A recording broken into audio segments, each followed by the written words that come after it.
G'day, you dunce. How we doing? I think I've got everything set up. The Decimator. What's going on? How are we this morning? It's Wednesday morning. How good is that? Which reminds me, I need to double check.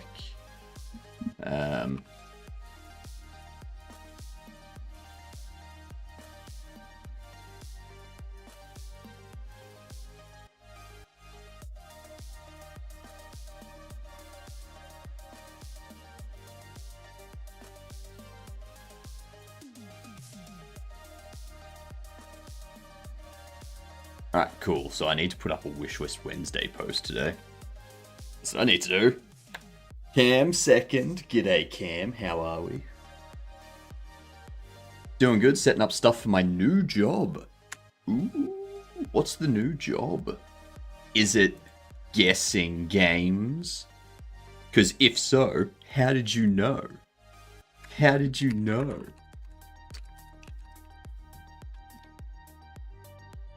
Dex, welcome in. You third dunt.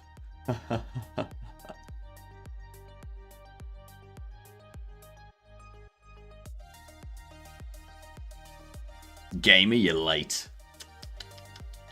No, I'm terrible at that. You're terrible at guessing games. Alright, well, let's see if you can get this one. Alright, it's third person perspective. It has single player, but it also has some form of multiplayer. It's between 2007 and 2011. Not as late as yesterday. True, true. How are we, Orcrus? Good night, Orcrus. What's up, Jupers?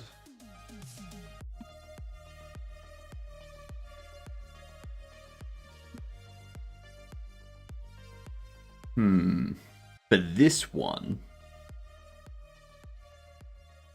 I feel like it's going to be a Gears of War. No, because that would be horror. No new bugs have been found. None have been reported in like an entire day. So it's looking good. What's up, Jaeger?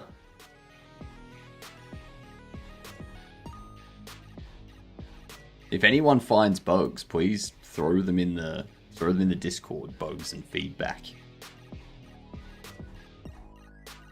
But so far, it's looking good. Thinking Witcher 2. Nah, 2007 to 2010. It's not an RPG. Not an RPG.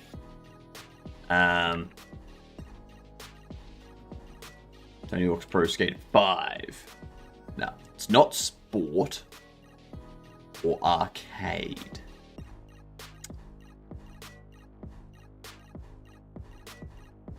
Gonna be a shooter.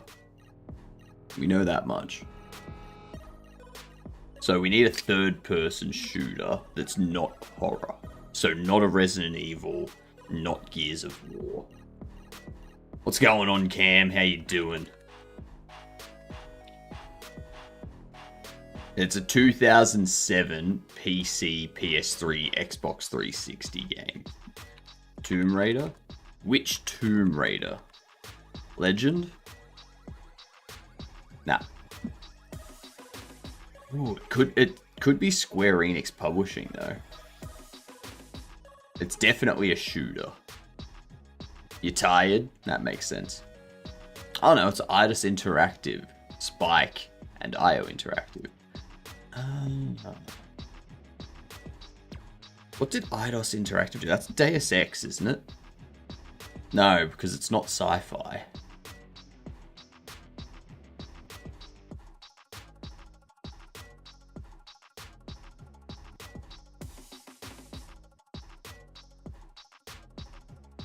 Want to bet if I'll get a call from my insurance manager? You won't. You won't.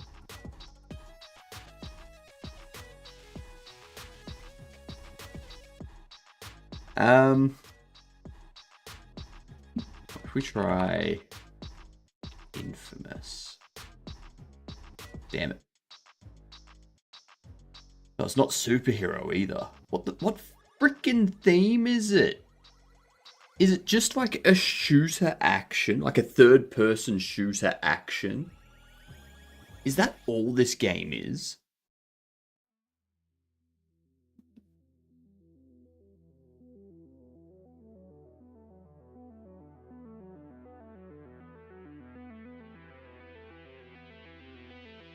It's not an RPG either, so it's not a Fallout. Itis Interactive, Spike, and IO Interactive. What games do they make? Kane and Lynch?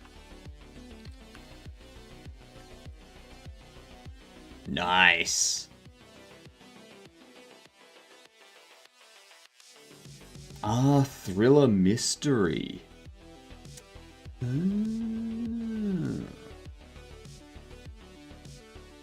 Jeepers. It's a game I have not heard for a long time. I'm pretty sure those two are fixed. Pretty sure they're fixed. It's gonna be a very chill day today.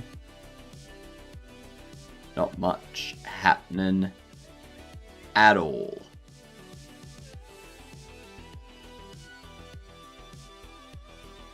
It was a shit game.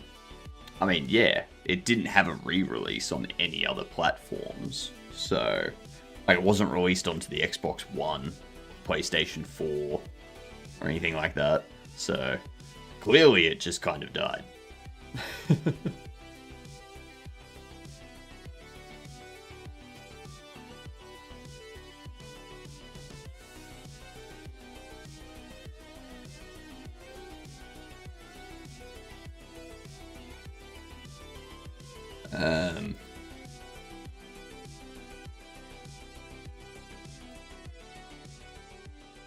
So, we need to go through all of these.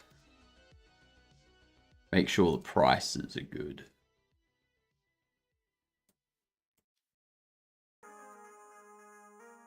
So, Bobble Ross is too high. What up, Initial? Finally got to the point of my prototyping where I basically had to refactor half the project yesterday. Oof. Oof.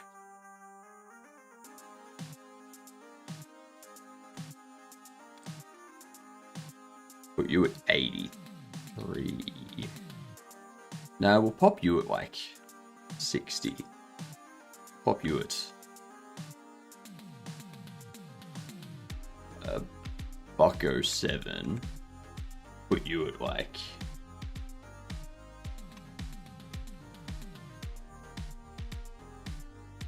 or 26. Yeah. I think the game should get a bobble car. I do want to put a where are we?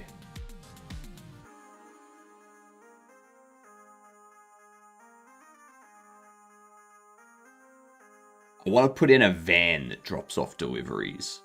So maybe on the front of the van or on the top of the van, we have like a bobblehead. Yeah.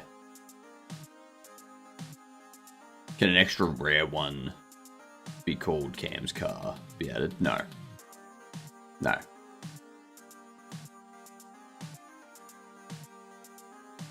Primarily because Cam's car is not a humanoid. You maybe do something with betting on bobbles, like a bobble dogfight ring. Nah. No, we've already got a bunch of stuff that we're adding into the game to do with the bobbles. I'm not adding in fighting or anything like that because that changes what the game's rating will be. Pushes it up into a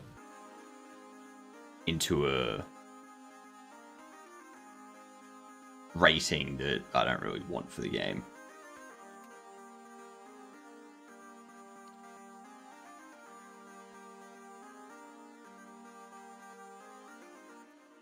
Do that.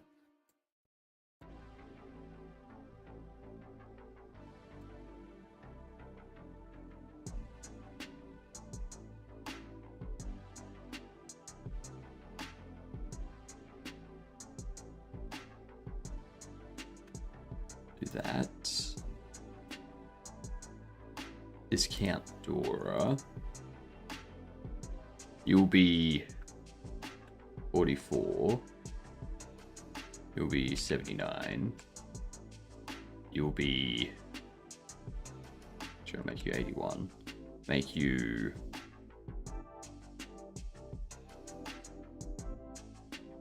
174. There we go. Gdobble. Gdobble's gonna be a costly one. That's gonna be...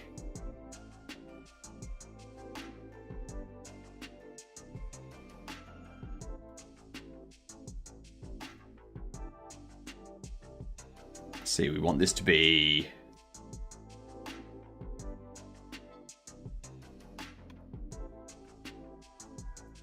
Um, 118. 174. Jeff.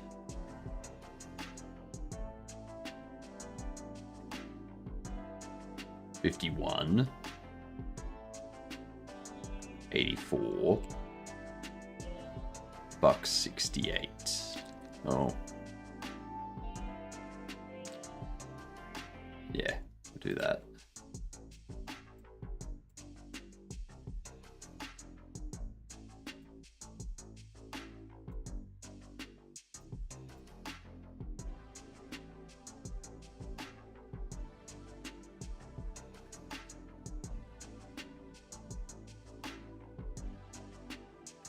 Two.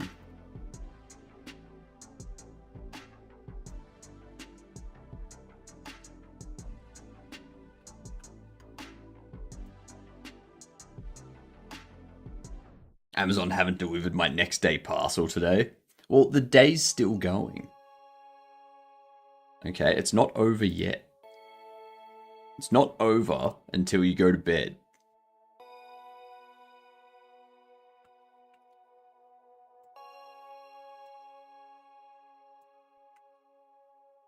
It says it won't. They said to wait until the 14th now.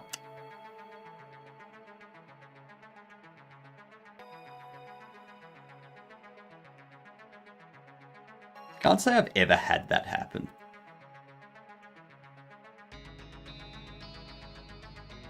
It's a new car part. I need it or I can't drive. I mean, I'm sure that's not true. I'm sure you can still drive, just not your car.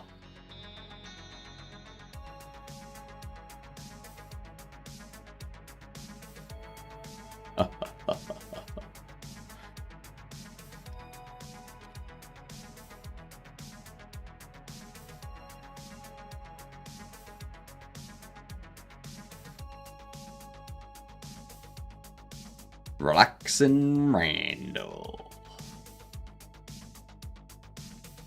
Time to pest Amazon support again. How much time are you going to spend talking to customer service people today? I feel like your entire day at this raid cam is just talking to customer service people. That sounds horrible. I've got a bottle of vodka. Please tell me you had that delivered by Amazon, because that would just be hilarious.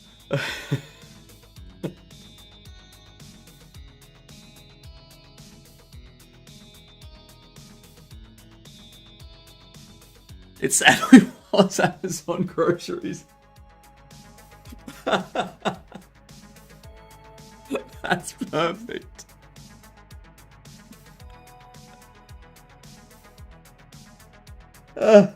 Oh my god, that's so good.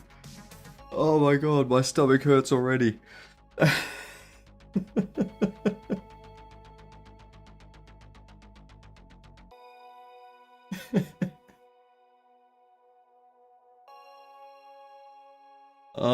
Jesus.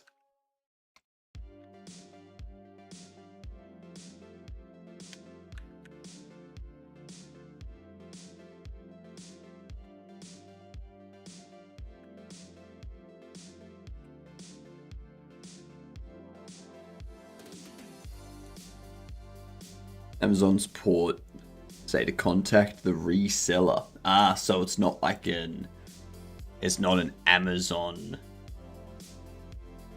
packaged thingamajig.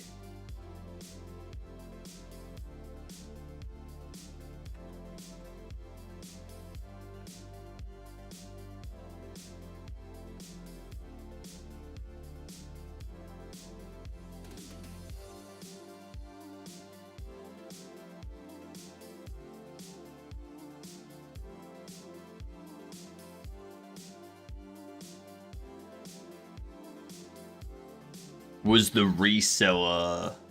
No, that wouldn't have happened. I don't know. Maybe they had drivers that didn't show up. Or maybe the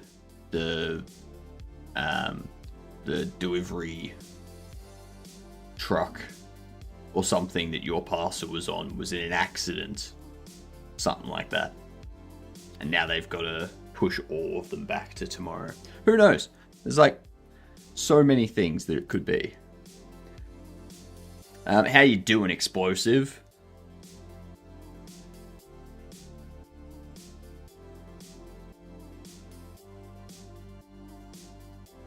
So you're $4.50. So I want to set it up. So all of these are set up. So if you get like 5 common, you're probably gonna get somewhere around $2, probably a little bit less.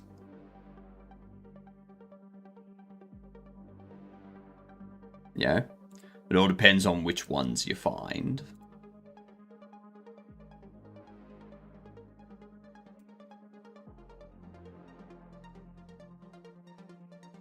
I'm now winning. Vodka equals liquid luck. It doesn't. It doesn't. So now we need the athlete ones to be updated so that they are about $4.50. I'm getting £40 back for free as an apology. Nice. Nice. I like it when companies do stuff like that.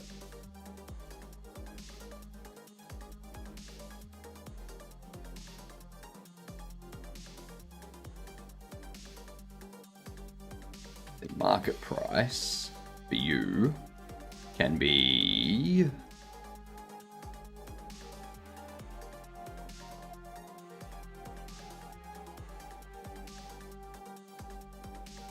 That's about right. Actually, no, we'll have you about... Yeah, that'll be right. The Tayness is one of the cheaper ones.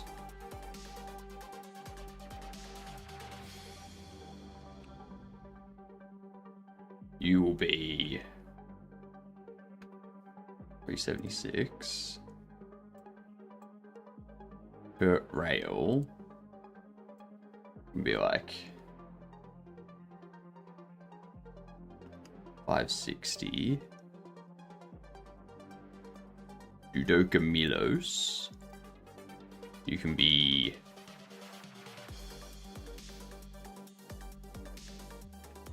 734.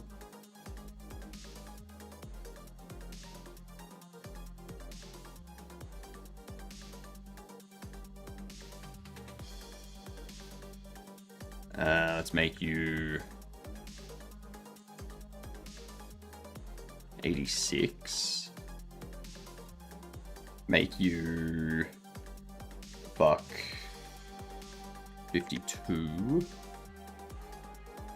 My mother-in-law bought an electric snowblower off Amazon. They ended up delivering 2 of them. Jesus Christ. No wonder Amazon, no wonder companies like Amazon don't post a profit. They just give stuff away.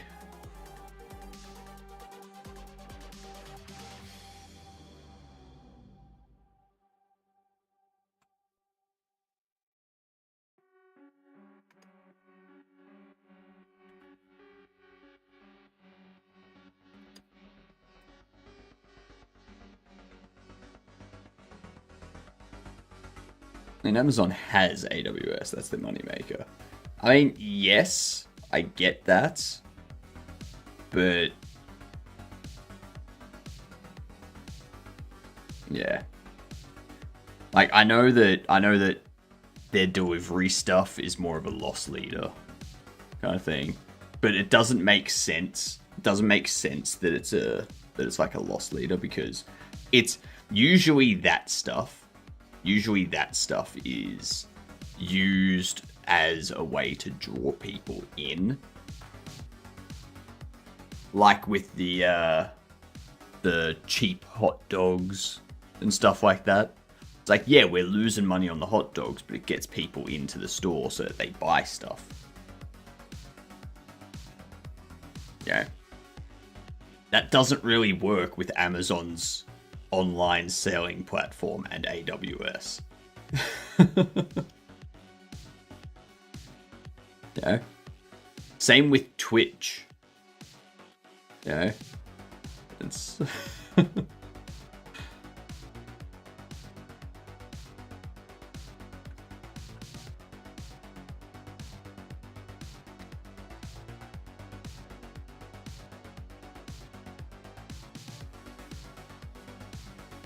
Cavino broke his computer. Why would Cavino break his computer?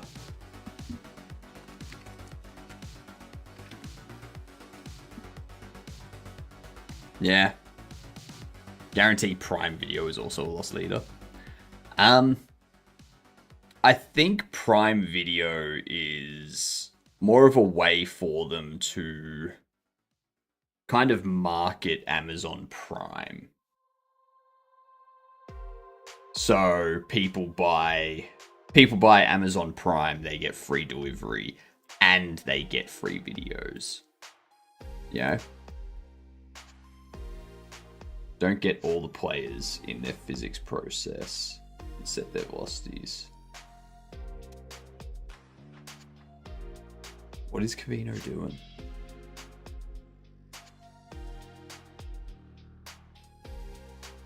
Did he just completely crash his computer by overloading what the game could do? Silly Vino. Oh, you live and learn.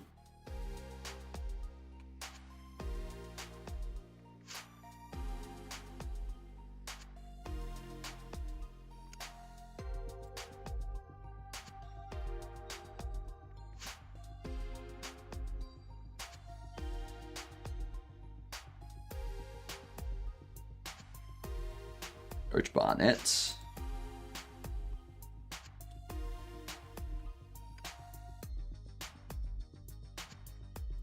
Could probably bump you down to like 92 as well. Andre Anderson. There we are. Game duel. Alright, let's do a game duel.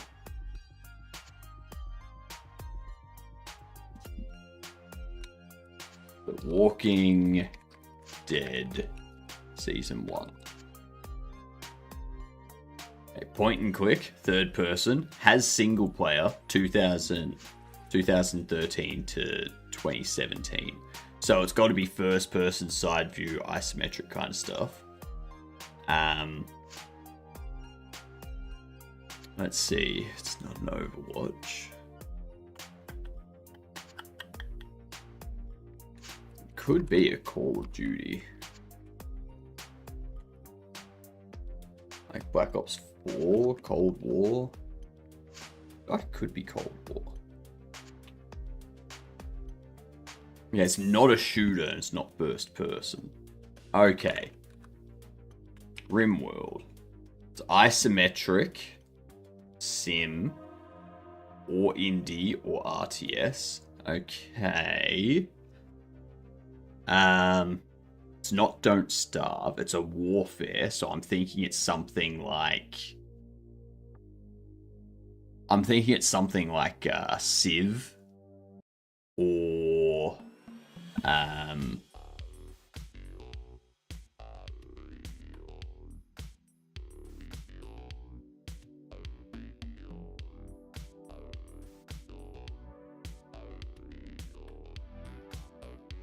what would it be?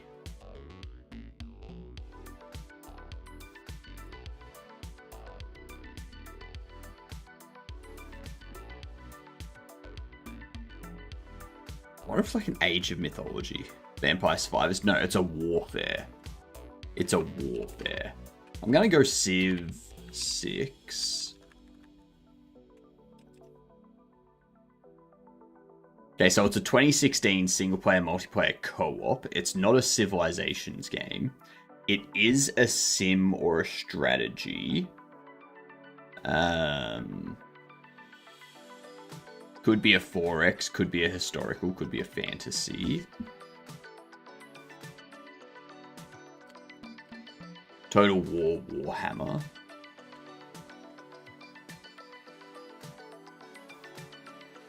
It's PC only. Historical Warfare PC only. Is this gonna be like an Arma 3? No, because it's got to be isometric, so it's not going to be an Armor, it's not going to be a War Thunder or anything like that. Yeah, Hearts of Iron.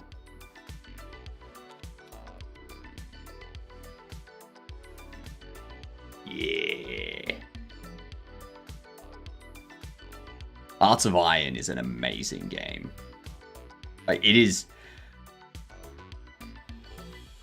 Like, you could start a game of Hearts of Iron, and you could play that for like that single game. You could play that for a good couple years if you take your time, you plan things out properly, you do your tech tree correctly and stuff like that.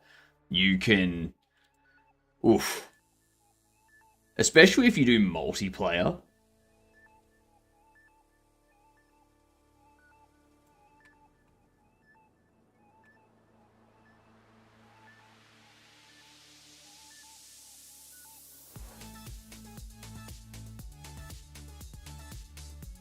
$7.80.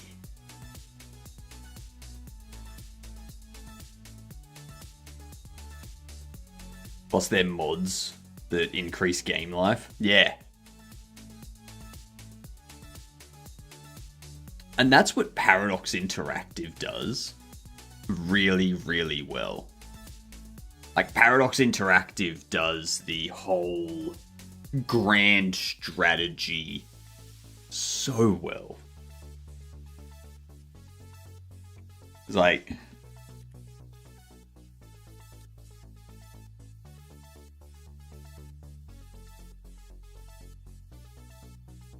Europa Universalis.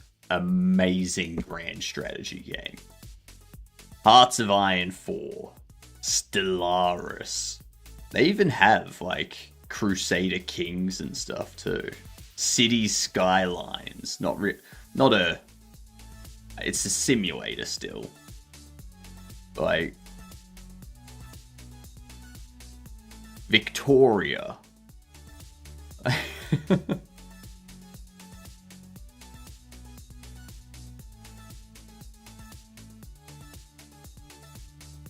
Vampire the Masquerade Bloodlines 2. Nice.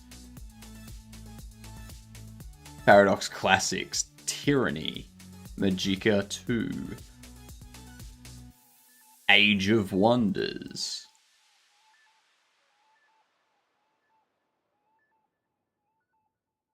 Yeah. They do some fantastic stuff.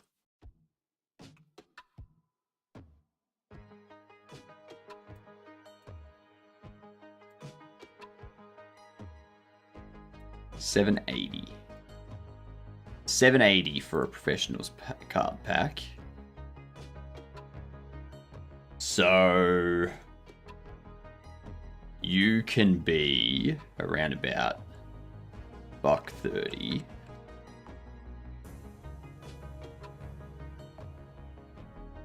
$2.40. 600.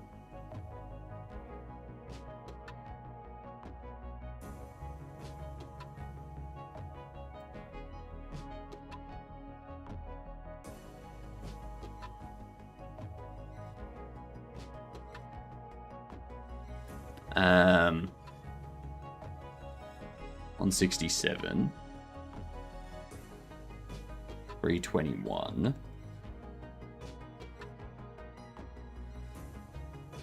and 1262.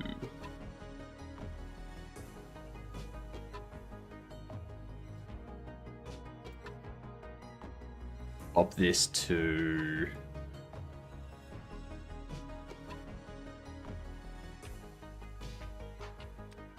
143.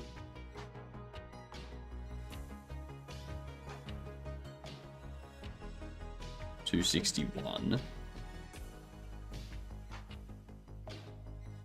Go 1070.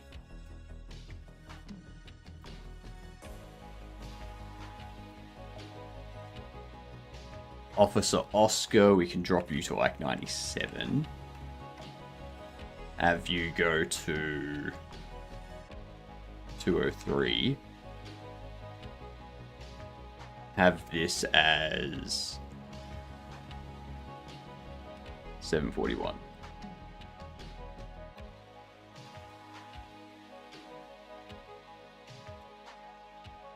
Nuclear Nathan. Make you $1.03.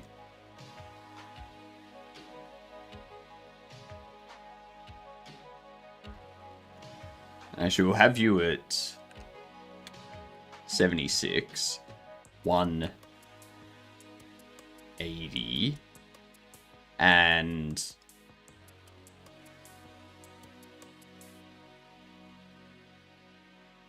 $674.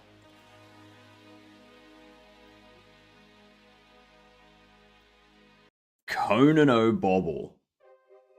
Conan O'Bobble. Let's make you 203.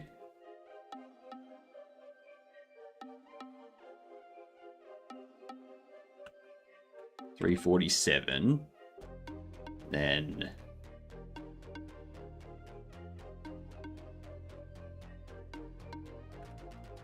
$11.73. This is going to give us a good balance where all the common cards, if you get all the common, like if you get a pack of 5 common cards, probably going to be a little bit less than what the pack was worth. That might be a little bit more. If you get an uncommon card, then the pack's going to be worth opening because the uncommon card will kind of make the money back. Not all of it, but the common card combined with the other 4 will make the money back. And if you get a rare card, yeah, chances are the rare card will make the pack's money back, but never know. Clark Lens. Make you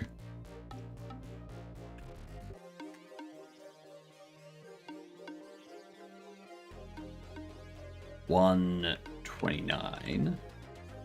Pop you at 276, and then we'll do that's a bit of a jump. 973. Yep. Chef Caesar. We can drop you to 84.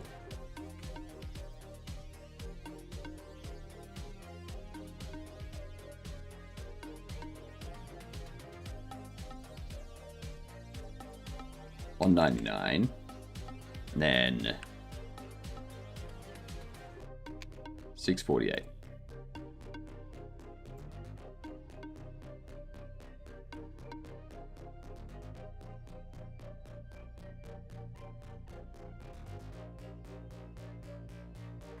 That's right. I never found out last night where the hell these rare fish in Dredge are. Like, where are they? They're just... I cannot find them at all. Even the one that's supposed to be in the mangrove. It's just not there. I go up to all the different mangrove trees. Just never find one.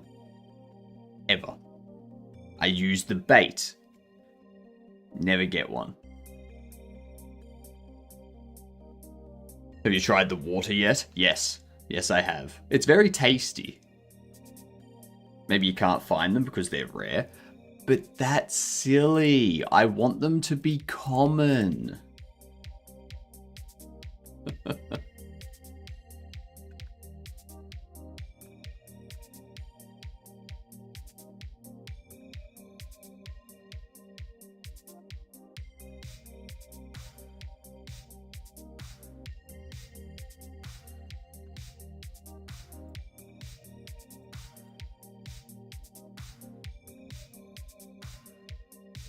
We need to...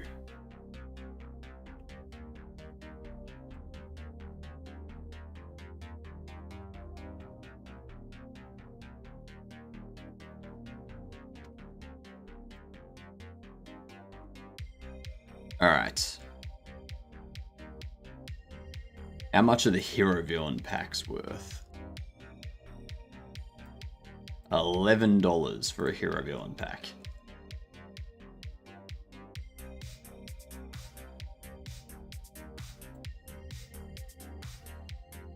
I do want to know. Dredge, rare fish.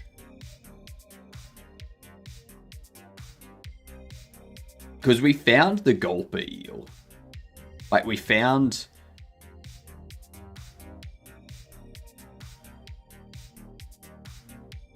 Bears find a waterfall. They should sail through to it. Enter a small cove. There is signal disturbance in the water. So they're in hidden areas, like behind a waterfall.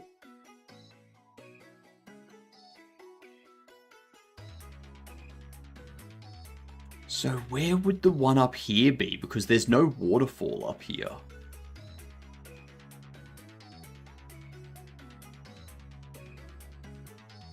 Like, you got the deadly... You got, like, the giant crab thing there.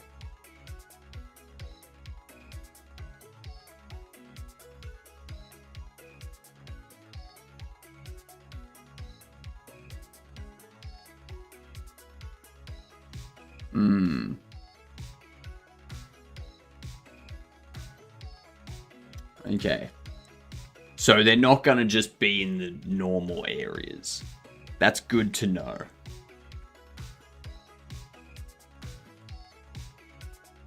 That's annoying. Very annoying.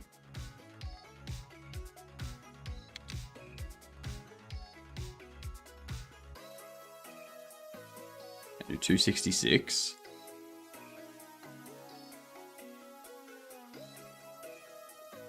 $380.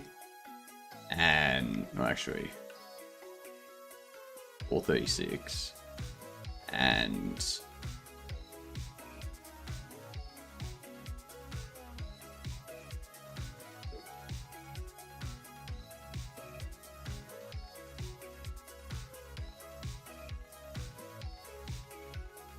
the politician.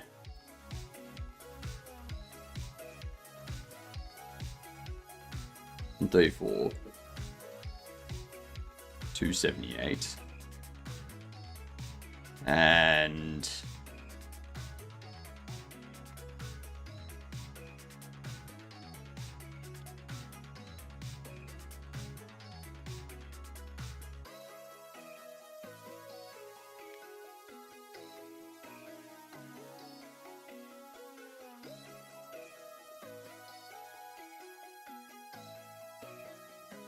1137.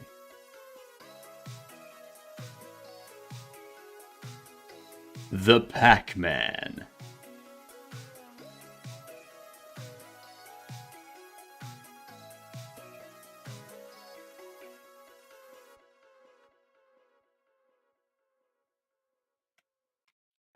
$4.34.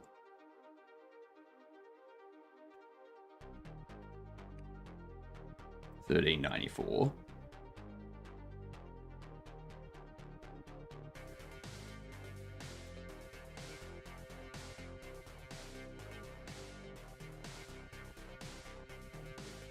We want that. That's what we want. Manager Mel.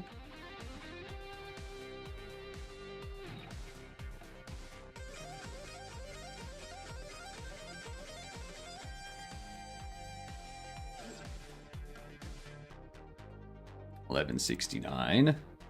$69. You'll be $209.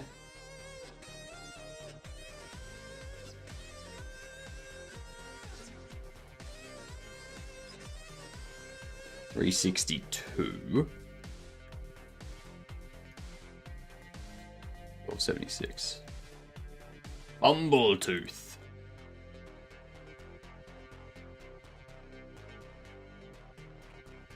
$279.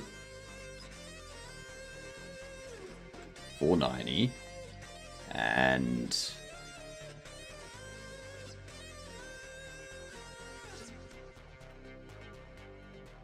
$14.76.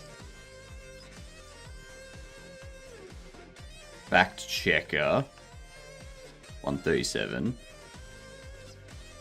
$280. And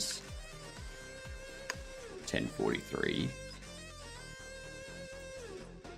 Burstable. $118. $240. And $9.76. Barrel Boy.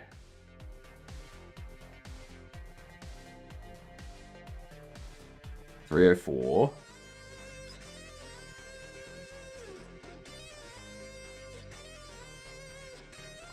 $480.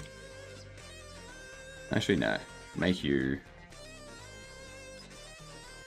$512 and $17.90. Oh, $17.26.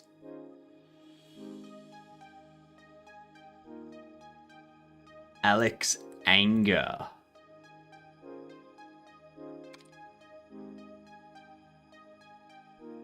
$2. $3.75. Well, maybe $4.15. $4.25. And rare can be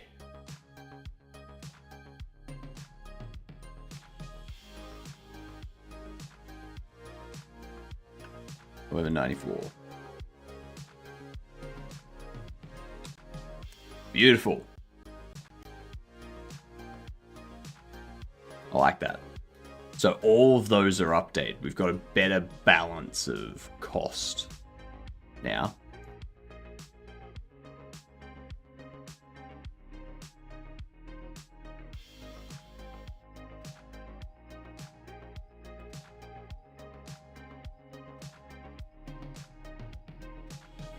$10, $18, $25, $35.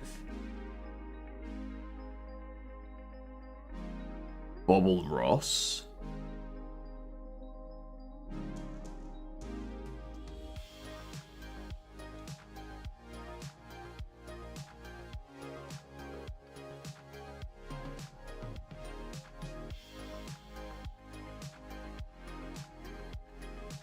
1643.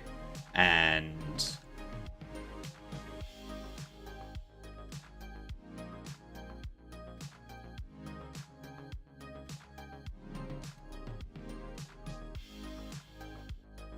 $26.30.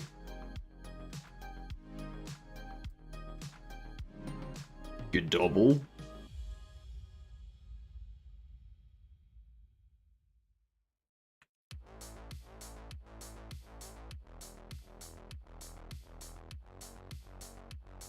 And 20. 370. I feel like Bobble Ross.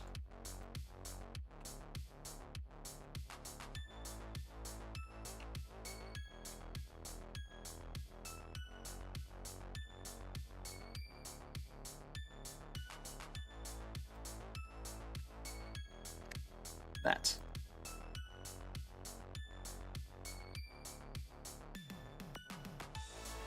Then discount Dora, we can probably put you at like 8.73. Uncommon would be 13.76. And rare can be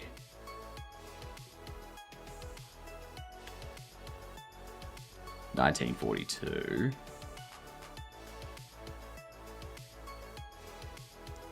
Relaxing Randall.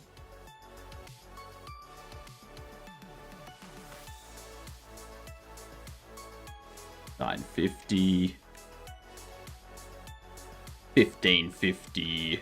21. 23.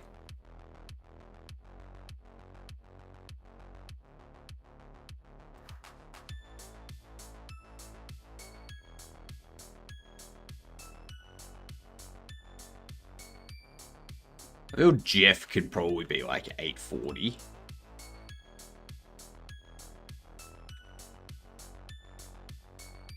$12.63 and 18.79. Actually, no, we'll make the rares a bit more expensive. 24.77. What up, Theatre? How you doing?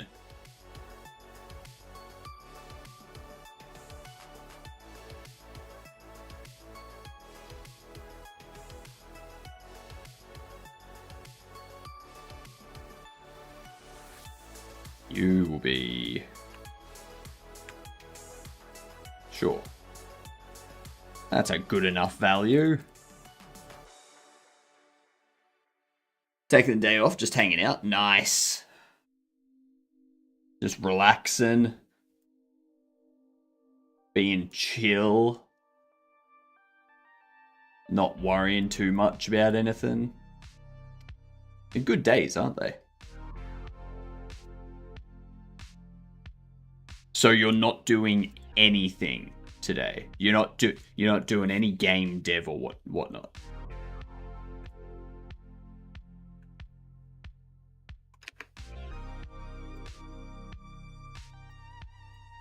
Because a lot of the time I find myself taking a day off just so that I can catch up on other things. I did some in the morning, but only a wee bit while I was in a meeting. Fair enough. Fair enough. They were just yapping. Yeah.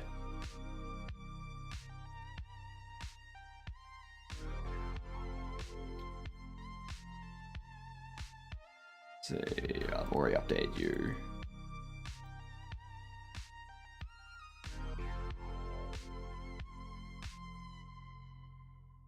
Old Bobby.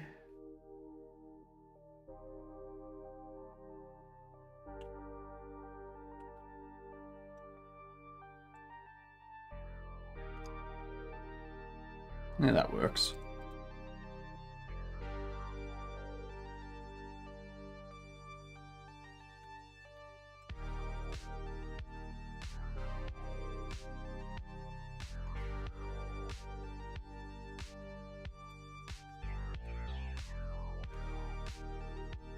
I have a full-time job, but weekends are never when I do game dev, since I have a little one, and we are always doing stuff. Yeah. That makes sense. It's tough balancing it.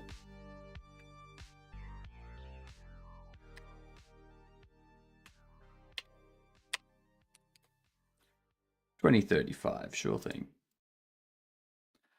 Oldie locks.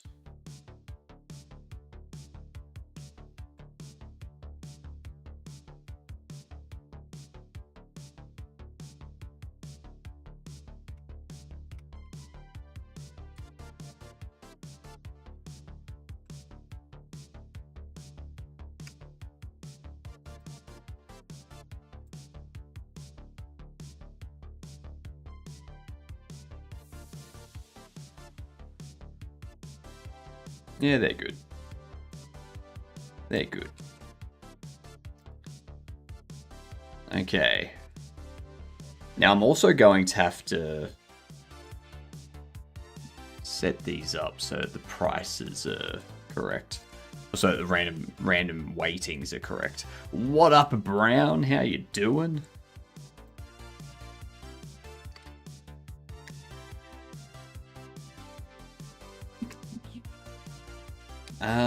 Where were they? Constants? Yeah.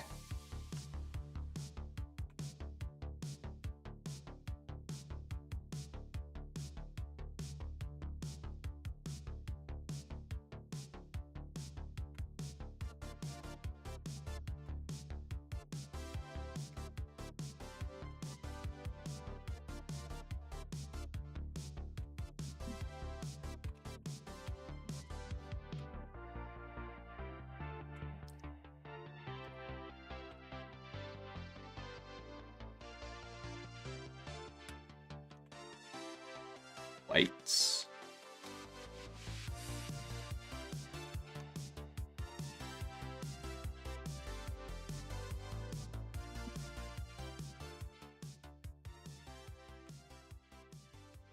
Pick random.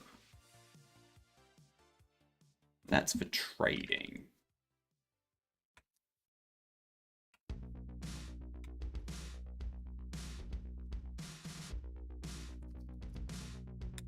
Cool. Rarity weights, that still applies.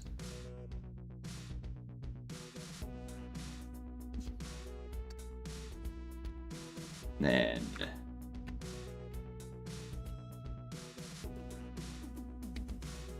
collectible card.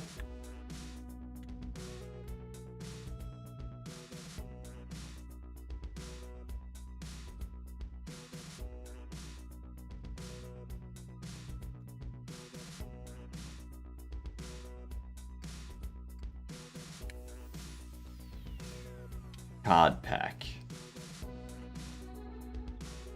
So where we generate the cards, we have card weights.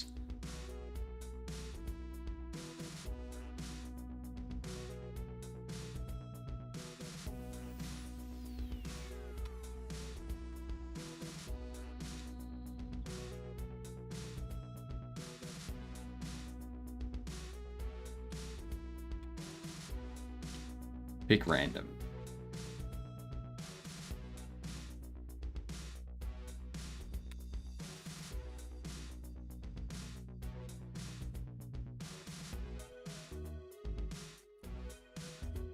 There we go. That'll work. So these are $18 a box, aren't they? Yeah, they are. Doing data setup is really boring. That's right. At least once we've got this done, we're basically finished with it. Actually, there is something else that I need to do.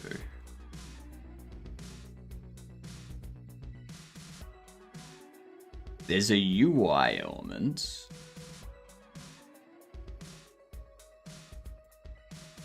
this one here.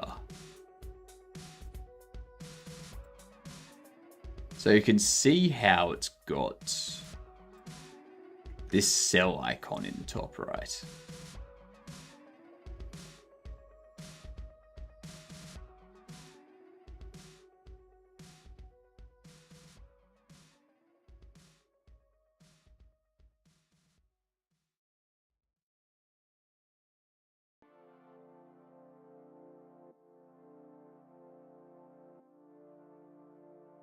Okay, so we do want you over there.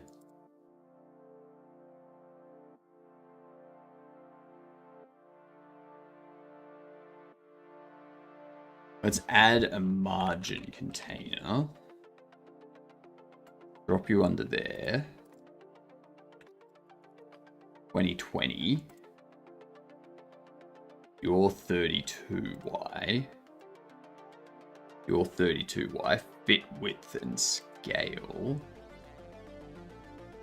Fit width and scale. Shrink beginning. Shrink center. Shrink beginning. Shrink center. Okay. So we just need to do something about this icon. We need this icon to look like an icon for selling something. Do I need an icon? That's the other question.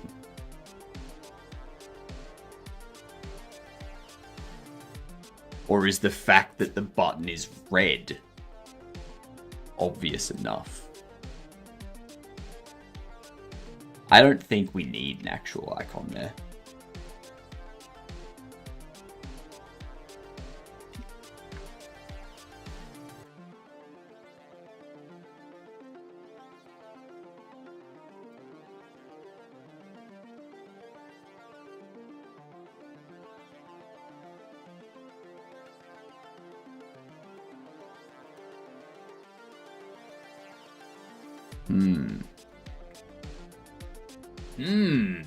That'll be interesting. Actually, that's what I want to do. I need to set up a... So what I'm thinking... Ooh, what are these butterfly trackers? Super comfortable, movie body tracking, virtual reality motion capture and V-tubing.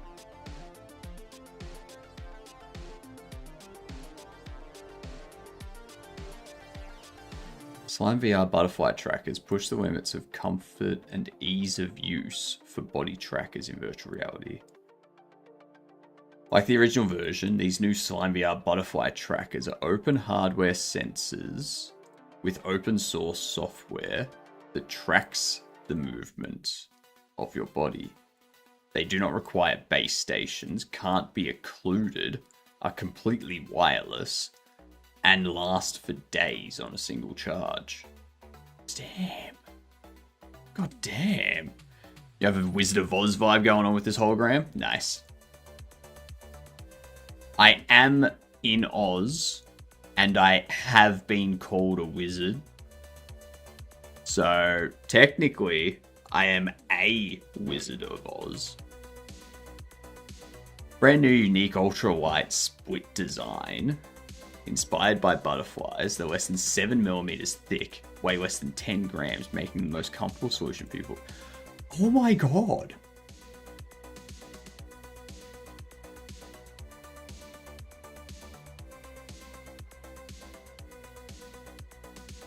Those would be perfect, because I could then, like...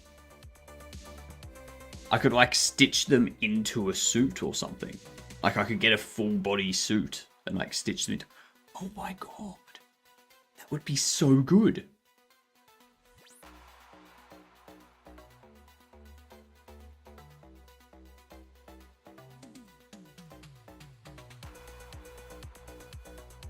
Full body set bundle plus a charging station. Trackers come in translucent pink. Special packaging, okay. I don't care about that.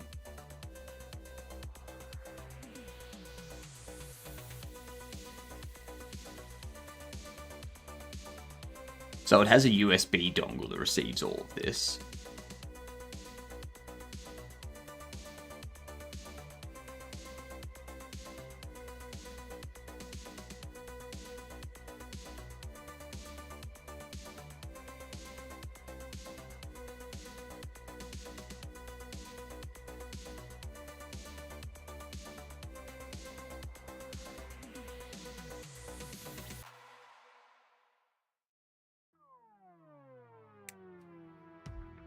That there.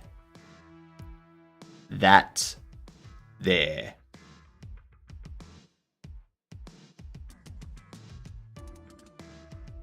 How much is mocap stuff normally? So this one here is 788 US. If you go for the setup that someone like Iron Mouse had, not Iron Mouse, Code Miko. So this setup here, like this setup that they have, is the Rococo motion capture. And they have like the Smart Suit Pro 2 kind of thing. Like the full-on thing, which is over $2,000. Plus... Ah, damn, you got an ad. Alright, we'll go through it. We'll go through it after. Go through it after the ads. We haven't done connections yet.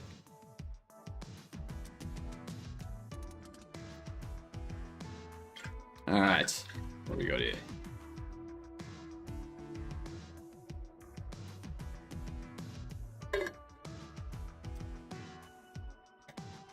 So, yield, return, gain, and net.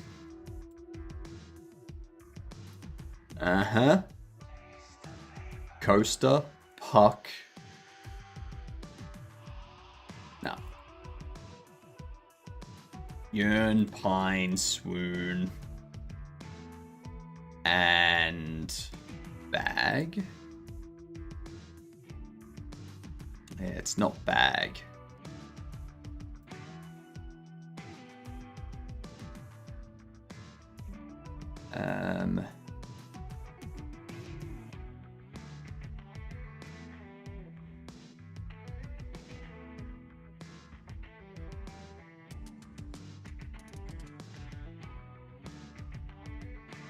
Huh.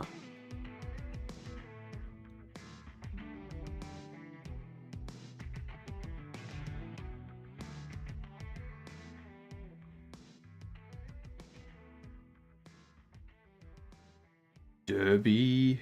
No. I feel like it's ice rink or hockey rink, hockey puck. No. Ice rink.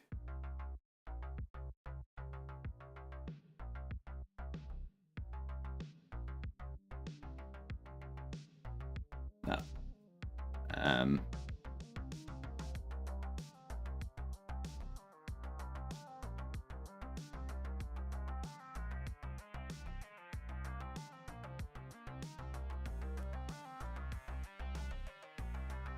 Full moon.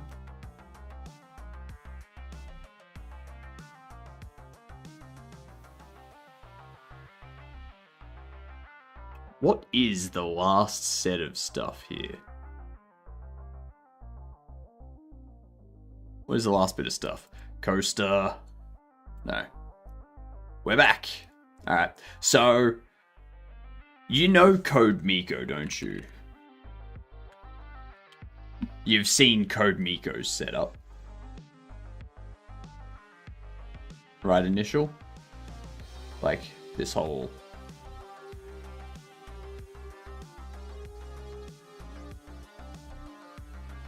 Okay, so that is like this Rococo Smart Suit Pro, which is over 2K.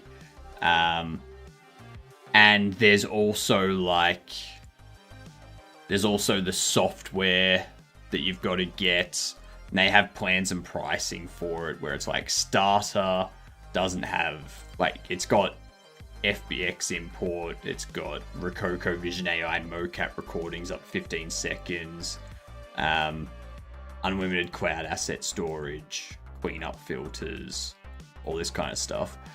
I would imagine someone like Code Miko is using one of these sort of things. Maybe even this. Maybe they're getting all of this for free as part of their like whole streaming thing. So you can see how it's like it's pretty expensive, like over 2K just for the suit, sort of thing. Whereas the Slime VR, the full motion capture set is under 1,000, 788 USD, and it's all open source as well. So you don't have to rely on proprietary software. Like you can write your own software that takes the data coming in and do whatever you want with it. Yeah. So I definitely like this one more. And what I want to do, I'm gonna wait and see if I hear from Twitch about getting access to the creator badge, like create a custom badge thing. Because if we do, I want to get like I want to get a badge made, and I would do a unlimited subathon until we hit this.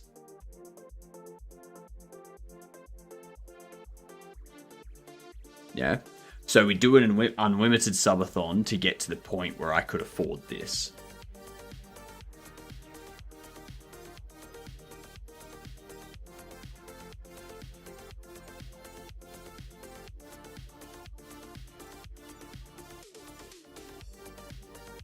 Yeah.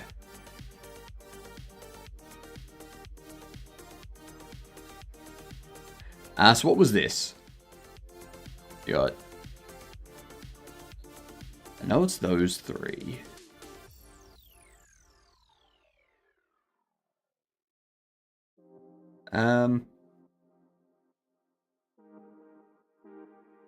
Puck.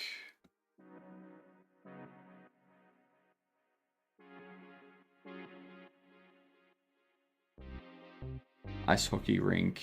Ice hockey puck. No. Puck, coaster, brick, and cake.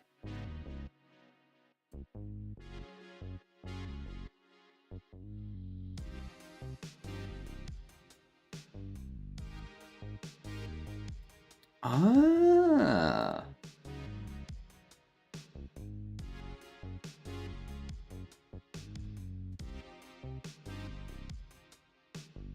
So that's one away.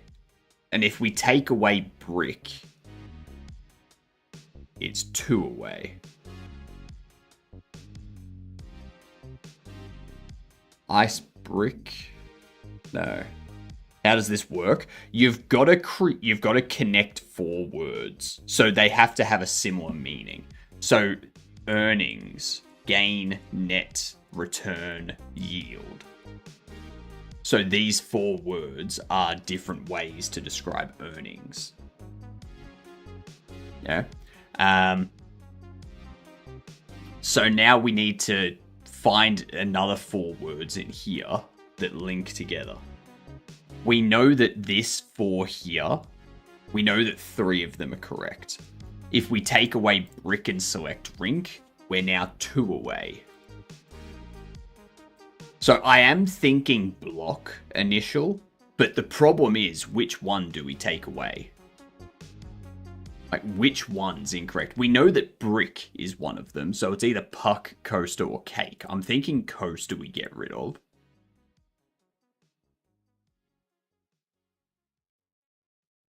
Yeah. Pine, swoon, yearn, something. Yeah, pine, swoon, and yearn, and then something else, but we don't know what the other thing is. So, we have to... cake. Like, which one? So, puck. What if it's that?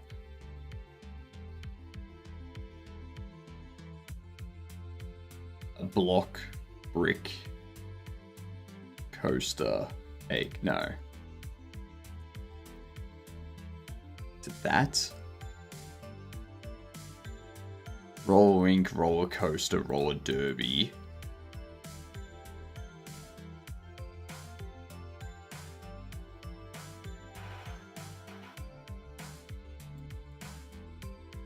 But that's the thing. Like, that's only 3. So rink, derby, coaster. What's the 4th?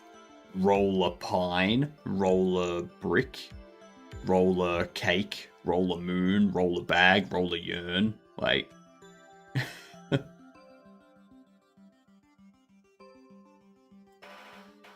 So... I have no idea what the puck, brick, cake one is then. Well, it's not necessarily puck, brick, cake. It could be puck, brick, cake. Could be coaster, brick, puck. Could be... Well, actually, yeah, it could be that setup.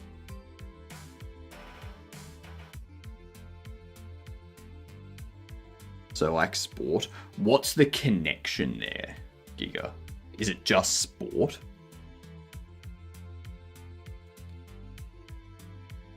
Or does sport precede those words?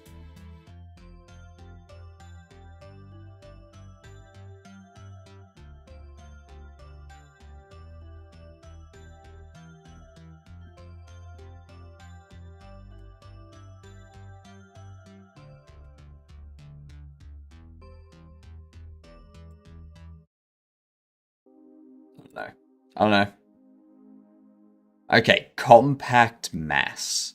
Block, brick, cake, puck. Okay. So that's compact mass. Wouldn't a roller bag be a thing? Like a suitcase almost? Okay, so what would the... So we know pine, swoon, and yearn go together. What's moon in this sense? You're over the moon. To be excited, to want something.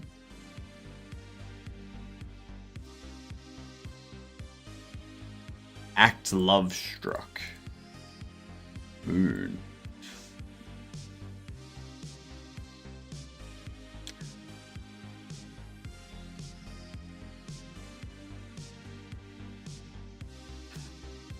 I'm gonna have to disagree on that one.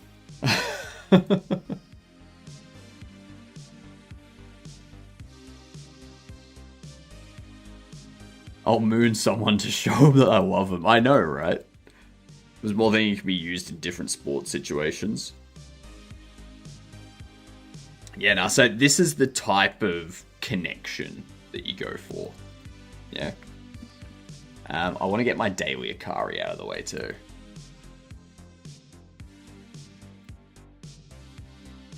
Let's see, what do we got?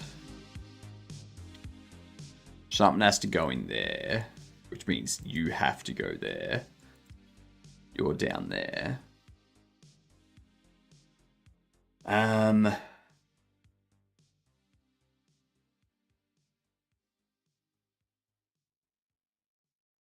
You have to go there.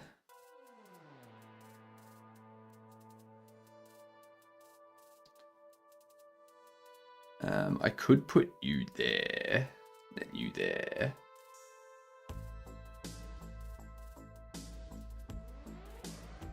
I'm pretty sure you're gonna go across here, because if I put you there, don't have to go there, you'd have to go across there.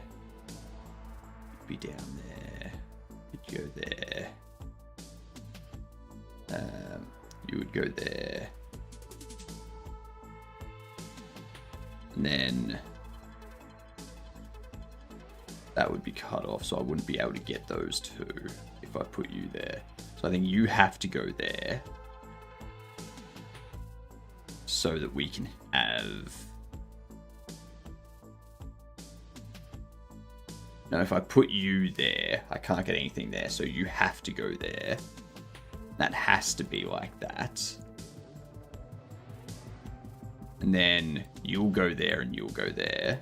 Those two will go there. You have to go there, which means you have to go there, which means you have to go there.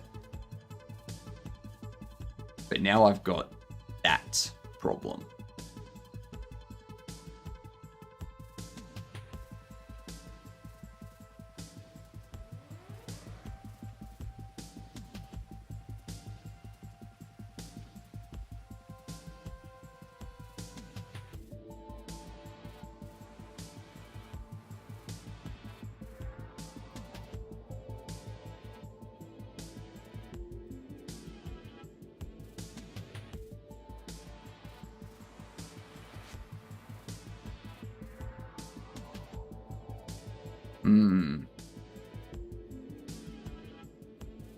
So we know that has to go there, and you have to go there.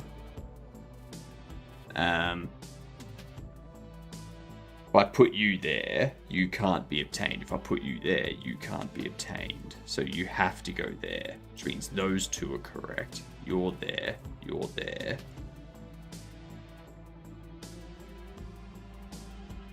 So we know that much. Now we need one up there. We could do that. And then that.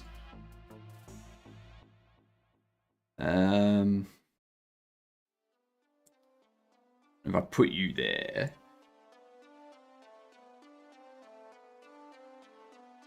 You'd have to go there. You'd have to go there. You have to be those two. But now we can't get that one.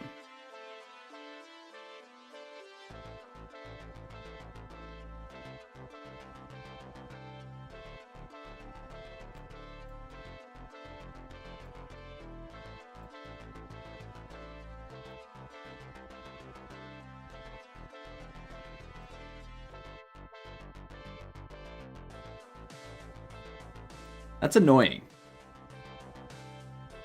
That doesn't go anywhere. So we know that's our start. We know that.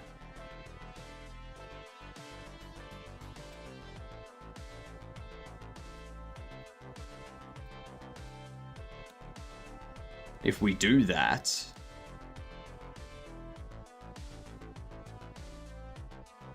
If I put you there, I can't get those two. Because I'd have to put one there. Okay. So I'd have to put you there.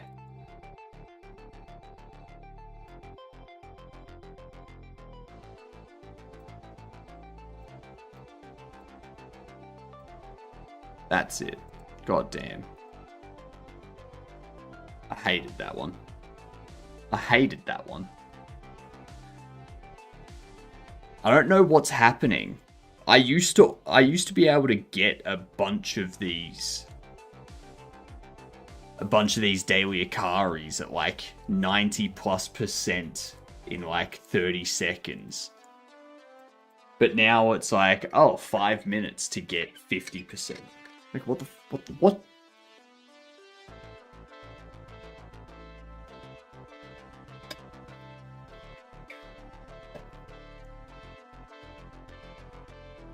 Yeah.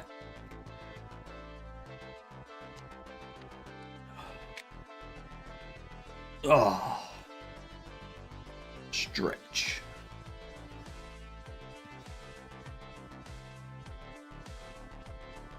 If we do get access to this, like the custom creator badge thing, what do we want the badge to be?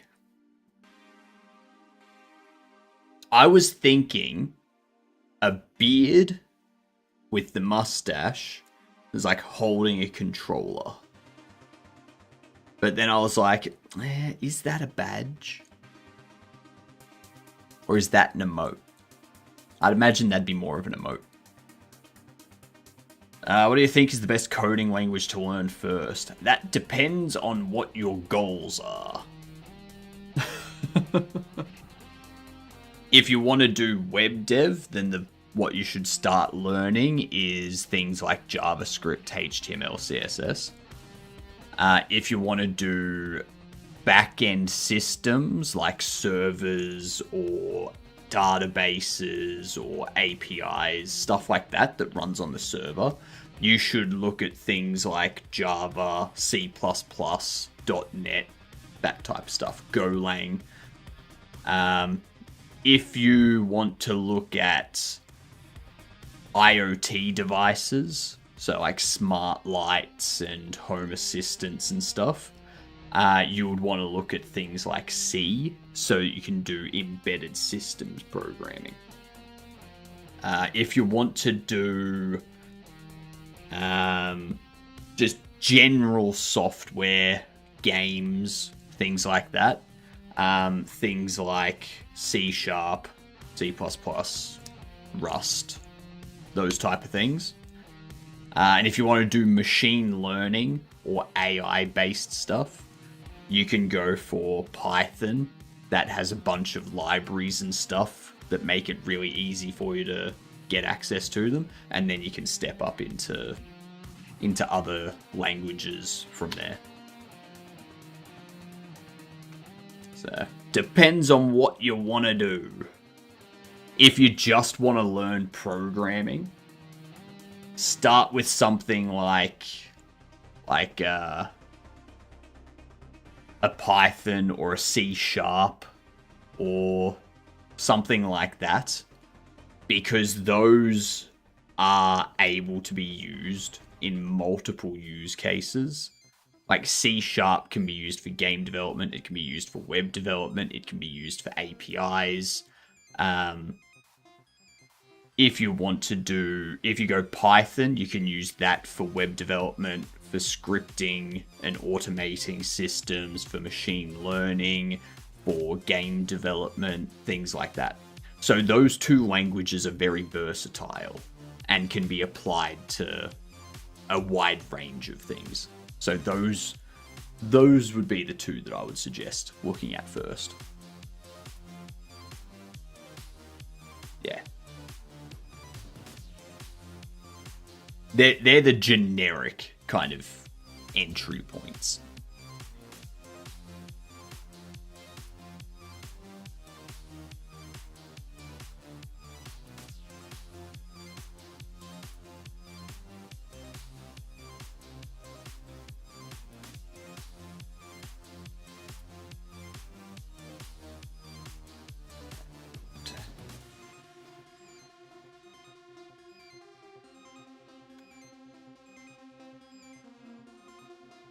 I know what I want to learn. Nice. Enjoy it. You only get to learn it once, so have fun.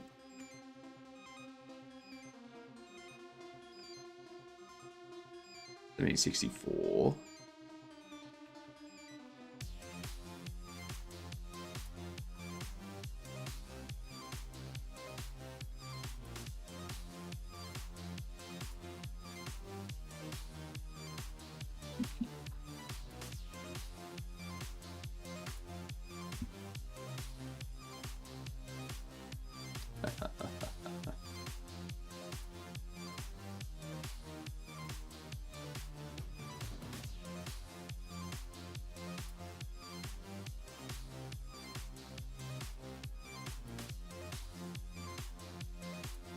Do.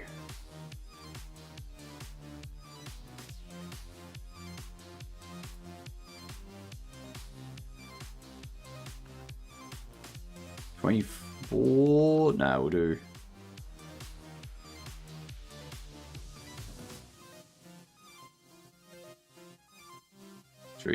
We'll set this one at 16. 71. 2068. 31. 09. Kurt Rail.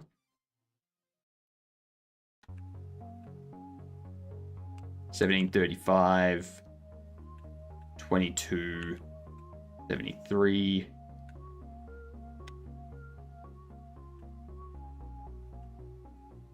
3550.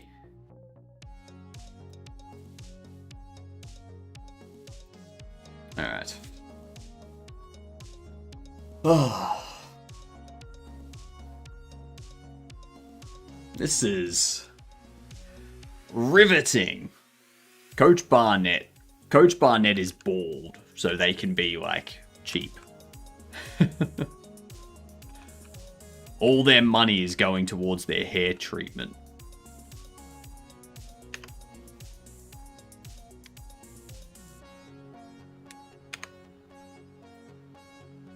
That'll work.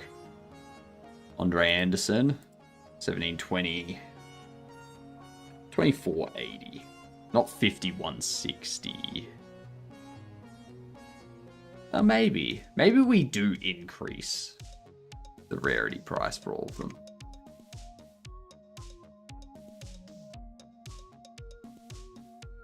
Bump you up to like 43.87. Bump you up to 45.70.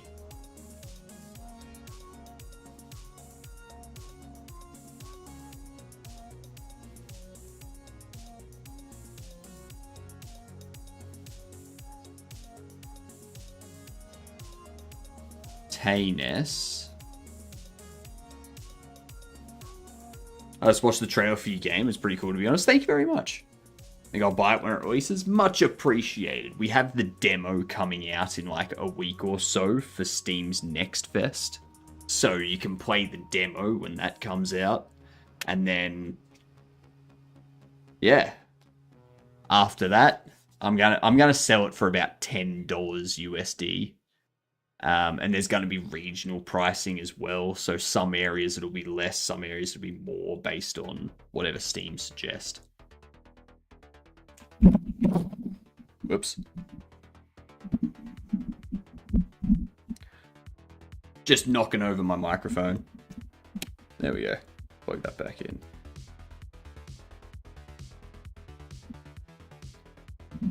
I really need to move my microphone to the boom arm up here. I reckon that'll be good. What languages are you translating for? Initially, we're just going to have Arabic, Brazilian, Portuguese, and German. But sometime in the next month or two, I'm going to add Korean and Turkish.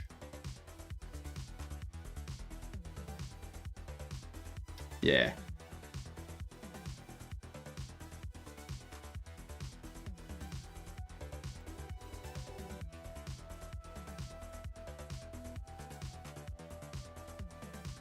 That'll be our starting point for it all. And then based on popularity and such, like if people in Japan really want to play it, or if people in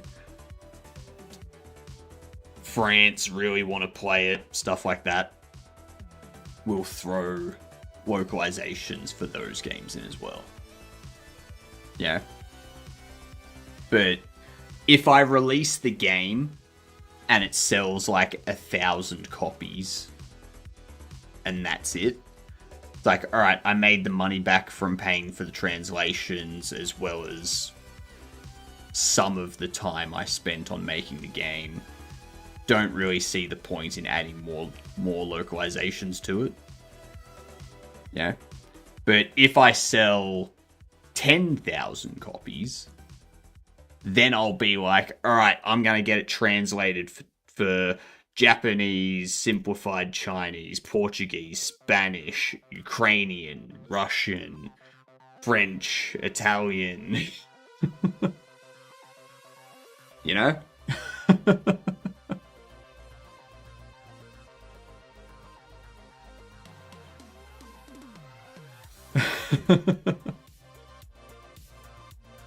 Yeah.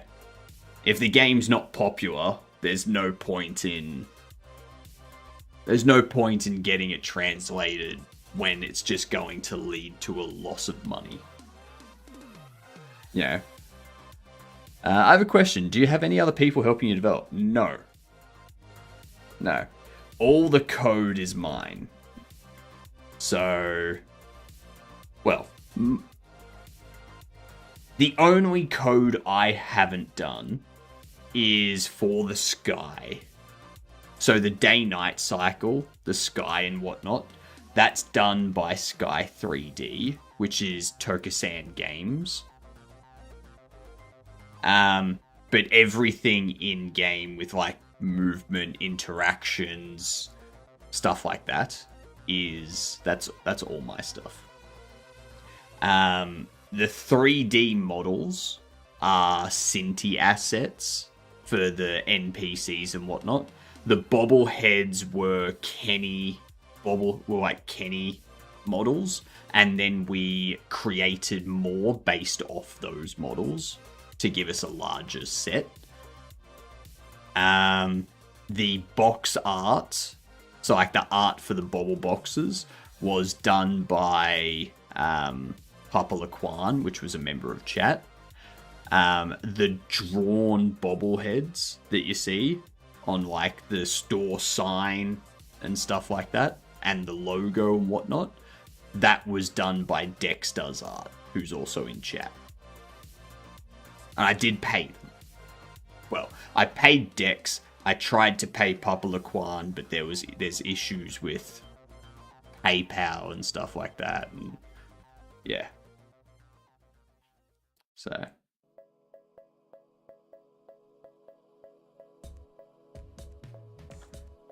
it's been almost a year.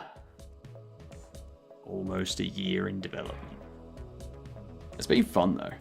It's been real fun.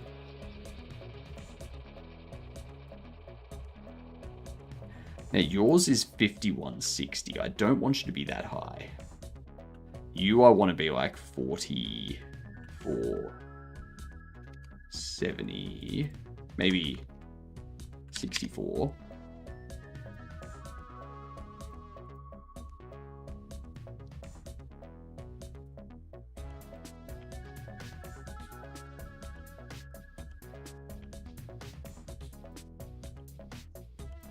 Larry Kent. That looks good.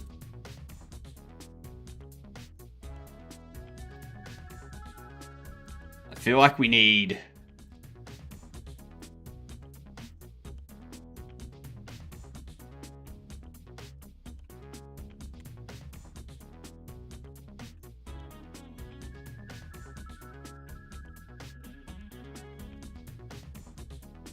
Let's do that. And football.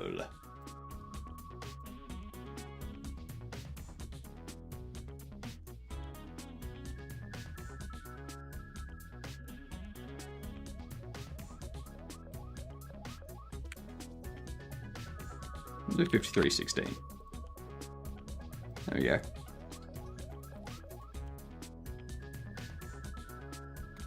Is this game gonna have multiplayer? No. This is very much going to be a single player game only. Nothing else. Nothing else.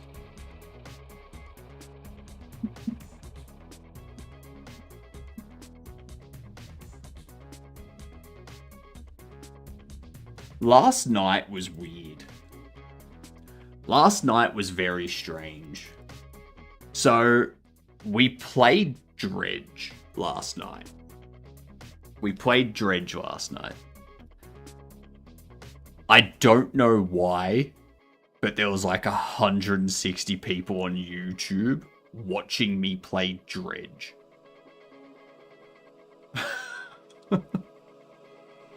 It wasn't that entertaining.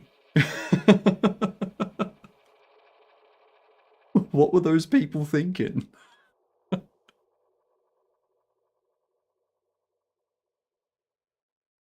It was very strange. I was like, is this someone trying to like view bot me on YouTube or something? Like, what's happening here? This is weird. Very, very weird.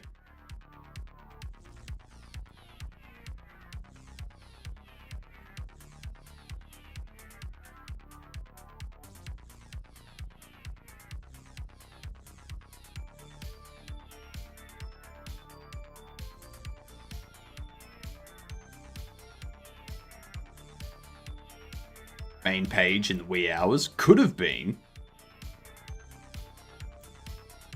Could have been.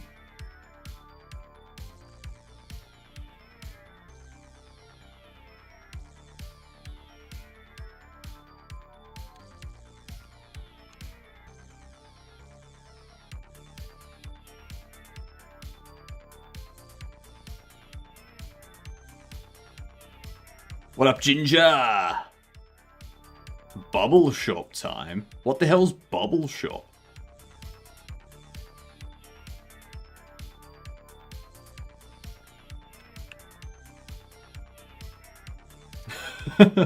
Bobble, I'm tired, need sleep. It's all good. You're not the first and you won't be the last.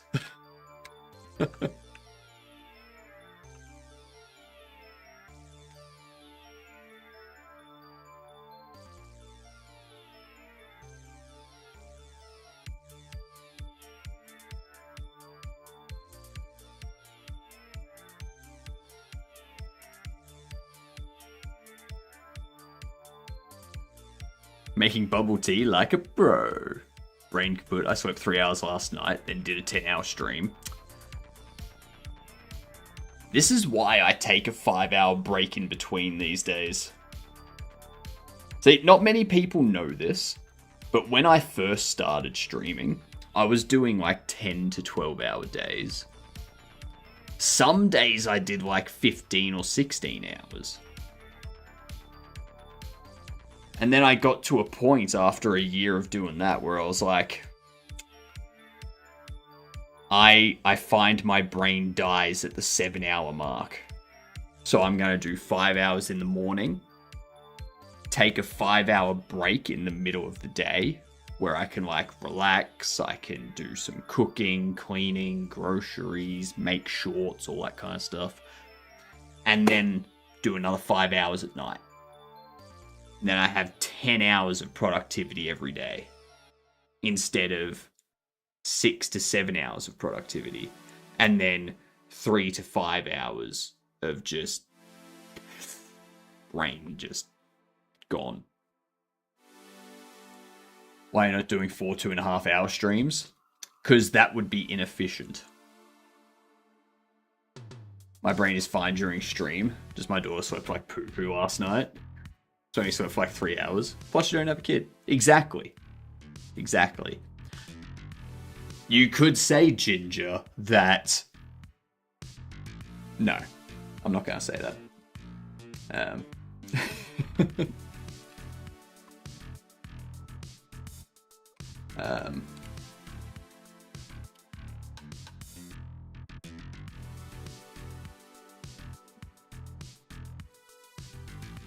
We'll be getting stream streak every second day.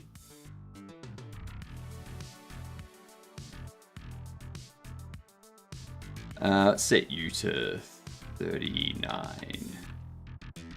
73.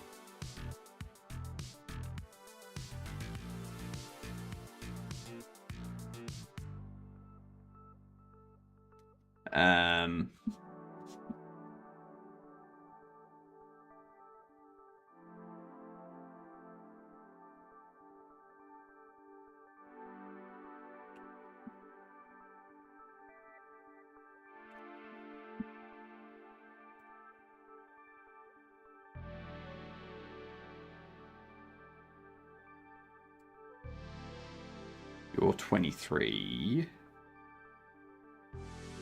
I'll make you 2276.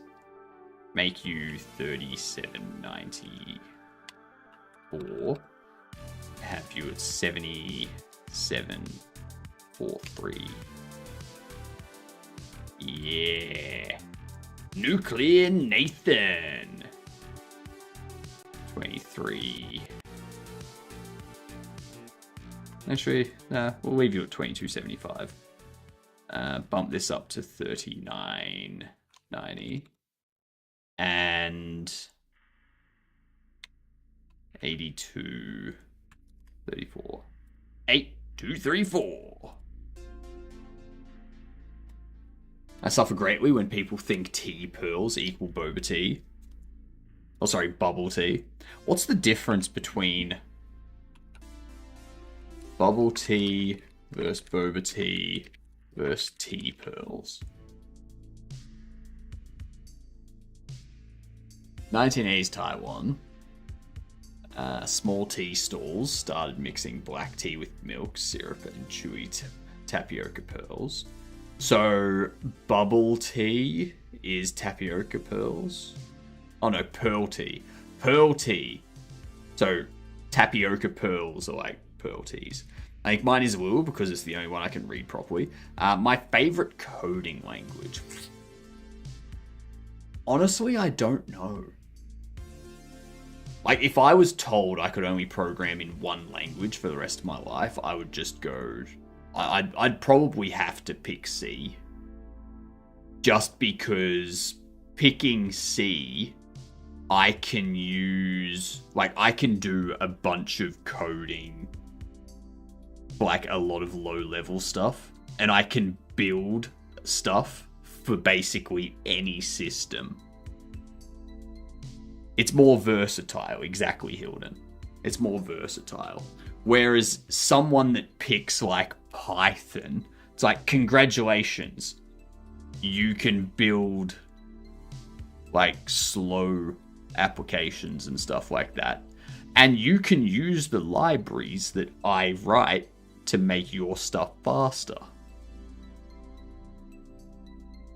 Your performance is dependent on people writing C code and C libraries to be efficient and whatnot. So people don't really think about the long-term effect of the language that they pick in those situations. Yeah. In general, I'm just tired. My daughter's going through sleep regression. Ugh. Screens for Peppa Pig and Bluey. Bluey, yeah. Bluey's the best. No phones for anyone. Calmest day in weeks. Nice. I like how everyone calls them tea pearls. There's frozen balls of gelatin. Well, saying that you're gonna go get tea with frozen balls of gelatin doesn't sound as good as, oh, let's go get some tea with pearls, like tea pearls, you know?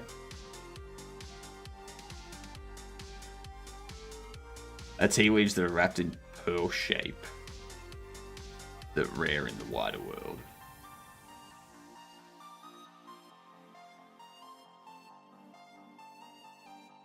The family I live with don't know how to say no. So me and my wife had an intervention with them today. Yep. They're trying to be the grandparents, the uncles and stuff, where, like, they're not the bad ones. They're the fun ones. Yeah. Yeah.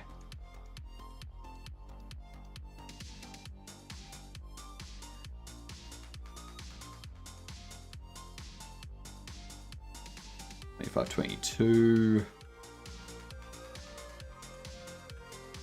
$40.97. $90.48. Chef Caesar.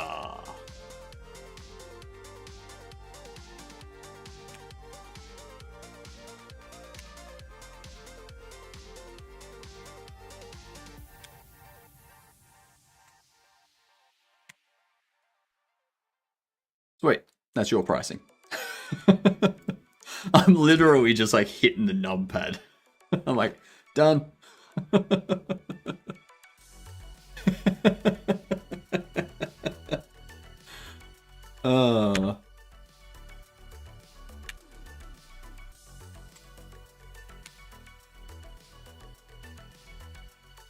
We'll start with 5.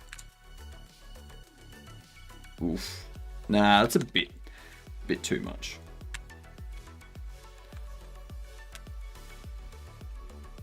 There we go.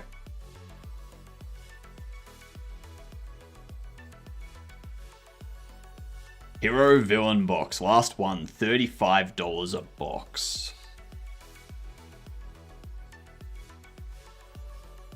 The Politician, eh?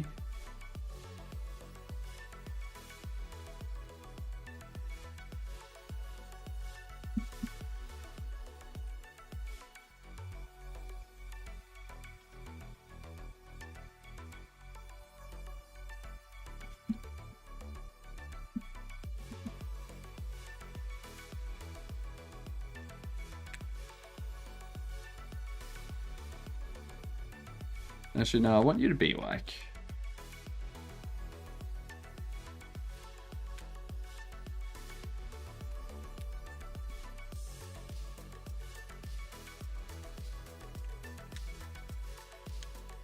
Yeah, that'll work. I also think this game would be a great game to play with friends if it had multiplayer. So multiplayer takes away elements. So there's more to the game than just managing the store. So there's going to be NPCs can steal things. We're going to be adding that in the future. You'll be able to hire NPCs as security. You'll be able to hire NPCs for handling checkout and restocking shelves. You will be able to buy security cameras to detect when someone steals something. The bobbleheads, occasionally you will have a bobblehead that comes to life, and that bobblehead will scare customers and cause them to run out of the store. That will ultimately drive your reviews down. Interesting. And the less the lower your review score is, the less you can sell your products for. And you can catch the bobbleheads, and you can put them to work in the back room repairing broken bobbleheads that NPCs bring in to get repaired. That's another income stream. You can burn them in the furnace, so the next day you get a bonus to your shop, which will cause more customers to come in. They will spend more money. They will leave higher ratings. So that kind of counteracts the bobblehead coming to life and scaring customers. Or you can put them in a cage and you can wait for an NPC to come in that is looking for things of an occult or paranormal nature, and sell them to them for like thousands and thousands of dollars. However, doing that last option causes less customers to come into your store, because you're known as the store that deals with like the weird, seedy kind of people. Yeah. You get a reputation for that kind of stuff. Can we manage a network of bobble shops? No. No.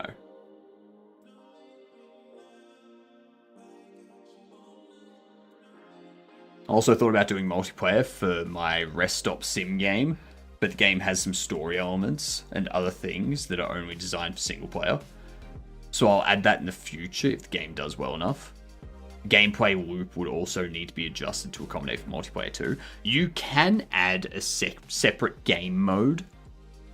So you could create a separate game mode where So when you say a rest stop sim game, what are we talking about when we talk about a rest stop? Is it somewhere that has like a gas station, bathrooms, all that kind of stuff? Because if so, you could set up a multiplayer where it's just you and your friends are taking care of the rest stop, and you come across weird things every now and then. Like maybe while one of them's cleaning the public bathrooms outside, they come across a snake. You know, all that kind of stuff.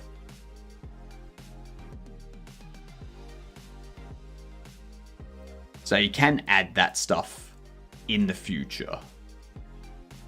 It's not something that needs to be added straight away. Gas station simulator, but a highway rest stop.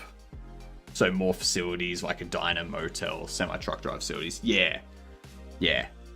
So you can add a bunch of comedic stuff to that for multiplayer, I reckon.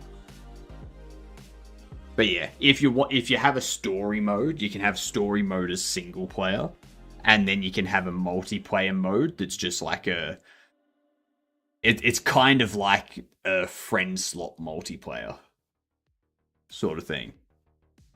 But there's no end to it. It's just you keep going, funny things happen. Maybe you put something in that causes it to end, like you have to, I don't know, something that causes someone to be removed at the end of the day or something like that.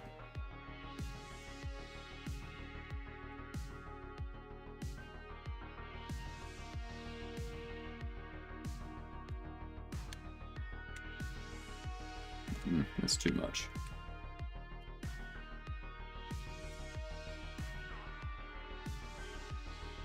What up, Jay?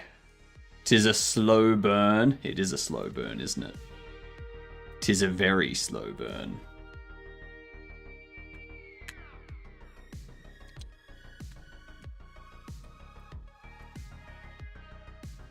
Multiplayer is a hill I would never want to climb on if I were indie dev.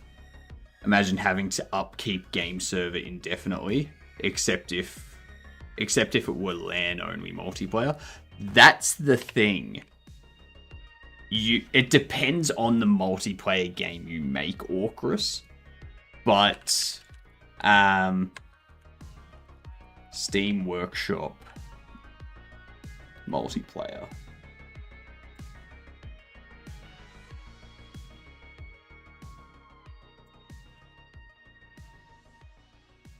Steamworks multiplayer.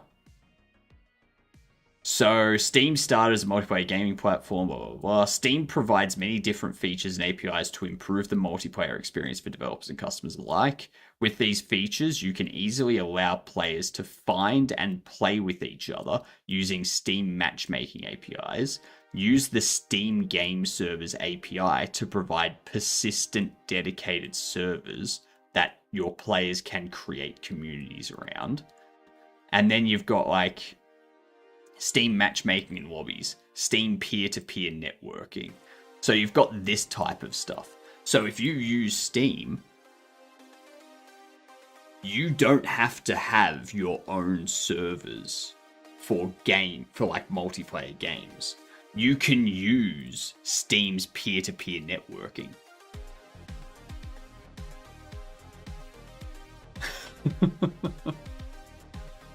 Will your game be beatable, or will it just go on infinitely? It will go on infinitely, however you can lose. I don't know about online, but I miss the old days of Newground Flash games. They were interesting. I remember the old stick fighting games.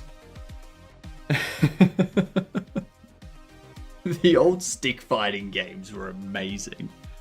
Oh, they were so good. So Steam runs these servers for me. It's not a matter of Steam running the servers. What Steam will do is they'll have peer-to-peer networking. So you will have a player that's a host. Okay?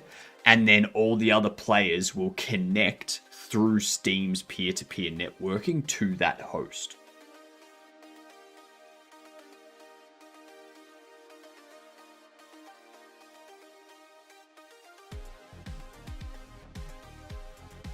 So it's that type of stuff. So that can work for like an FPS. Yeah. It can work for a Among Us style game. Most stores have the same system. EOS, Epic Online Service, is another good thing is you don't need to use the store to use it, and it works with multiple engines. Yeah, exactly. So, yeah. If you wanted to do something like a Project Zomboid, or an Ark, or a 7 Days to Die, what you would need to do is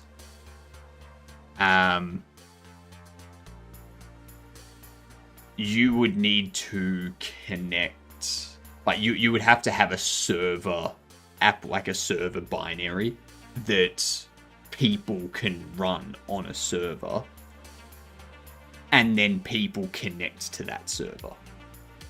So that's another way that companies get around it, is they create a server binary that people can then use to host their own servers. And then you don't need to host a server. It's just people host their own servers and stuff like that. Minecraft does it this way too. So there's tons of ways to do multiplayer Orchrus that doesn't require you to pay server costs.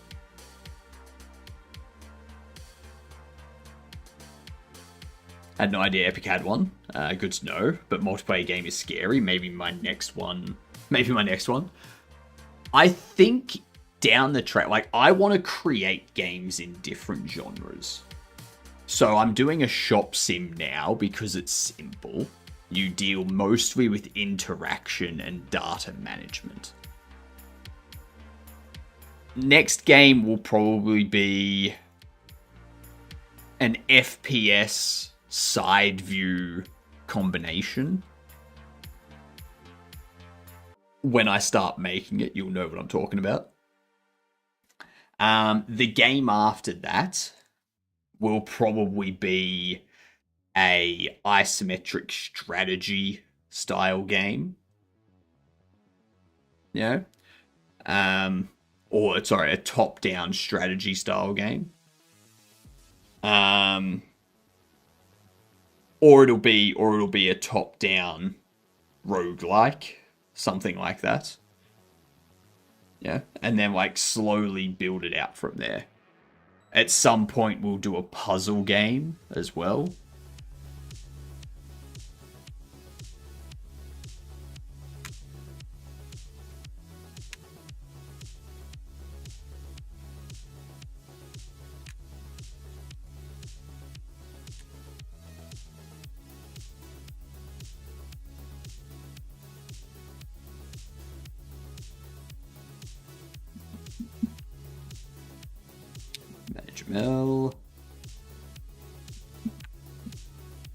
Manage ML.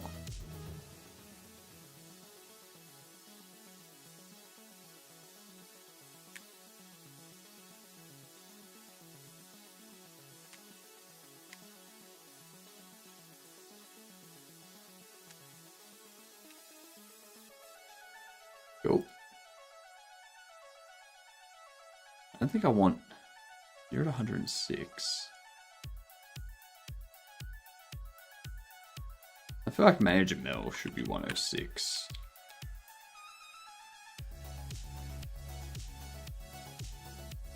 You can be like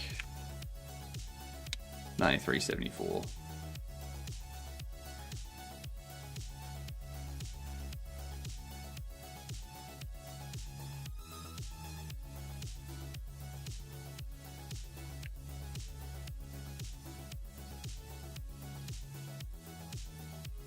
Fab free asset rotation. Ooh. Advanced phone system. Modular castle walls. And platformer underworld. Oh yeah. Oh, it's got Blender too. And this one's also got Blender. Oh, flip yeah.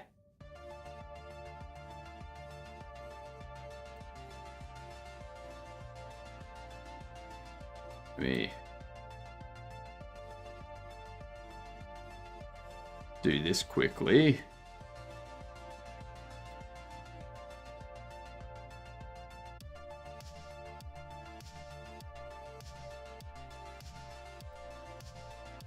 Professional. Add to cart.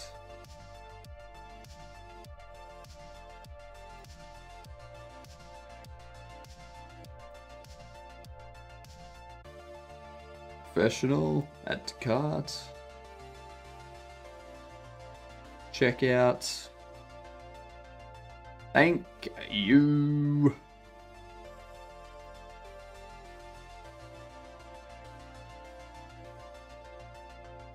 I have taken thousands of dollars of assets.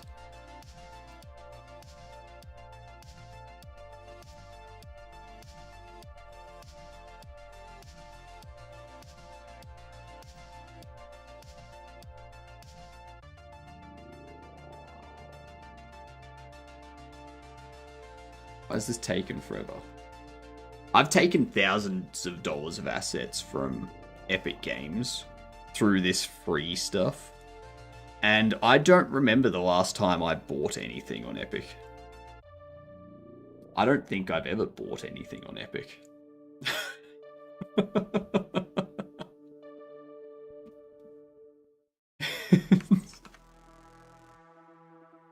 Time to get them into Godot. Yeah. Like, especially that platformer one. Like that platformer Underworld one.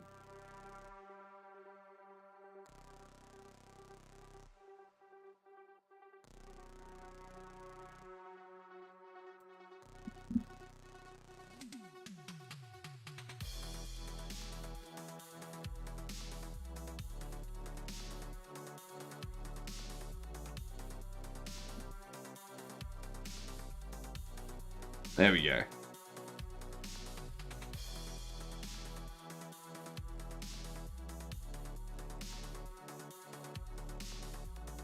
I have like 3 games. I've got a bunch of games on Epic. None of them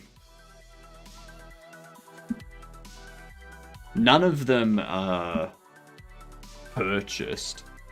Like, I remember I got Tiny Tina's on Epic Games for free. Yeah.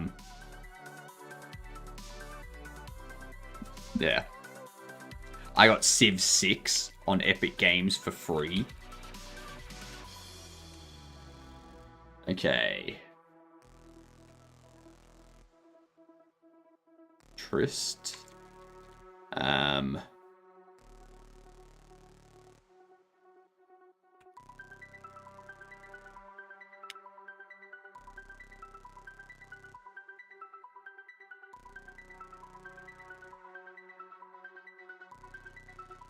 have no idea what that bottom left is.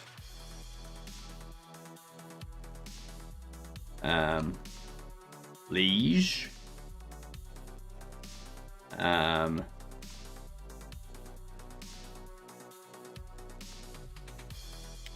Trist. What are these last 2 words?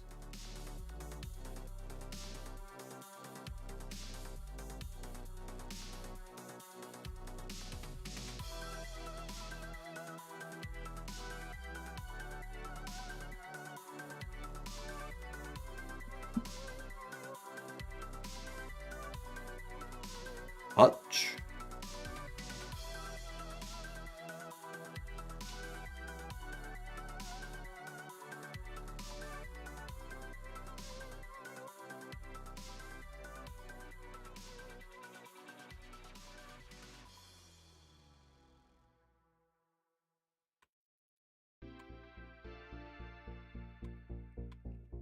Anger.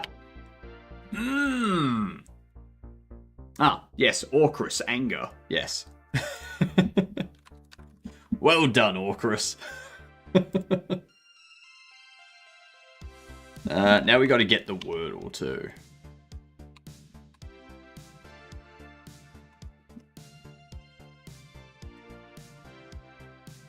Okay.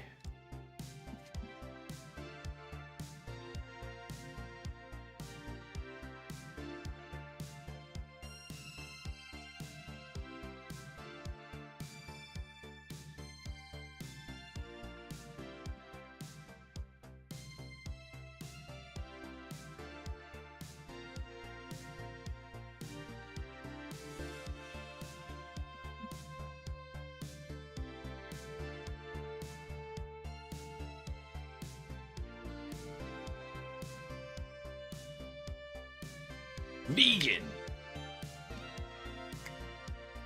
Got it.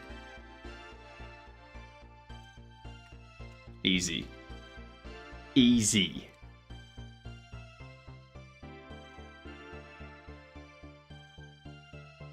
The slap.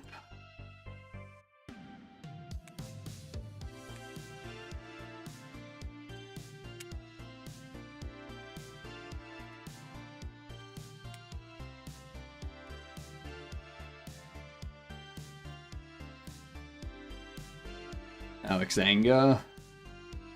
That looks good. That looks good. Maybe bump this to like that. Make you that.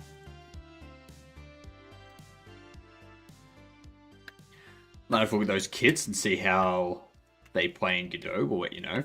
Well, they all come with Blender versions, so you can just get the Blender version, export it to GLTF, and pop it into Godot. Done.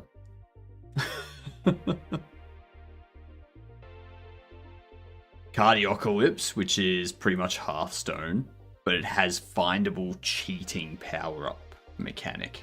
Rogue Legacy 2, because Rogue Legacy was good, and Team is Canadian, and Hades. Interesting. DL Blender version now. Want to see the topology of them and such. So from what I can see, the one that was like this one here, the castle walls, like that's the topology. Like you can see they've got like very clean topology around the windows. Yeah, it's all very nice.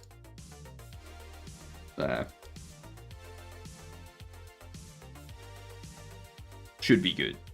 What up, Chillaby? How you doing? The other one.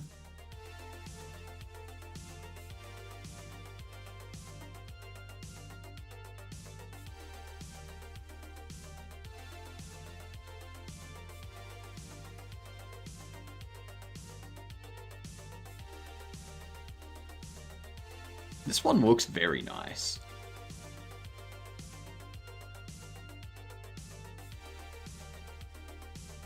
Looks very nice.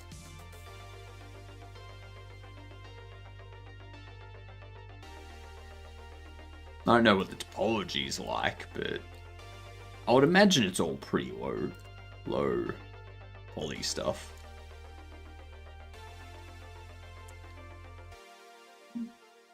It's my birthday tomorrow. For me, at least, as I live in the UK. Nice. So today's your birthday in Australia.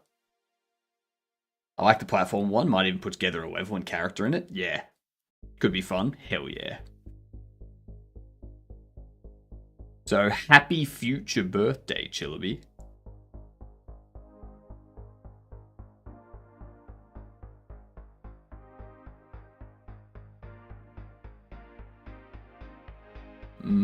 Burstable.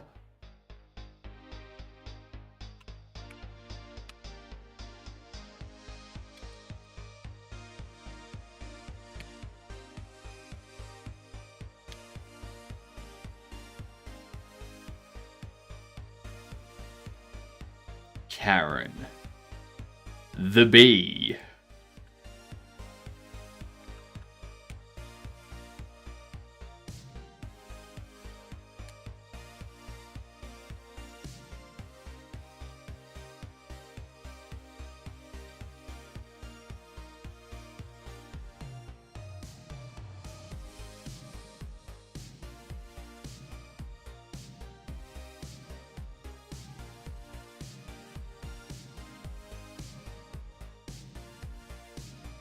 Bumbletooth.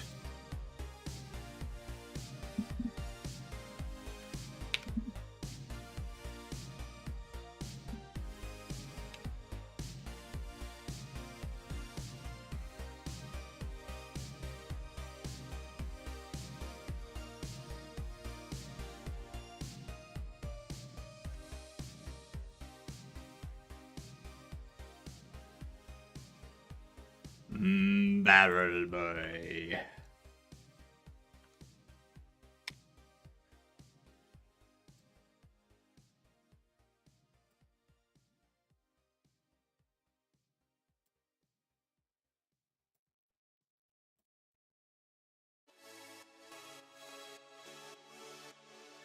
I think that's good.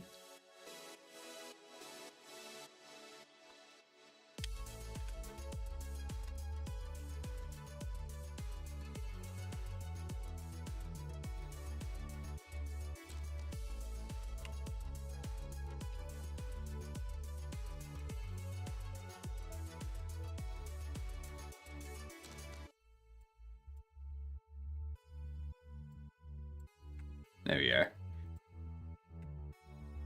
There we go.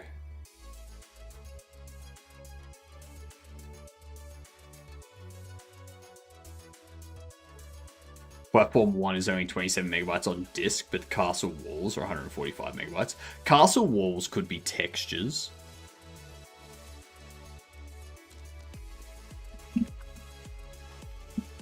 Like, they could be, like, more high quality... Like, high quality 4K photos, 2K photos, and 1K photos. There's, like, those look like proper photo textures. Or maybe they're just, like, 4K texture painted stuff. Yeah?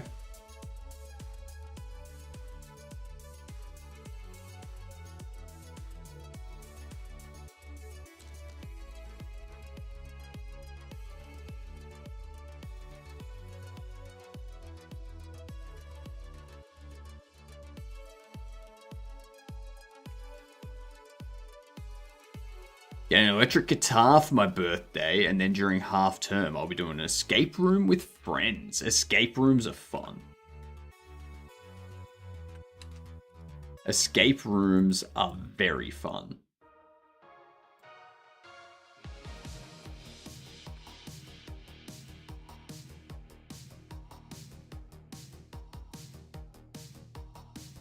Make icon for sell button of renovations. I've decided I'm not doing that.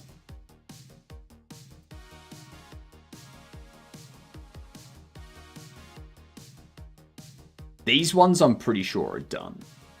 I think we're done. I think this is our demo.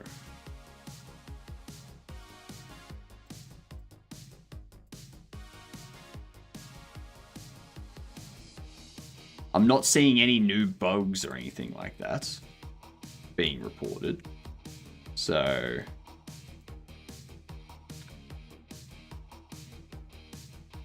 been to a few escape rooms and I've killed them. You're not... oh, you've liked them.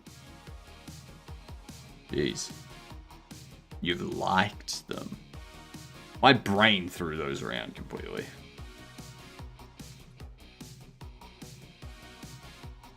What is this?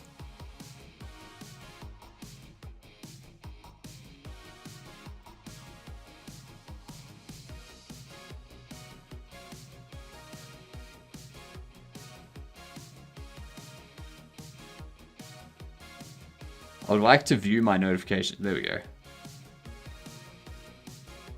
Ooh. More stuff for me to sell. I like getting these cards because I look for any that are like worth a bunch. Especially for new cards. Because if they're new cards, I can sell them and then use that money to buy stuff. What do we have? There's the PvP Fest. There's the RPG Maker Festival. So you can get like a bunch of the RPG makers on sale at the moment.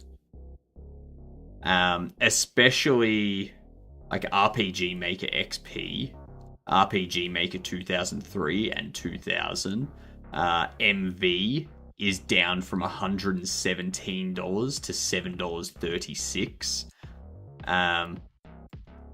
Pixel Game Maker MV is down from $125 to $19. This is Australian too, so they're going to be lower in US.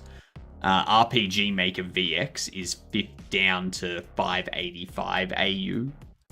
Have you ever fixed a bug you couldn't find by having a dream about it? No, I don't dream, Big Bit.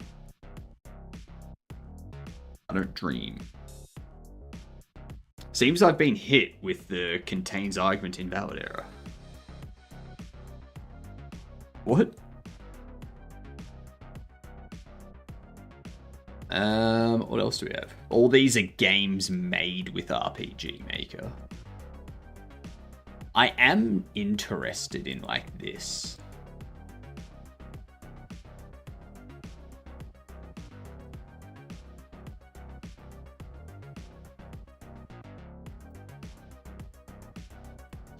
Okay, so it's all like turn-based stuff. Yeah, maybe not. Now this one's interesting. Because it's now side view. And given how popular side view is these days, this could be what helps. Like, you can create some high quality pixel art stuff. Then create a really nice pixel art side view game. I just want to tell you, I've used Sprite for 273.2 hours according to Steam. God damn. Publisher sale on Unity, giving away crafting animations. Ooh, damn.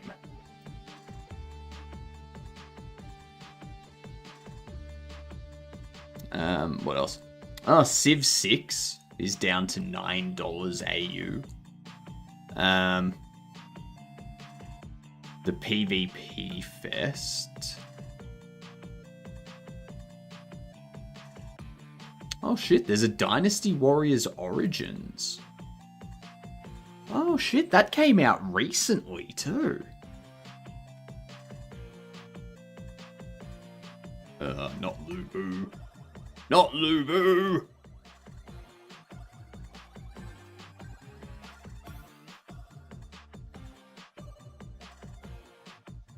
I love this game because it's just going around just kicking the crap out of everything in your path.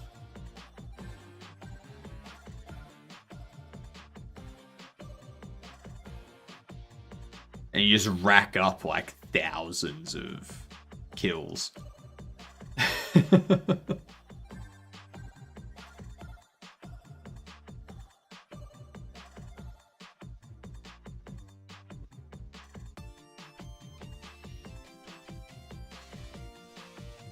Yeah.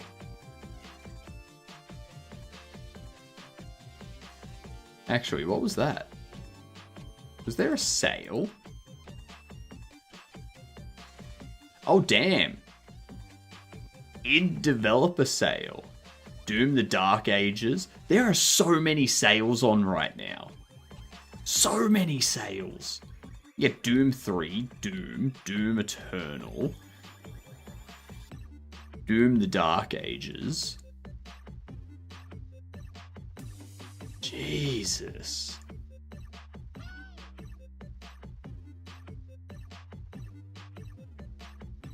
You can get the Quake games. Get Rage and Rage 2. Oh, Rage 2's only $11. Jesus Christ.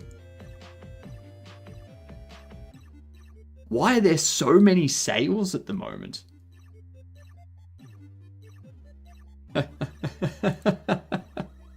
So Civ 7 is still $72 at a 40% discount. Something tells me I'm never buying Civ 7. There's so many good sales at the moment on at the moment.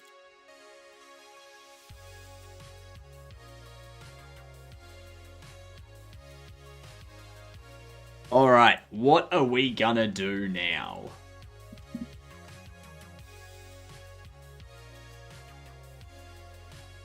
Ooh, that's what we need to do.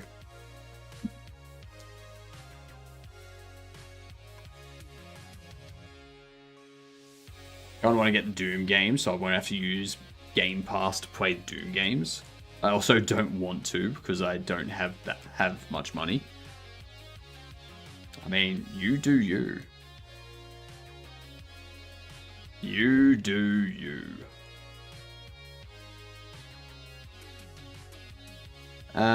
So if I change to Arabic, this is the last thing that we need to kind of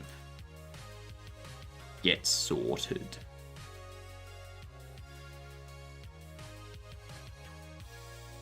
Is this.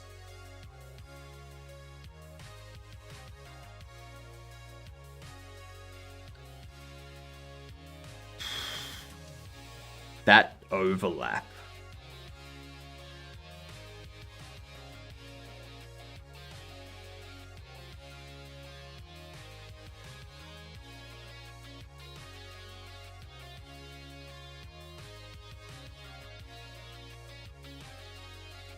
Maybe what I can do is, instead of displaying the price on the things that are locked, I just display the level required.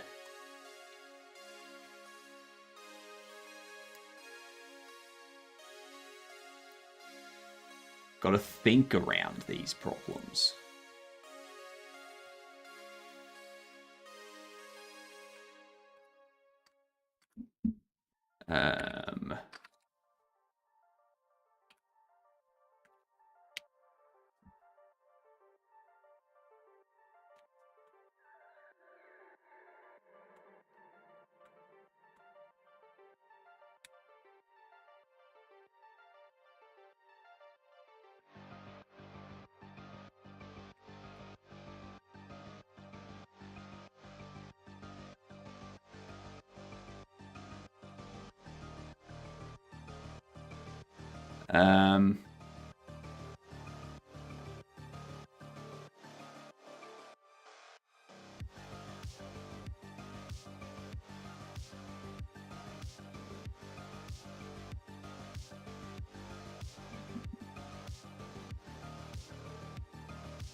Do that.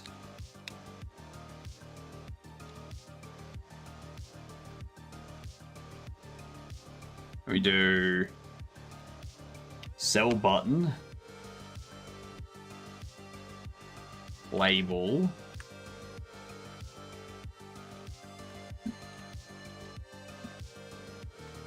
is sell cost if level is less than or equal to game state, shop settings, shop level, else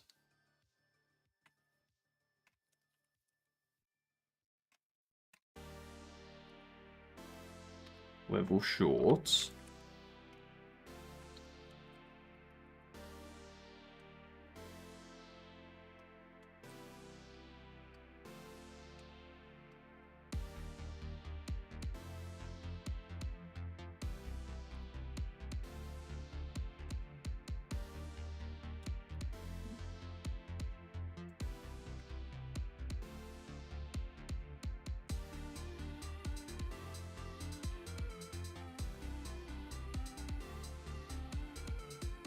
incompatible ternary values.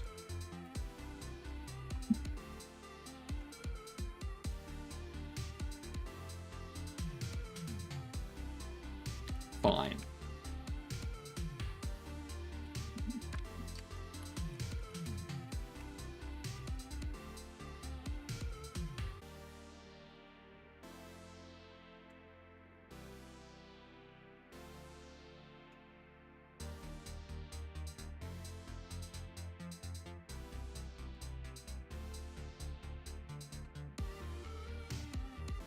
If level less than equal shop settings, shop level, you're going to be that. Else, sell button label.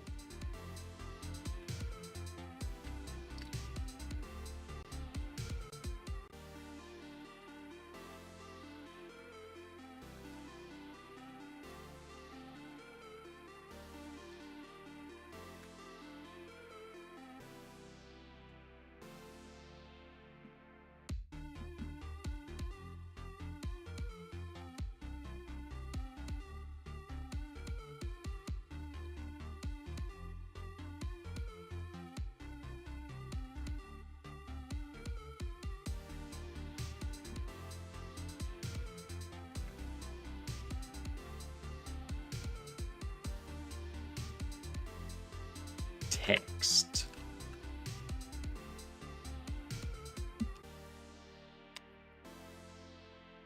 There we go. So if I actually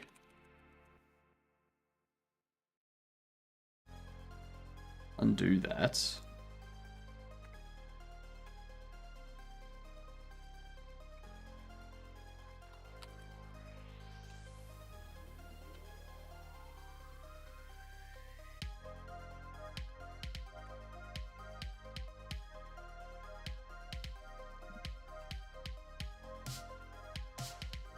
there we are.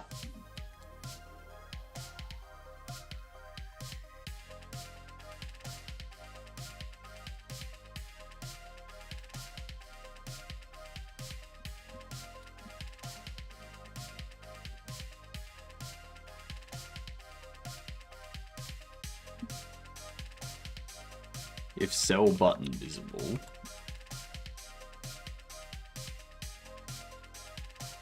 no. I can't bother with that check.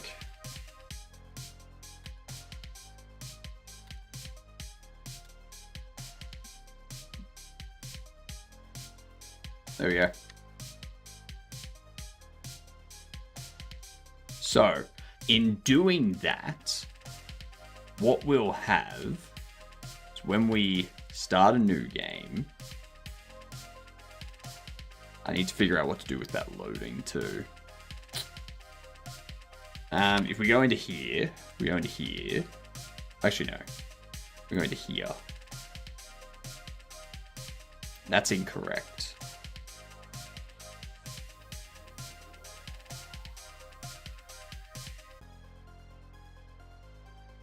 Oh, of course.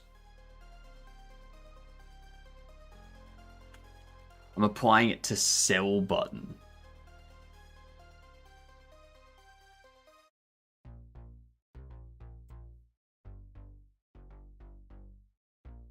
I'm doing it to sell button. I actually want to do it to purchase button.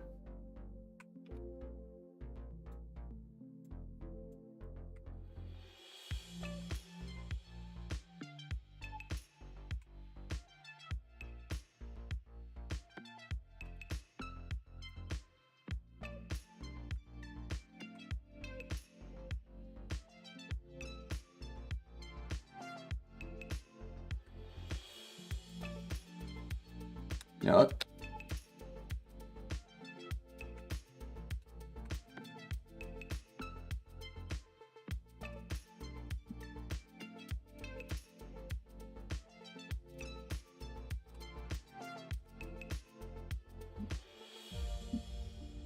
We're gonna improve the shit out of this.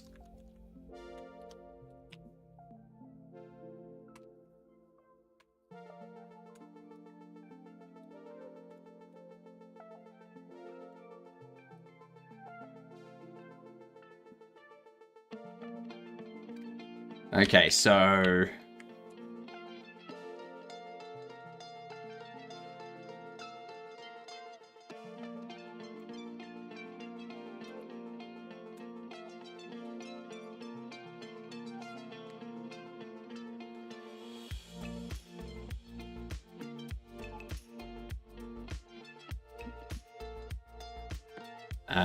if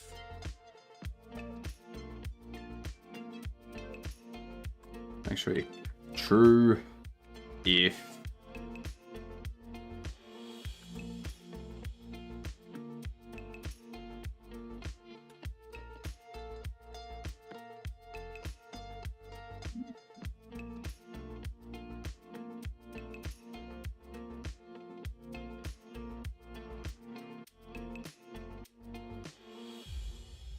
actually.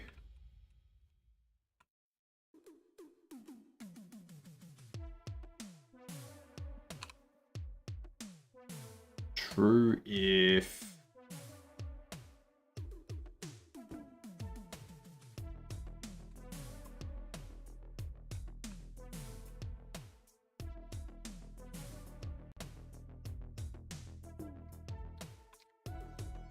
I need to update that.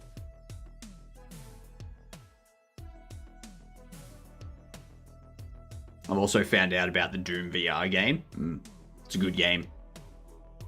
This morning I was working on my game, redoing my attack code for my game. I was wondering why the animation wasn't working. I now know why. I forgot to set the attack there. Yep, that'll do it. That will cause you problems. Yep, I can see that being an issue. Might I suggest setting that value? Yeah.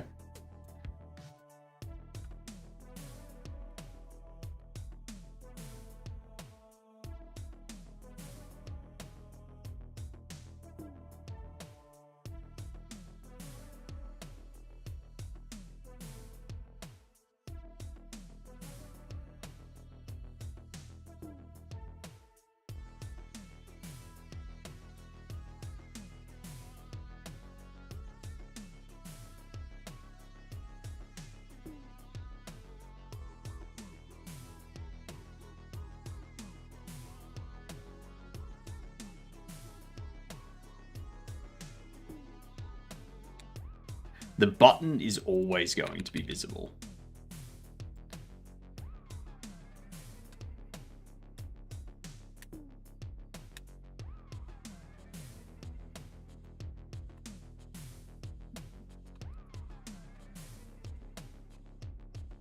Check purchasable.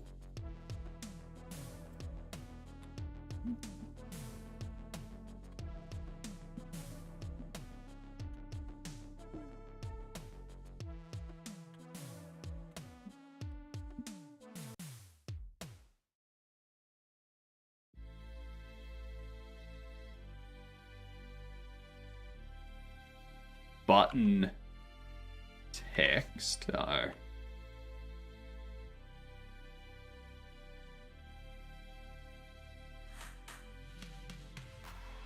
Am I good? Am I good? Did I just have a dip?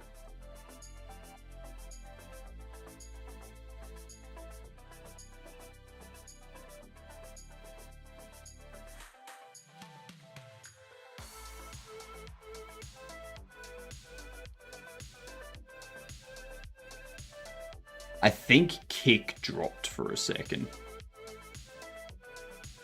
But I think YouTube and Twitch kept going. Which is interesting.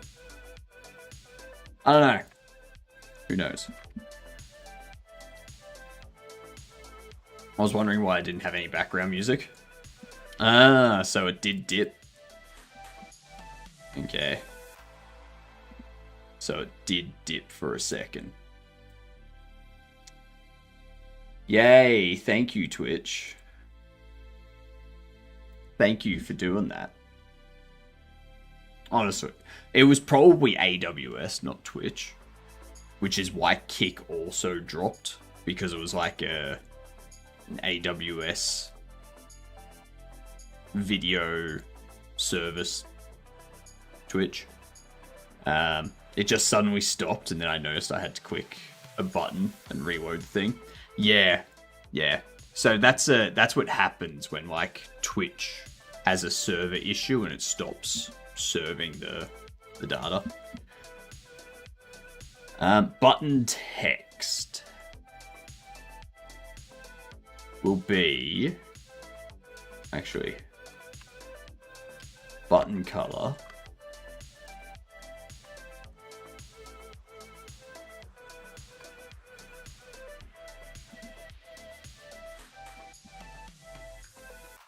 enums button color green if IDX is greater than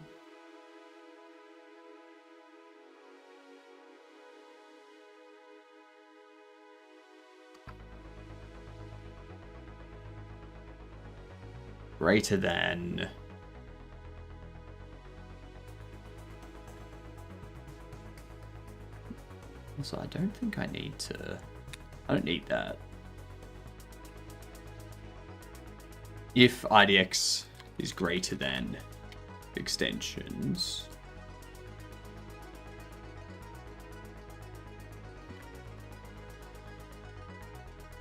else red button text, if level is greater than game state shop settings shop level, then button text is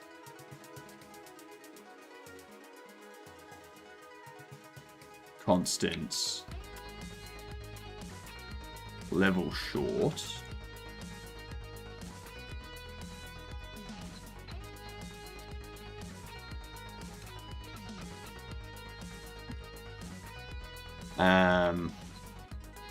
level.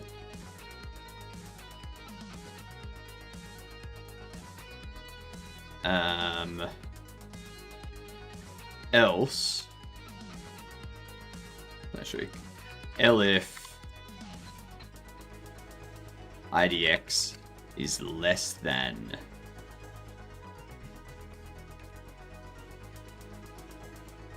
extensions,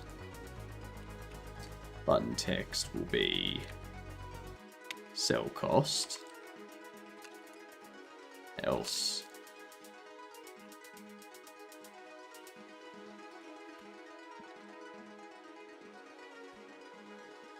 button text is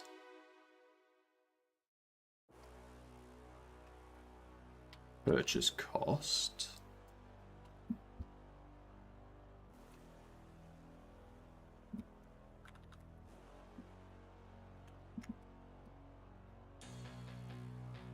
I don't think that's going to work, but we'll see.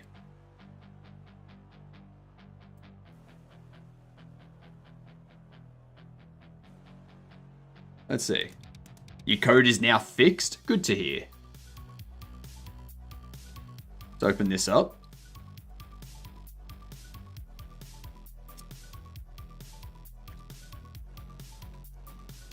Button visible.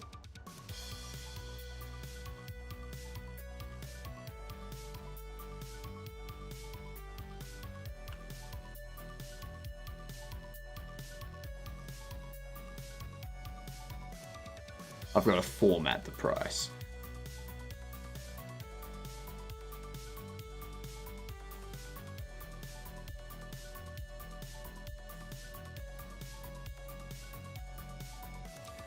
We need to disable them.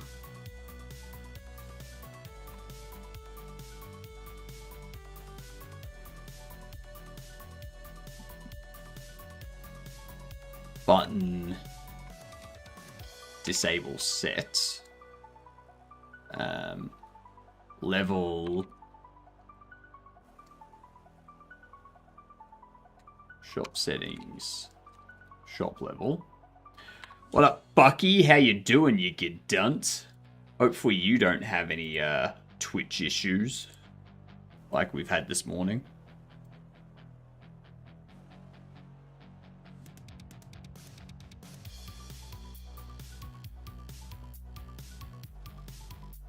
Okay, so from that,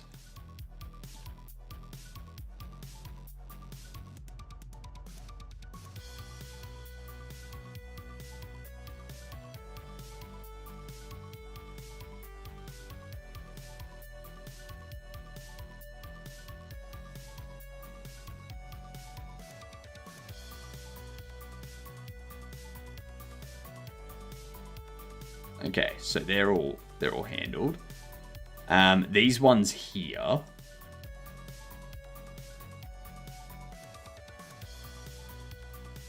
We need those.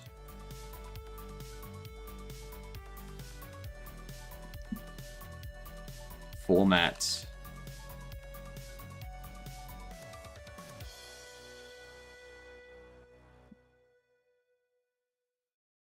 I do have minor lagging, but I assume it's my end. I have horrendous Wi-Fi.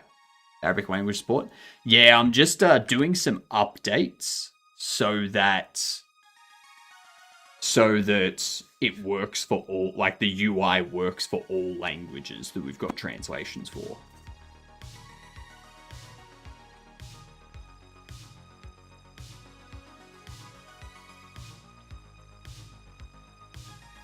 Okay, so we disable it if it's that.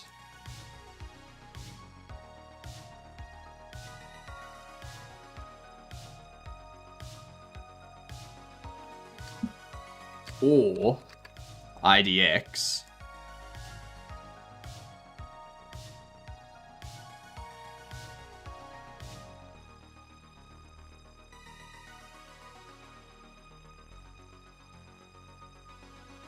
Is less than extensions.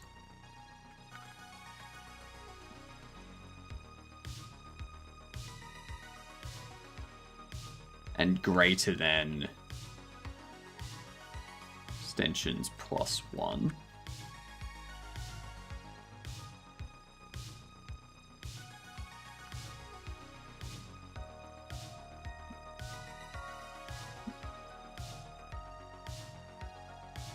Okay. Are you getting people to check translations? I don't need to. I've paid a service to do the translations for me.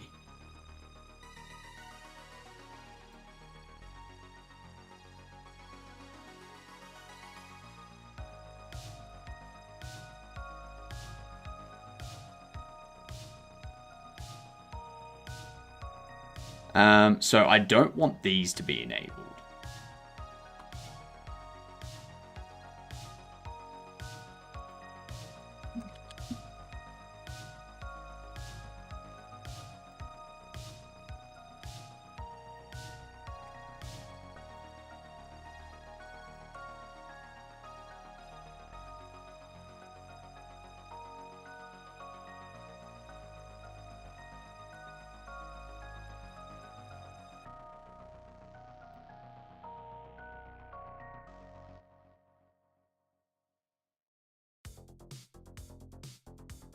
They're disabled, but you're also disabled. I don't want that.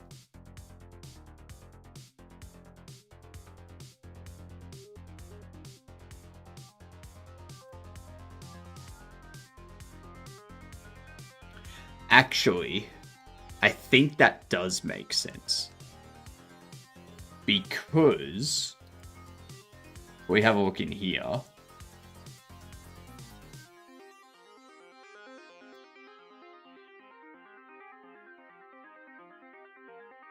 Level 0, 2, 3, 4, 6.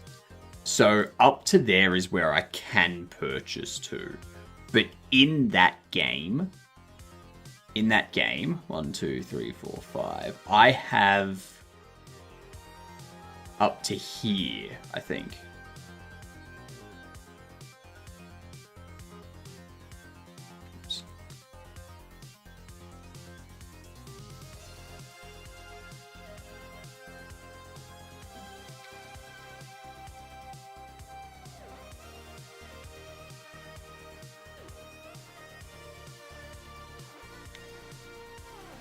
Is there a way to mass rename?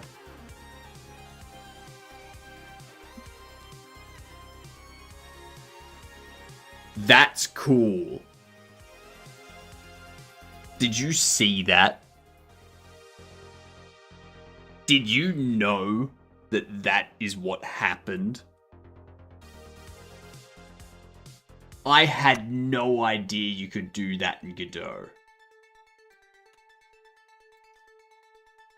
You select the list you want, you rename, and the one at the top of the list, you rename.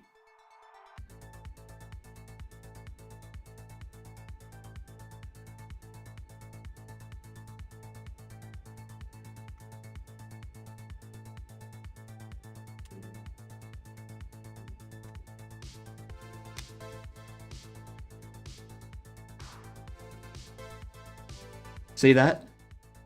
See that? Select them all. So you select all of them. You F2. And then you say 100. They all rename from 100 up.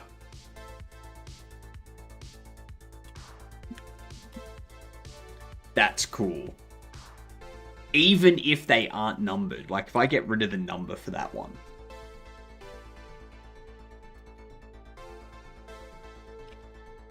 It includes it.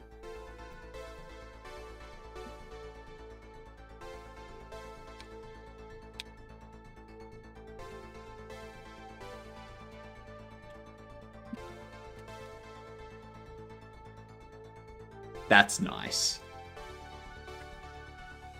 I like that a lot.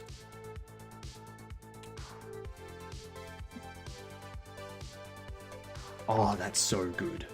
That's so good. So that's the one I've got purchased up to.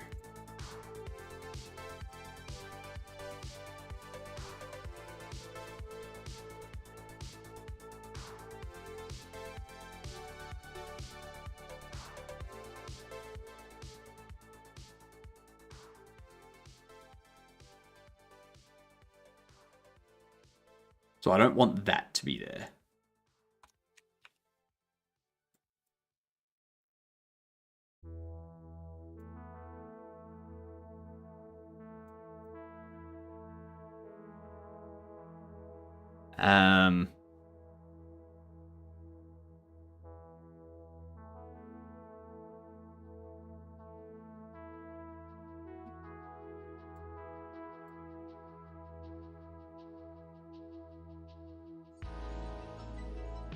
So this needs to be tweaked. That's what this needs. We need to alter this disable set logic.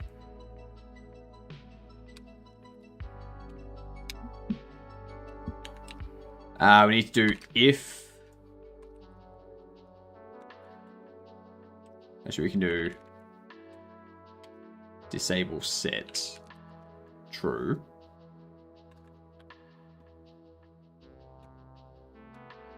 Disable set IDX is extensions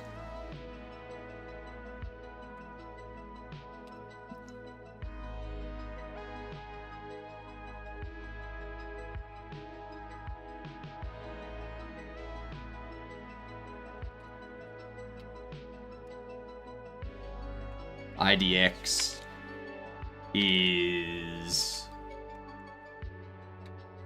extensions greater than 1 or extensions plus 1.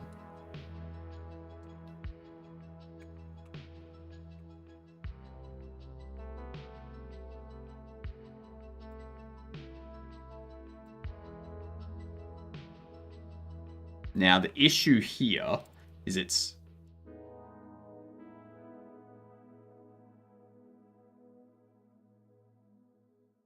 1, 2, 3, 4.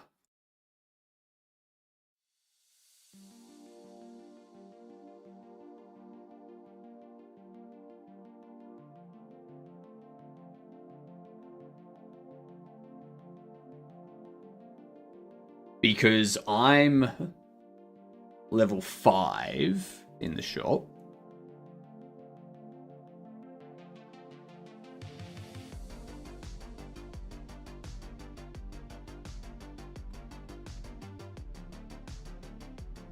If a level is greater than shop level, we disable it.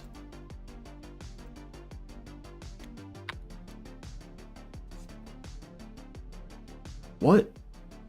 So level is greater than shop level.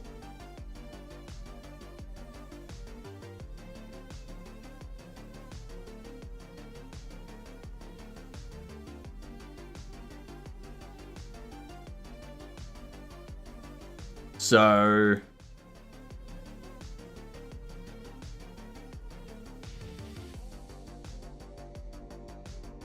level is greater than shop level.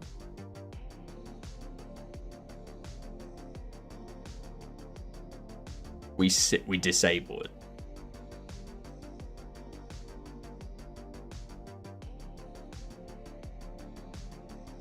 If IDX is less than extension, we disable it.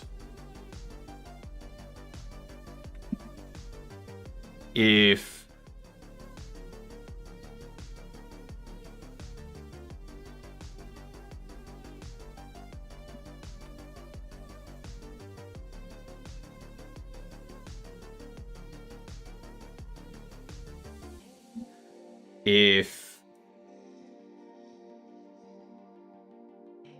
otherwise,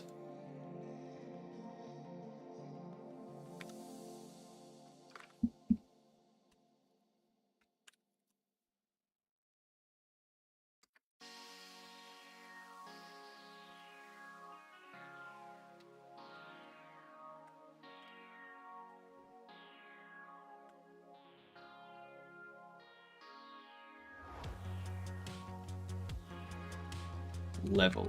If level is greater than shop level, or IDX is extension +1. Is greater than.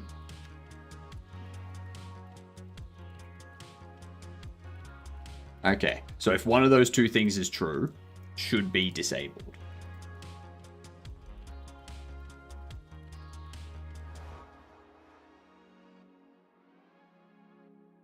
Okay, but we haven't bought an extension yet. So this one should be disabled.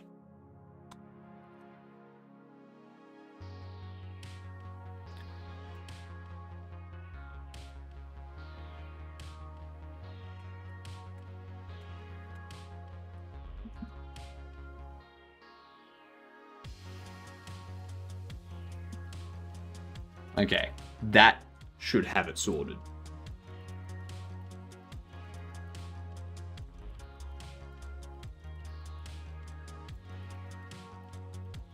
You should also be disabled.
Oh.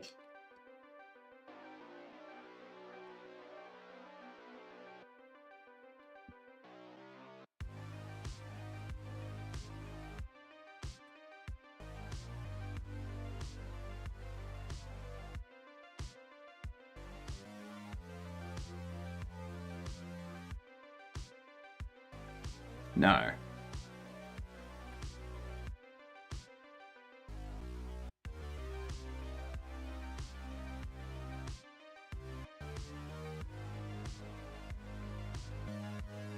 So we want it to be sell.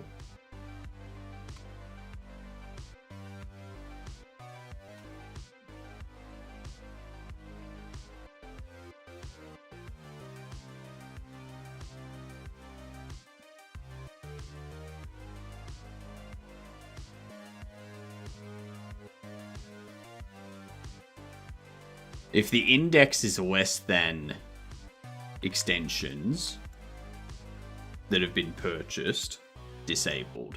If it's equal to extensions that have been purchased, then enabled.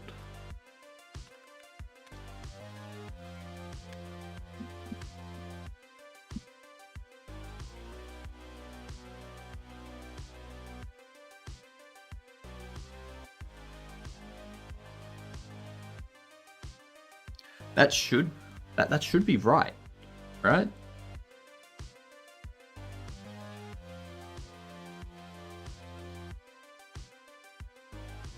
Because in my situation, I haven't purchased any of the extensions yet.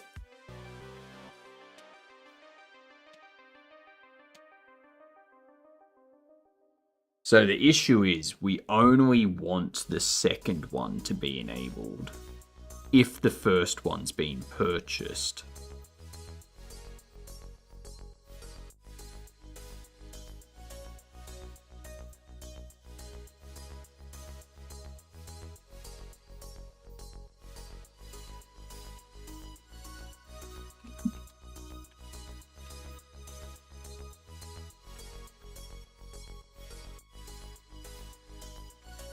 And extensions greater than 0.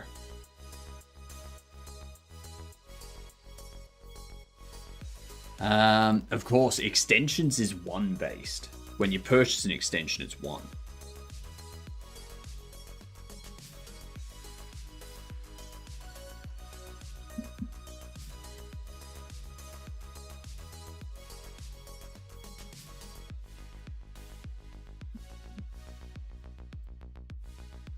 So yeah, 0 index, 0 extension.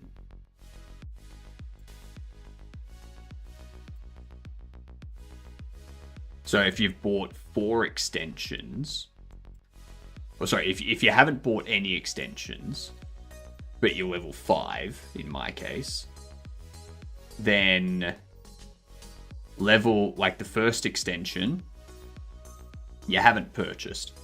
IDX is less than extensions. 0, 0. That's wrong. Okay?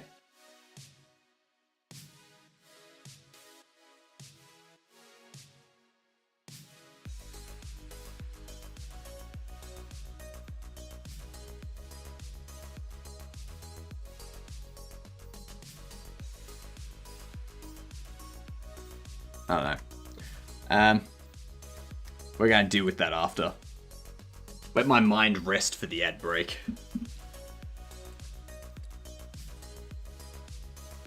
Walking Dead Season 1. Ooh, okay.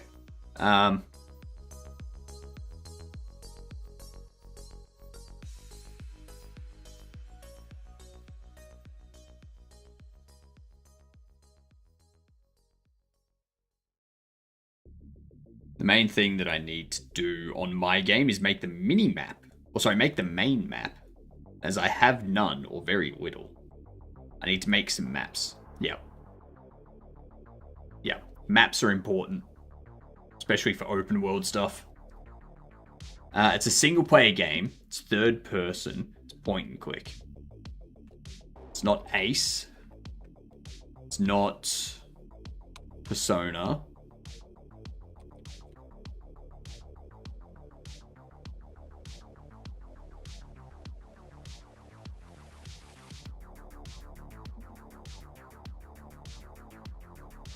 Okay, so it's 2015 to 2017. Let's just go Dishonored 2. Alright, so it's 2017. It's a 2017 first person, third person point and click. First person, third person point and click.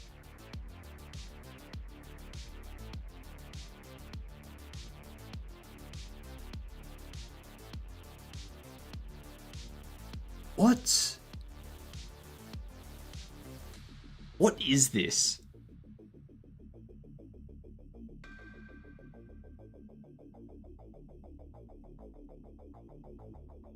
Oh, that reminds me.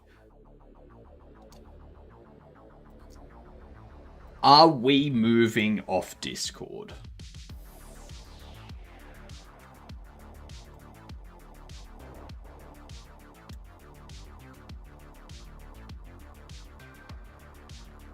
Yeah, point and click 2016 single player, first person and third person perspective. Um, it's not Doki Doki.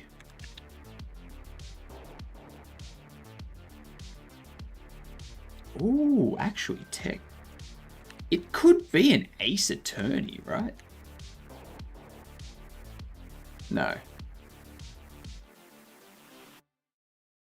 Point and click visual novel adventure.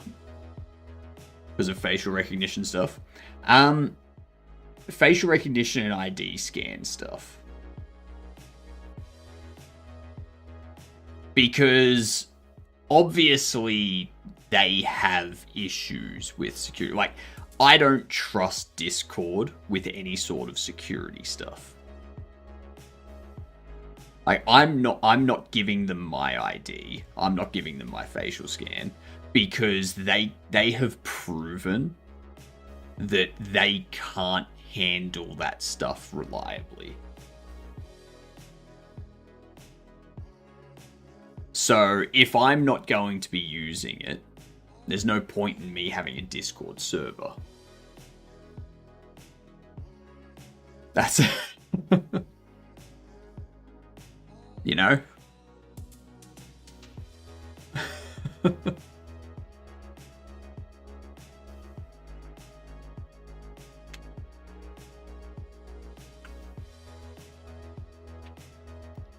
It's 3D.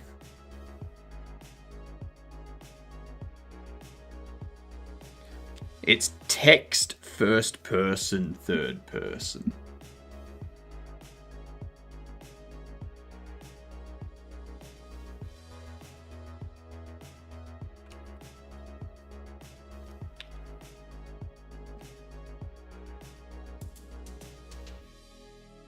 So it's a drama mystery. It's a drama mystery.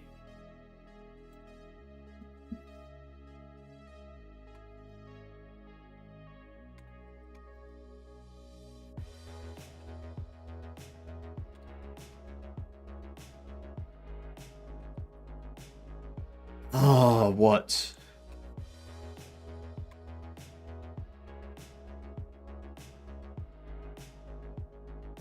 The disappearance. No.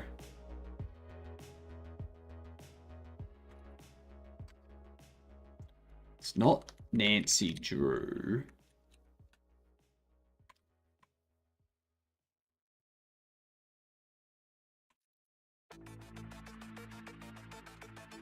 Oh my god, what is it? No, it's not comedy. It's not comedy. We've already ruled out comedy. So it's a mystery drama. No, it's not Her Story. It is Unity, though. Mystery, drama, and something else. Oh, what is it? There's the one where it's like... the...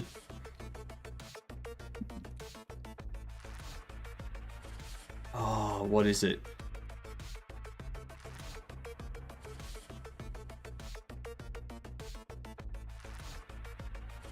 I don't think it's King's Quest.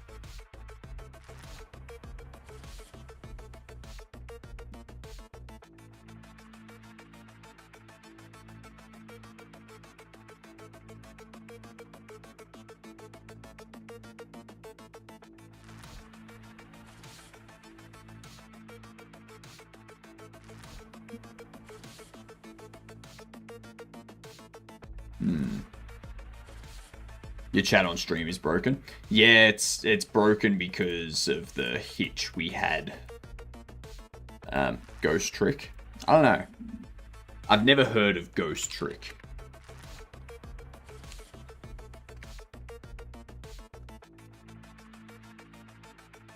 Ghost Trick was 2010. This is our last guess. Okay? This is our last guess. It needs to be first person, needs to be third person, needs to be text. Single player, made with Unity, 2017. Point and click, adventure, visual novel. I'm wondering if it's like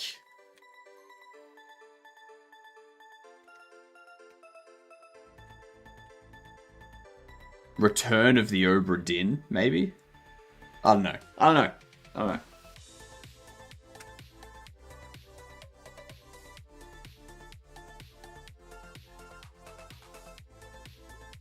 I've never played any of those games. Never played any of the Danganronpa. Whatever the hell it is.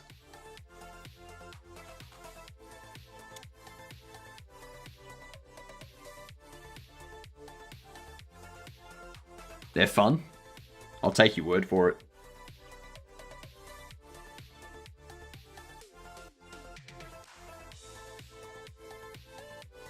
And no replay value. Fun the first time.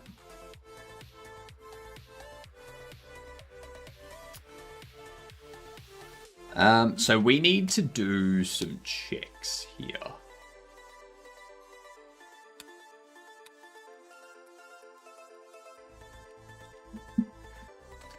If extensions is 0 and IDX is 0, then button text is purchase cost. LF level is greater than game state shop settings shop level.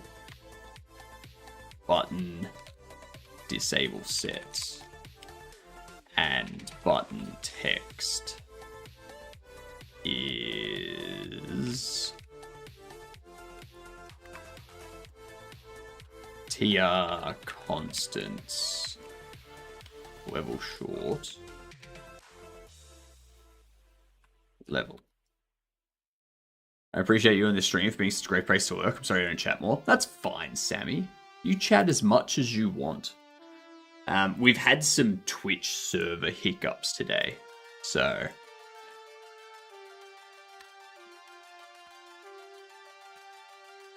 yeah.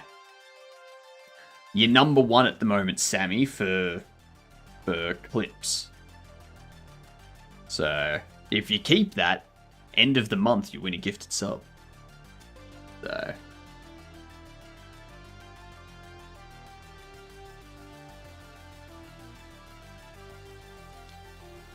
So level greater than game state shop settings shop level. We do best clipper of clipping. I'm pretty sure it was me dancing, wasn't it? Which is basically just a head bobbing around. Yeah.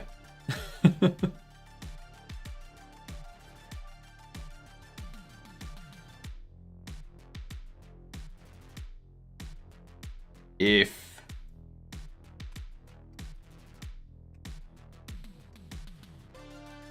IDX is greater than extensions,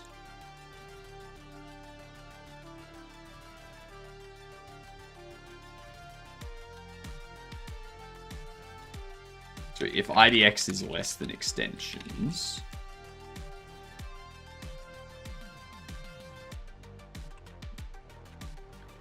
button text be sell cost and button disable set will be IDX less than extensions -1.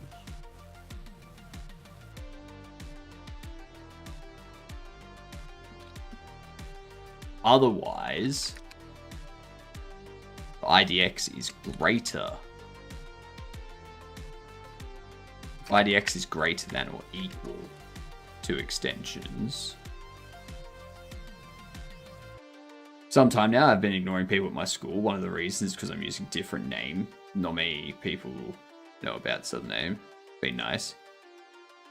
Every time when someone tries to get my attention with my name, I just think, whose name are they using?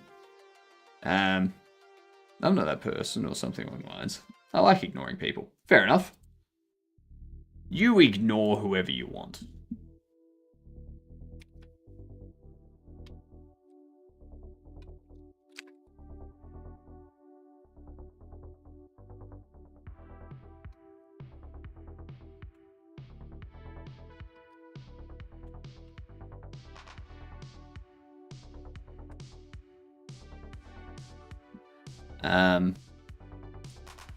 Button text.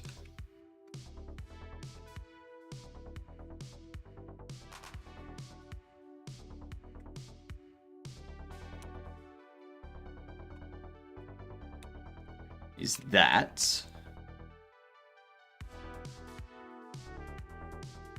No. Purchase cost, button disable set will be IDX is greater than extensions.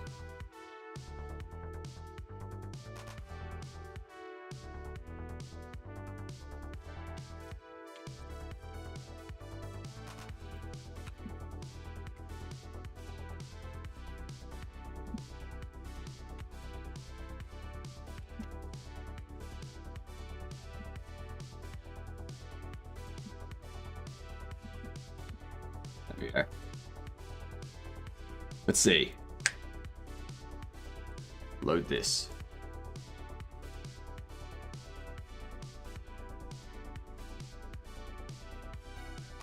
Excellent.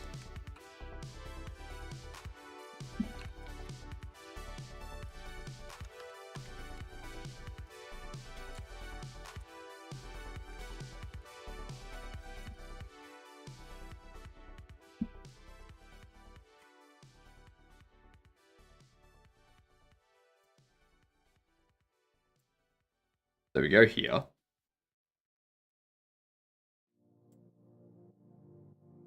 You're the only one I can purchase.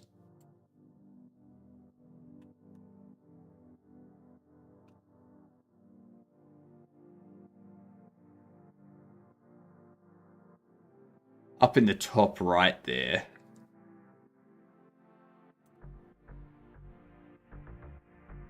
It needs to have a larger space between them.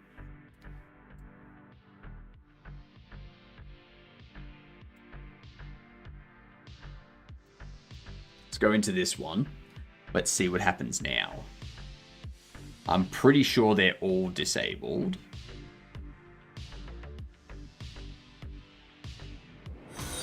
Ooh, thank you for the follow. Much appreciated. I hope you're having a Gadunty kind of day. Being fantastic and whatnot. Make sure to tell everyone you are in fact a Gadunt.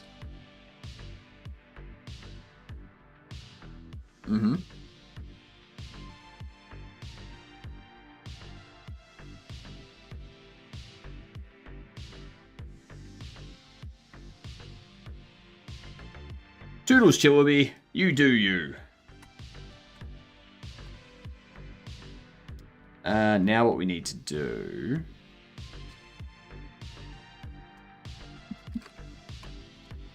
local share.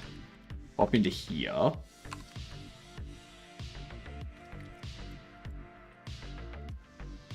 NVim shop settings.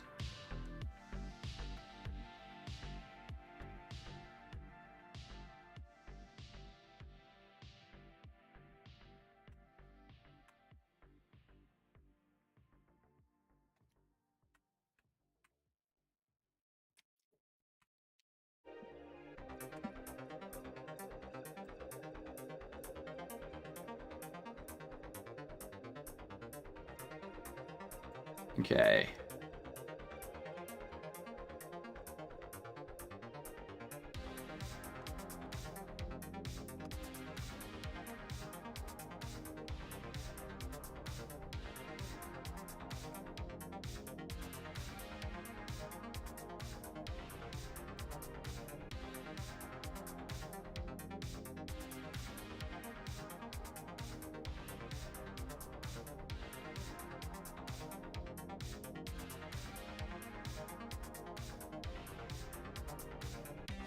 Of course.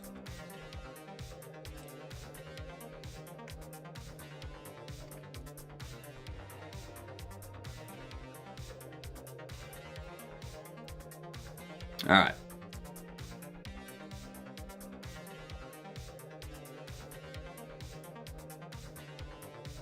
Check disable.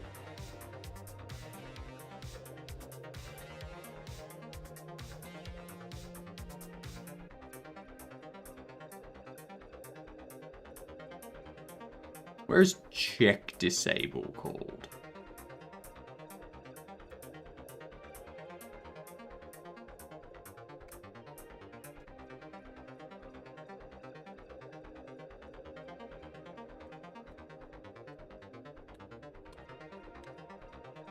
Check purchasable. Now, it complained about margin container as well, which is interesting.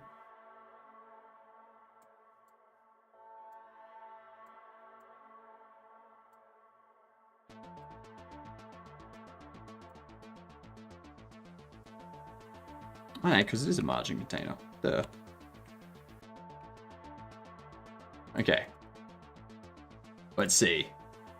Go into here.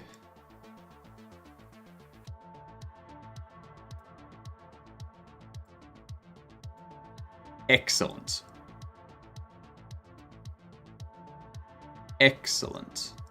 Now I need to switch what it's connected to.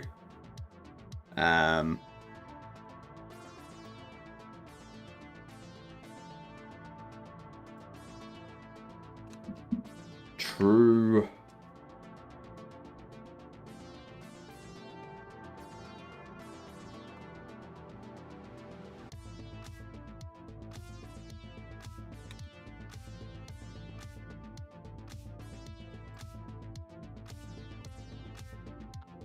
Let's do a disconnect from that.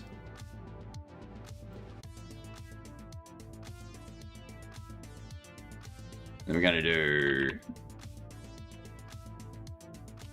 try connect button up to expand binding false.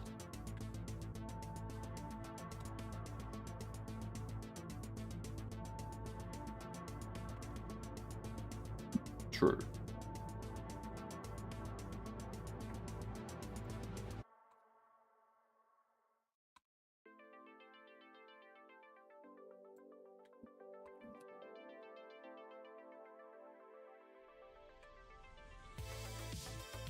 Okay.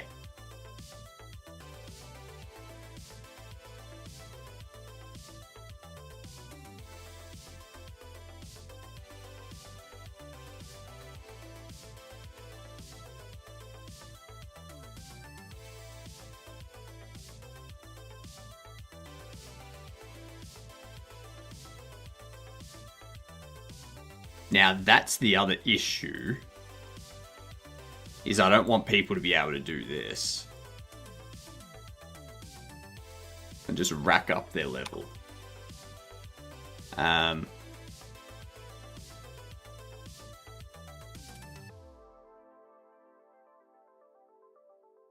So when we do this,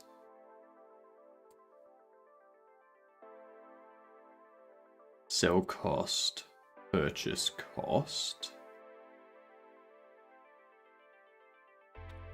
So money's getting added.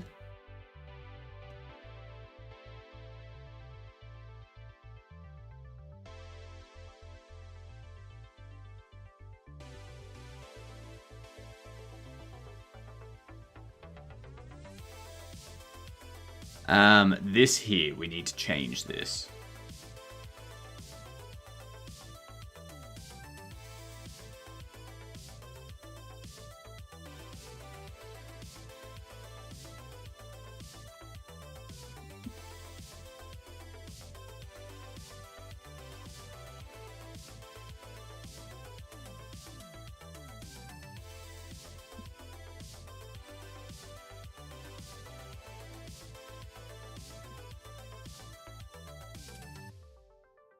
So we need to take this.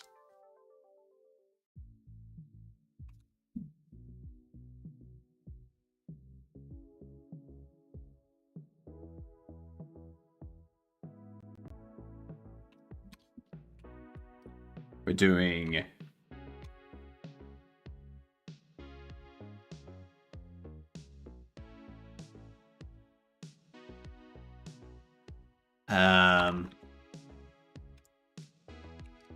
money changed.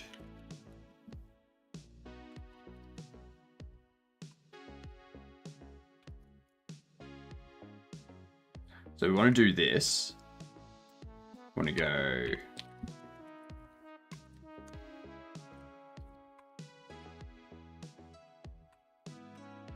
XP gain.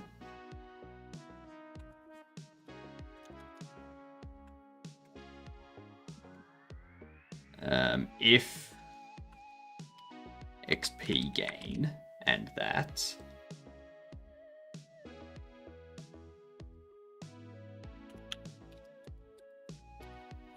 We do that. Now we need to go through all of this. Need to go money changed. Amount required. Now it's payment.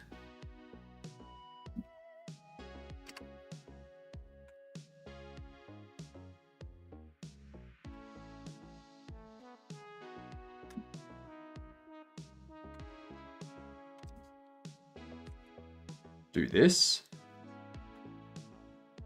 I can probably get rid of that actually.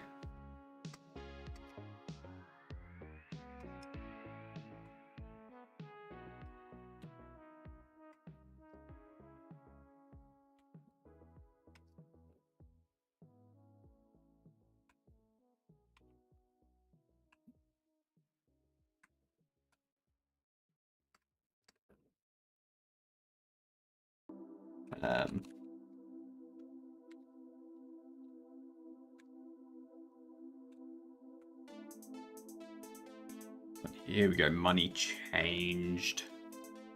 HUD update money. Okay, so that's fine. This one here.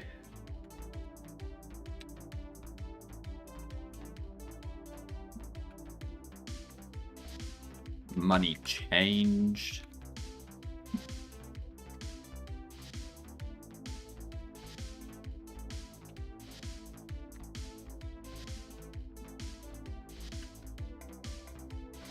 Money changed.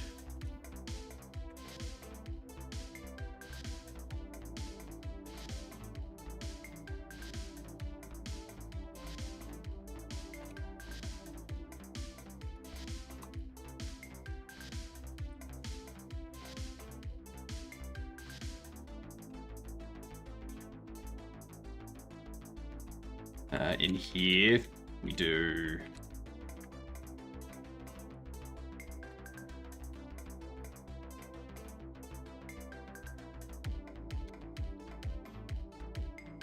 money changed.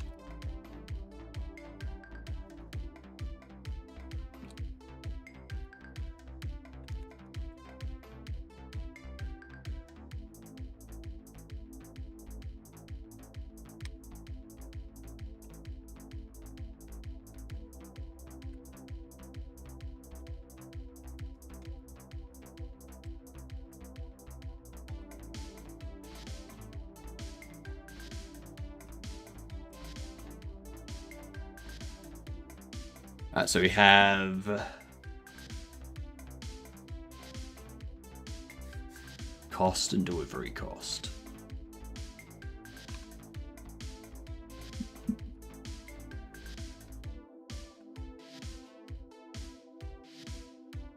Let's force it, make sure.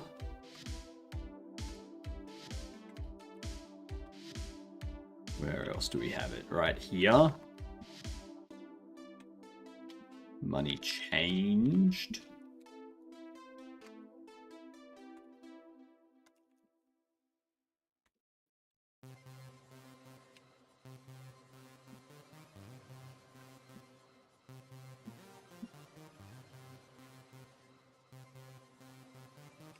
So many areas that money changes.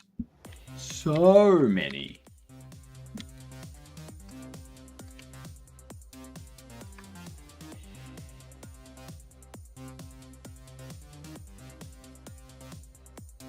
This one as well.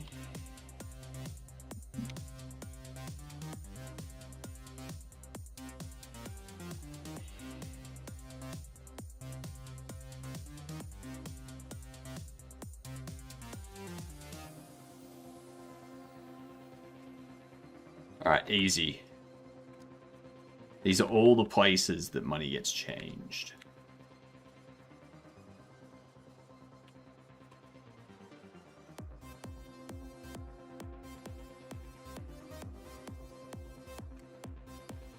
False.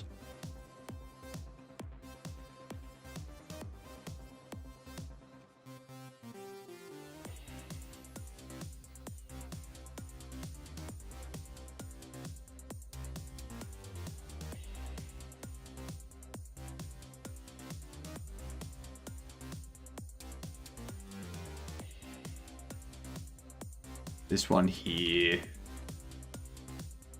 false.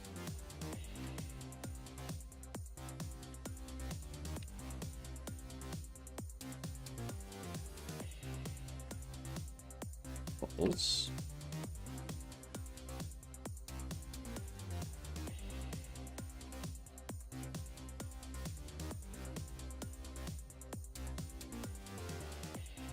Unlock cost. I'm just going to make sure that I set false on all of this stuff.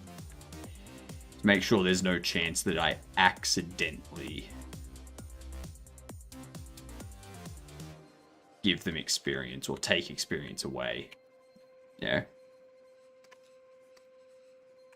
Sweet.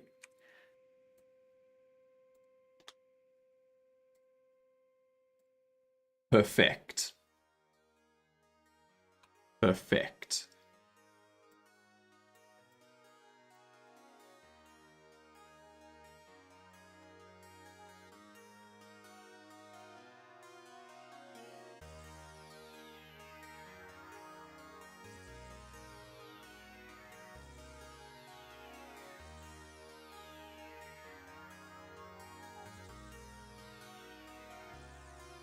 Oh, of course.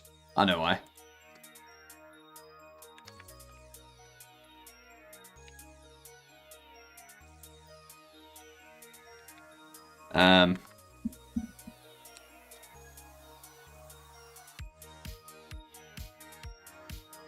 So we do that.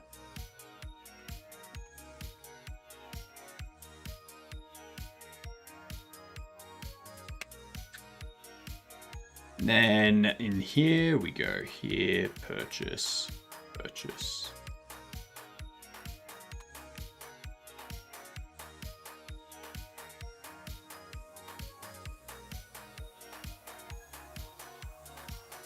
Where was it?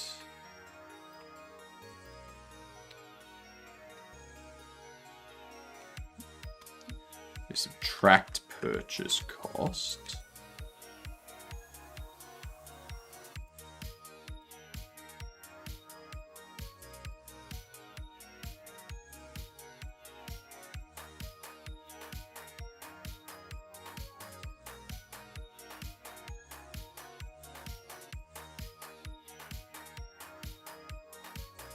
Then 118 coming off. Cool.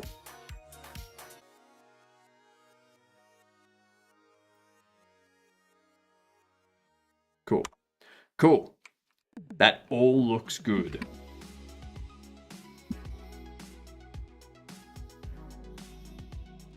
And that becomes our demo.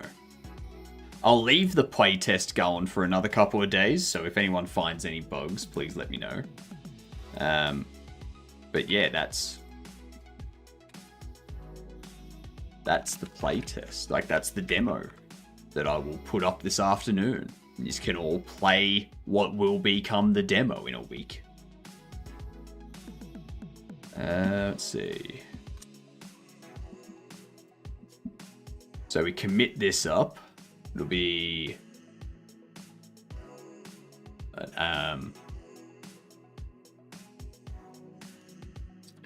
better handling of money changes and XP giving.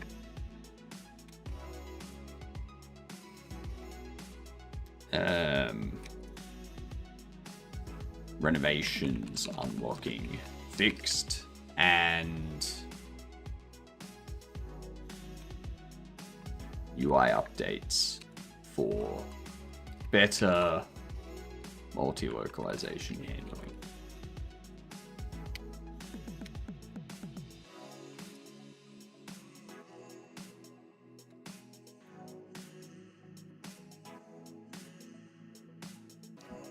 I need to close this out.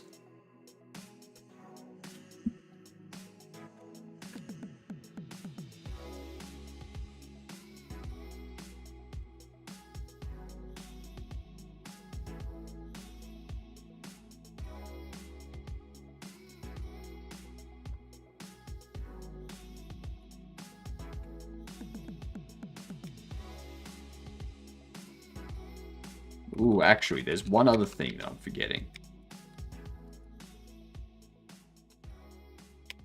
Jesus Christ. One other thing I'm forgetting.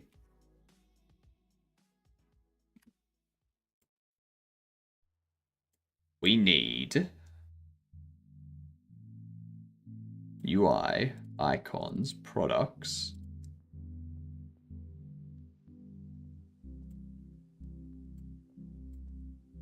So we do have it.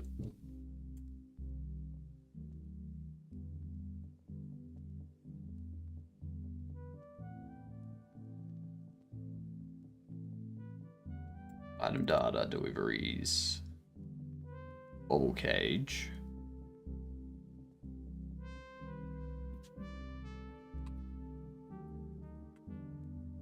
There we go.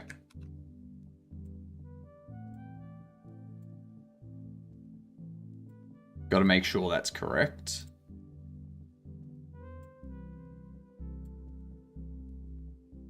Done. Now we can create the release branch.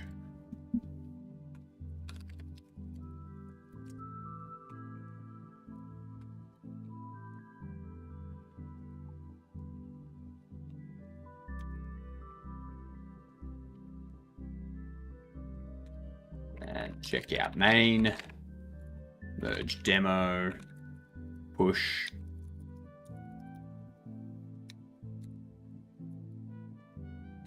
Okay, now what we want is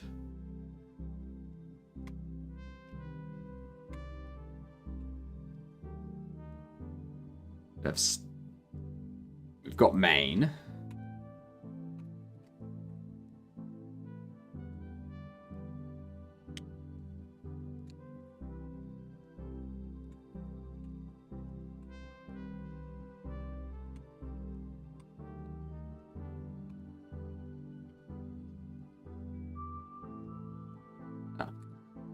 Check out release.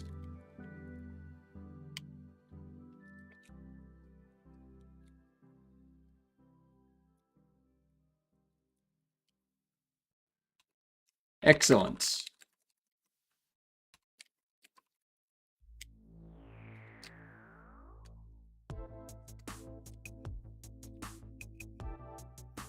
So we have the main branch, we have the release branch, we have the demo branch.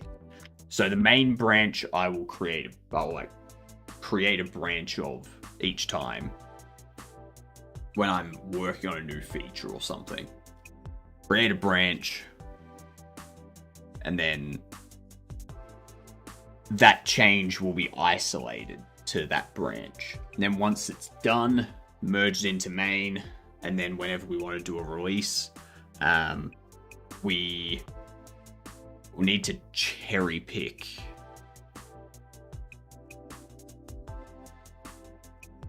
actually no, I will branch release, and and I'll create stuff off of that. Merge that into main. Oh, sorry, merge that into release. And then I can tag release whenever I put up a release. And the demo can have its own thing going on. And then I can update main. Like I can merge release back into main whenever I do a release.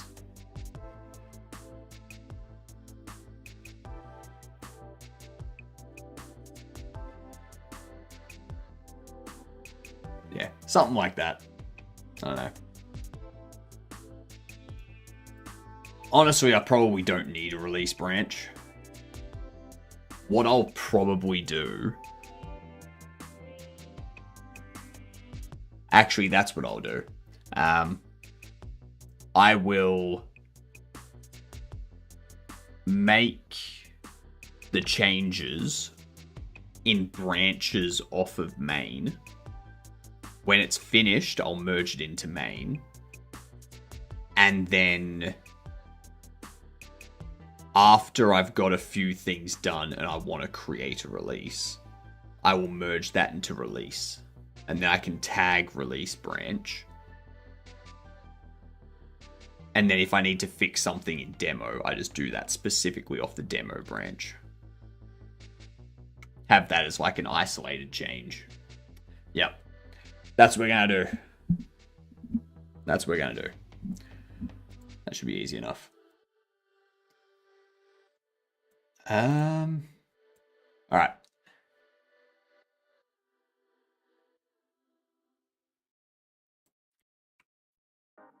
But yeah, one of the things I was looking at,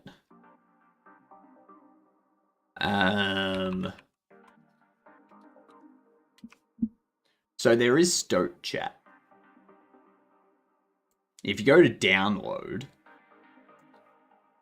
you can download these things.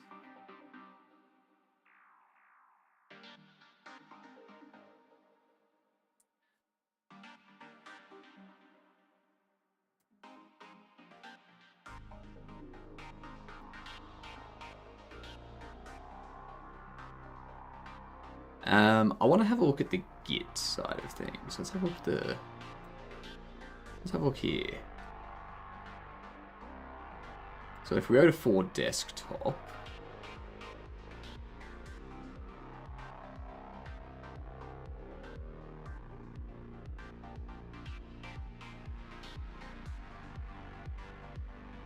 so this is going to be an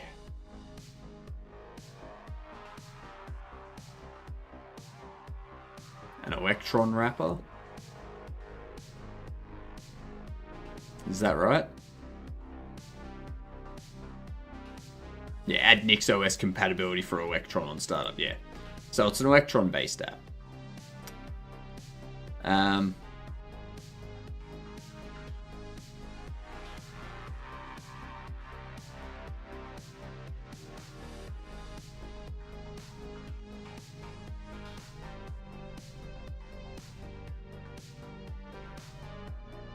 I think the only thing that Stoke doesn't have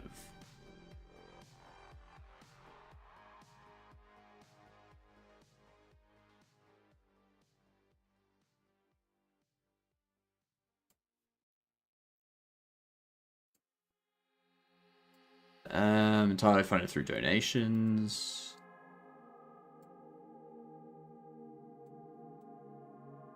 They have a roadmap.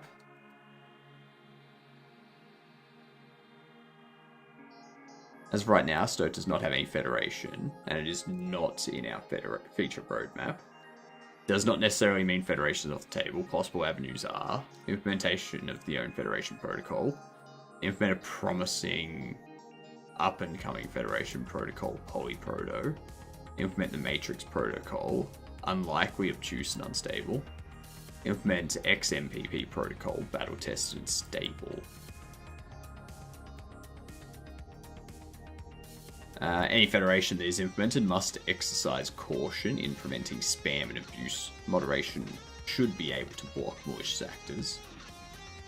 Protecting user data. Users should be able to redact all of their information and messages. What can I do with Stoat, and how do I self-host? In general, Stoat branding is used to represent the platform, stoat.chat. You may use the branding as is to promote a platform in your community on the platform. You should not use the branding in order to appear as if you are associated with the Stoat team. Please make explicit distinctions between Stoat, the platform, and the Stoat software. Stoat software is provided unbranded and only associated by name.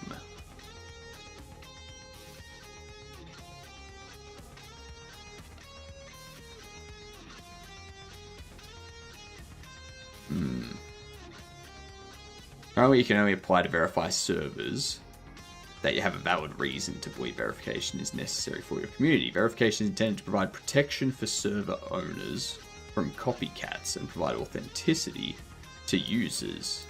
As such, we are not just giving it out to anyone, because that would defeat the purpose.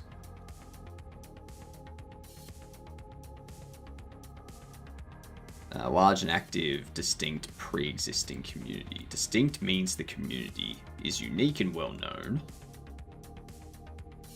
Okay. Interesting.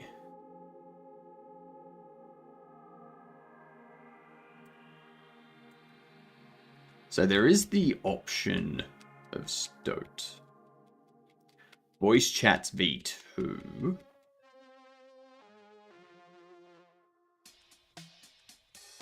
Has that been implemented? Interesting. Well, that was the beta v2. Or released.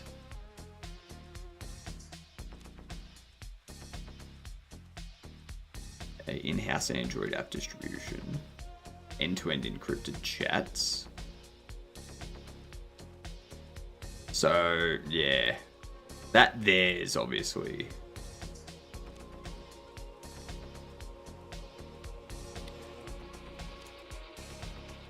It is interesting. It will be interesting to see what happens with Discord and all these other platforms.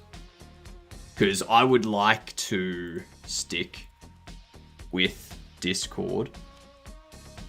But if they tell me that I need to give them my ID or face scan in order to log in, I won't be doing that.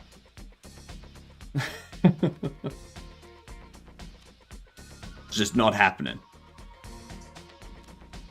It's not happening.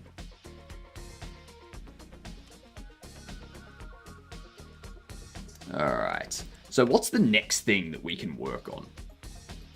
What is the next thing that we can work on? It's 10:46. I'm not sure there is anything we can work on at this point.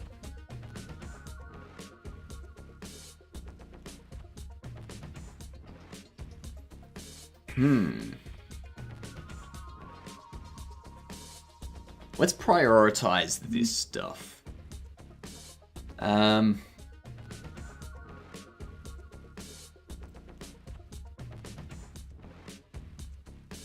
Functional workbench for bobbleheads.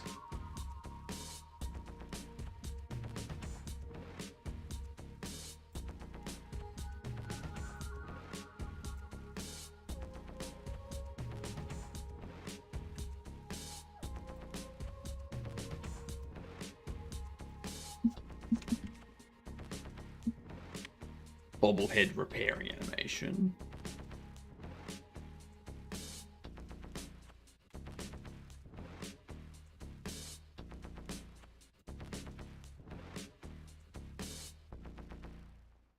Do I want audio for a radio ad? I don't think I do. Textures and repair kit. Enchanted baubles.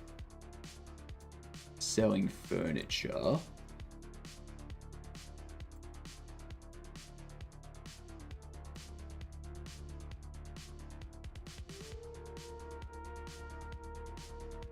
I think I probably got top there.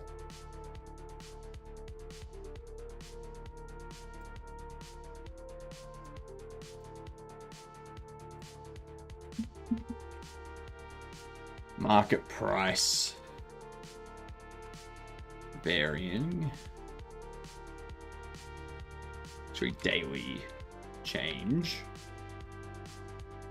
Chart on price setting screen.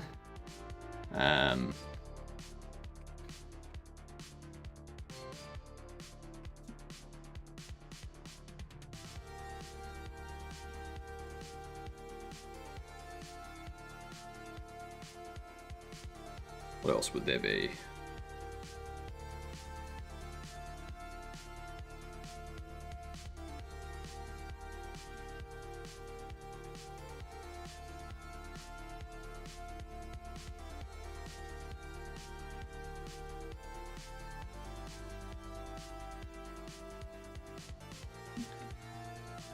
Button on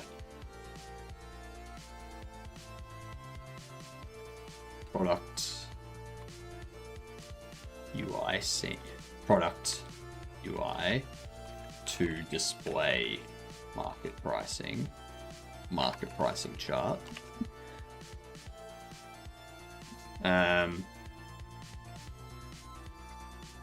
Start of new game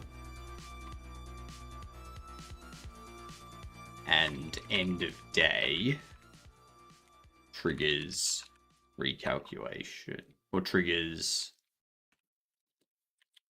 market price variance change of plus or minus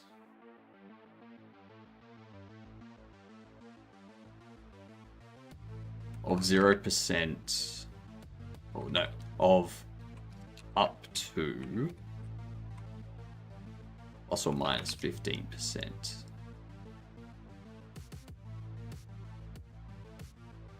I will do 10%, plus or minus 10%. So for something that's worth 13 cents, it'll go up or down by... Actually, I'd want it to scale.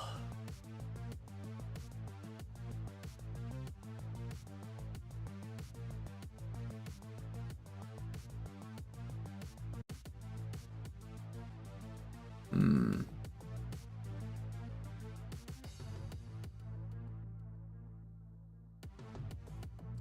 I probably want the Bobble Box as market price. And the card pack market price to be based on the average price plus 10% of the common pricing. That's what we'll want. Plus minus 10% for anything over $1.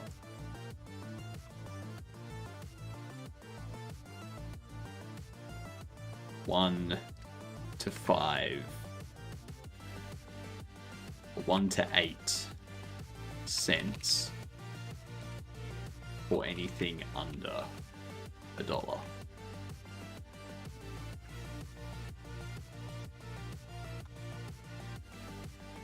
Anything $1 or over. Card packs and bobble boxes should have a market price based on the average card bobble category cost plus 10%.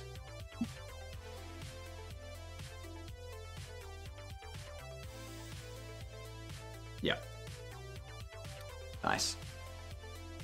Now, do I want the market price?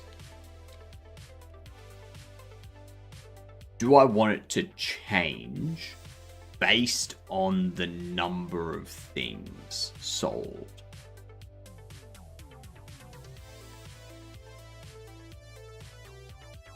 Or do I just want it to be random? So if you sell a ton of casual bobbleheads, for example, because at the start, that's the only thing you can do. The only thing you can do is sell a ton of casual bobbleheads. So if I implemented that logic at the start, the demand for casual bobbleheads is obviously going to be very high. So that's the only thing you're able to sell. So that would skew the price of that up, you know? So I don't think I do want that. I don't think I want that.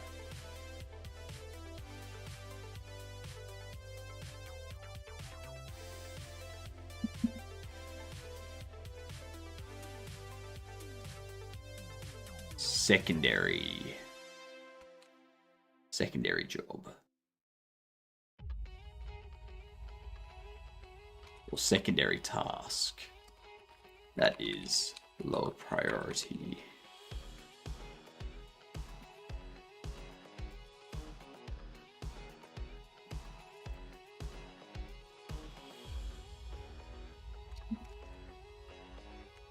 Okay.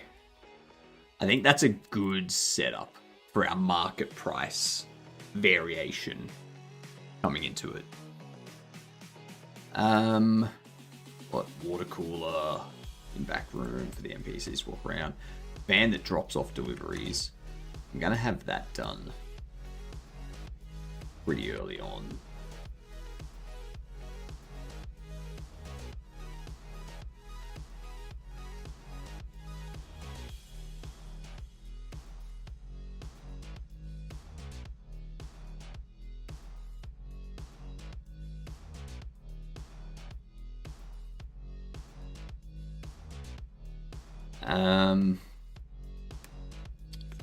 Ooh, that's something else I can do.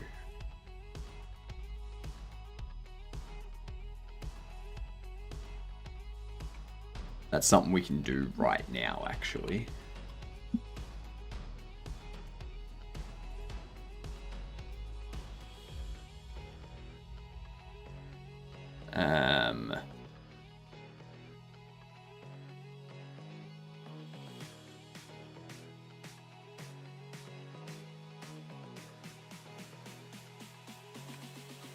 Why does that say Bald Bobby?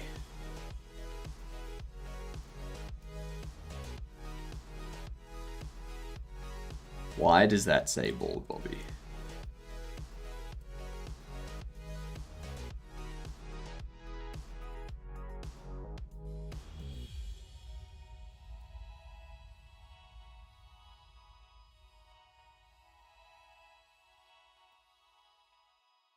Okay, cool. That does have annoying Annie's values. Perfect. So, what we want to do, we want to take this section here.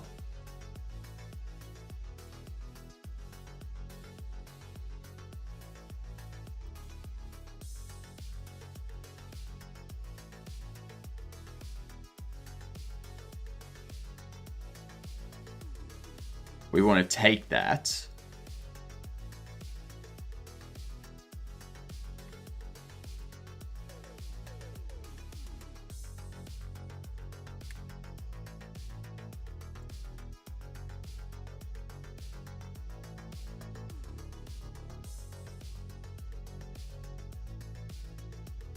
and turn it into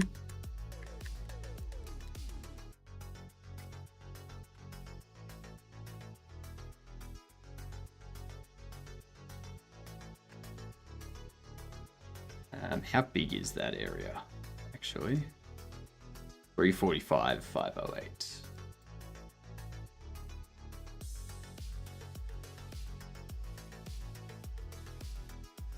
Uh, 345, 508.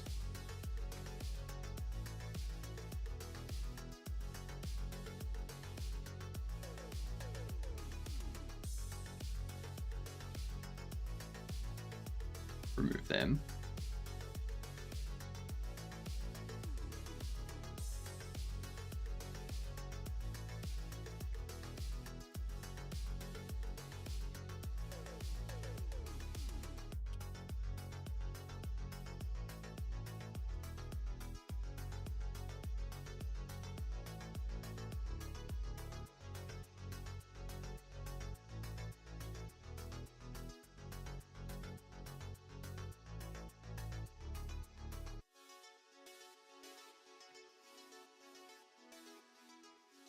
Um,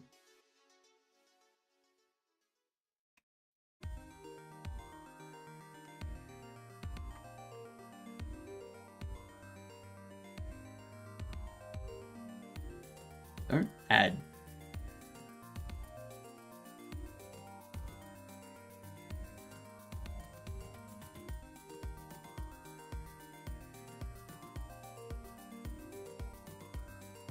Don't fucking Jesus Christ.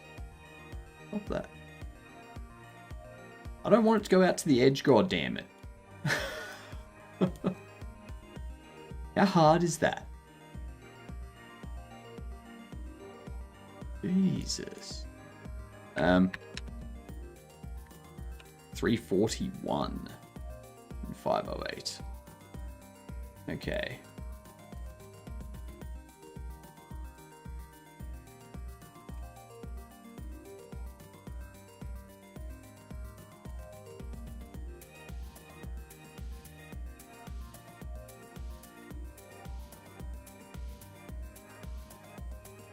Okay.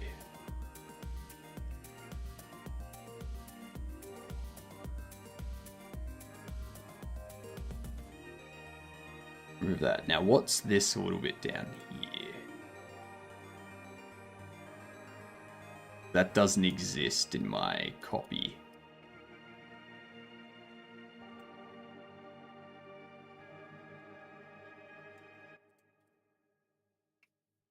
That does not exist in my copy.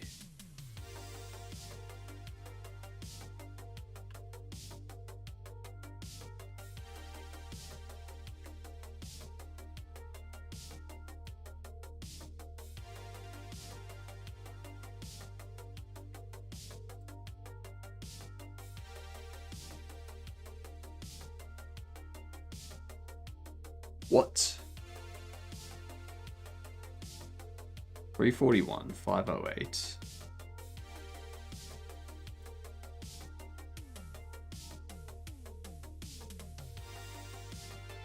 $341, 508.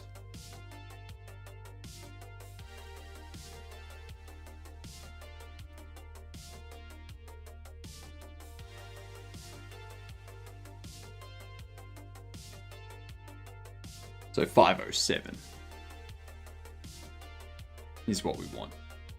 All right.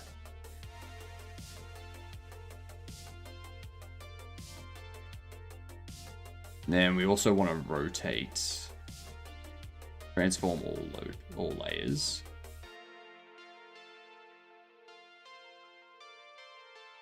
Rotate them there.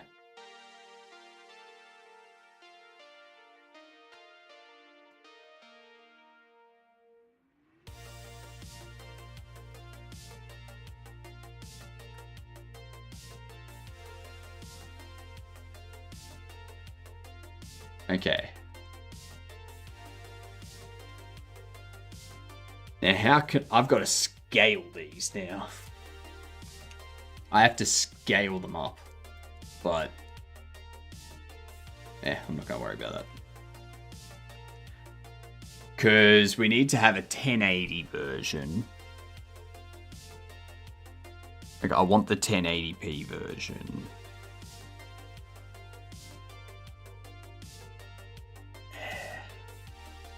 That's going to cause things to get too squished.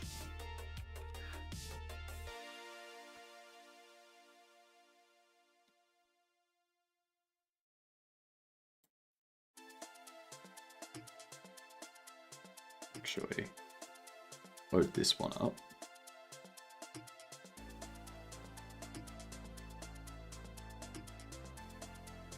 Go in cards. I'd like to have the text there. But I feel like there's no point. Because you wouldn't be able to read it anyway.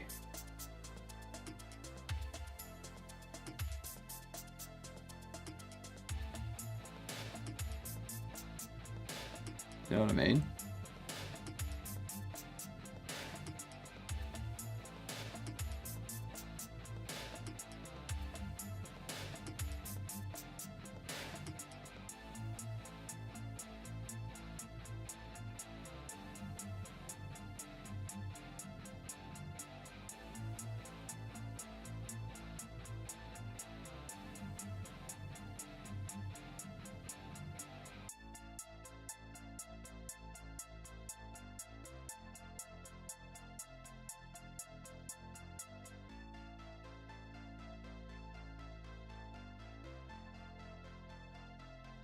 Nah, not gonna do it. Not gonna bother with it. It's gonna be too much. You're not gonna be able to read the text, so there's no point in having the text there. It's just gonna look yuck, if that makes sense. Now this, on the other hand,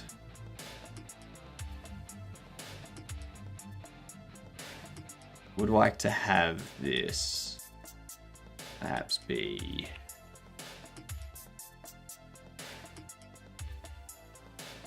a bit bigger.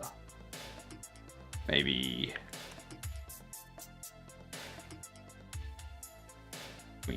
2. If we go into furniture, go with the card holder.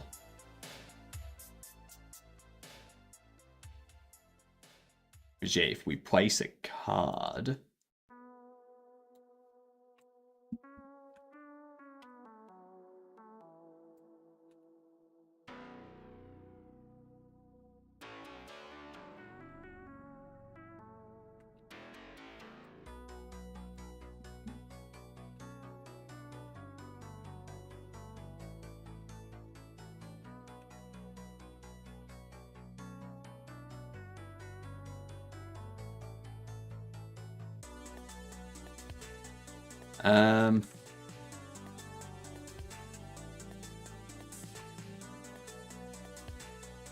Rock's collectible card.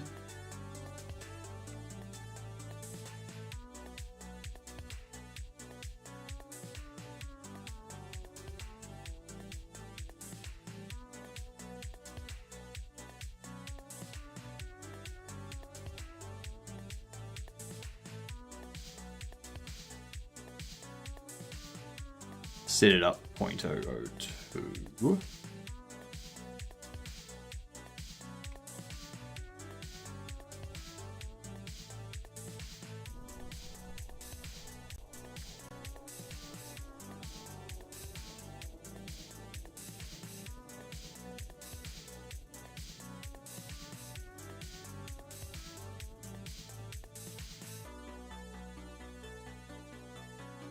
Or if I do 0.14,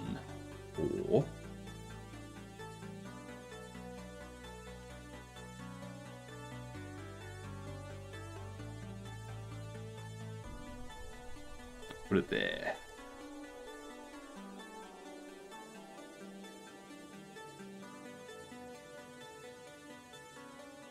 No, I think I'd want it to be...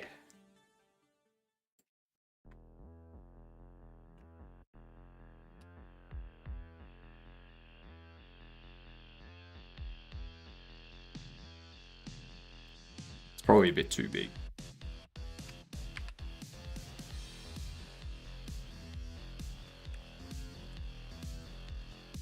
One, two. Yeah, I think that gives it enough space, I reckon.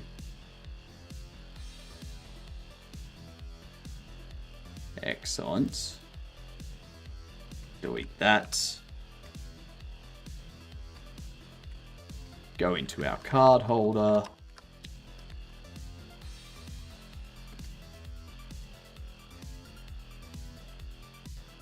Price tag pause, card pause. 03, I reckon. 003. So now it's not going to be floating. We're moving off of Discord. I'm trying to decide what we'll do about that.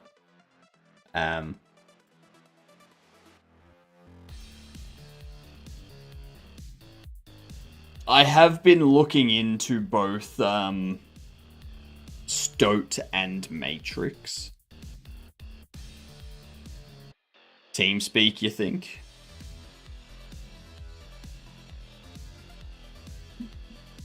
You think TeamSpeak is a good option?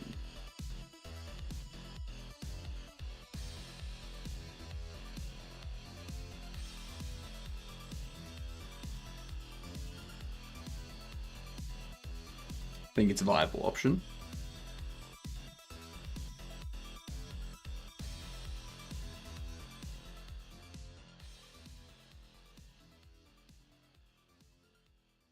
Free server license up to 32 slots.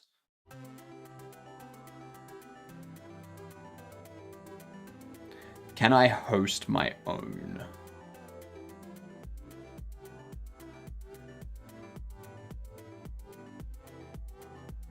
No, it's not. Shut up. Then again, I haven't seen TS since it first came out. So I don't know if you can host... If you can host your own. If you have your own server hardware, you can set up your own private server completely free of charge too. So that's the issue. Should be able to host your own. I used to. Yes. That requires a lot more management on my end.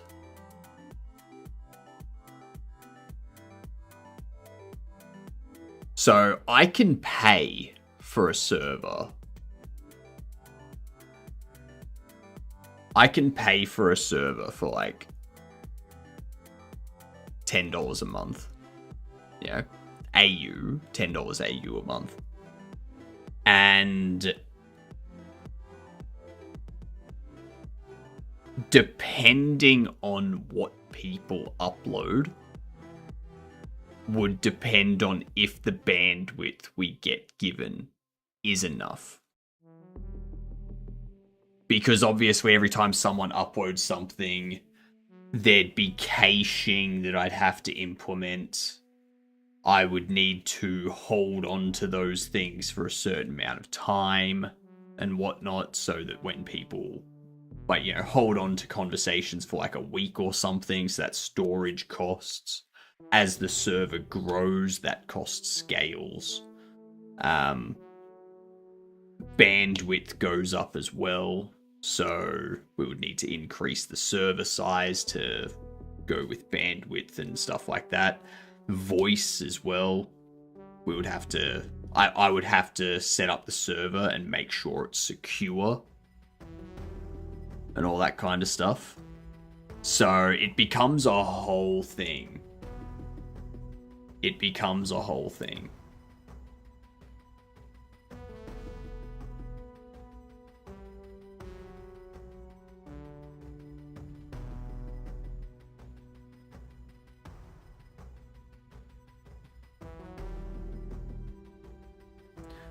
So there's this thing, which is an open network for secure decentralized communication, except they had a bit of a security issue not long ago, I think. The good thing with Matrix is... Where are we? They have different clients, so you can use whatever client you want to use. Why did your country have to do this to us, Hypno? Because my government's full of a bunch of Karens that really should be in no position of power. So they've got a bunch of different clients that you can download and use.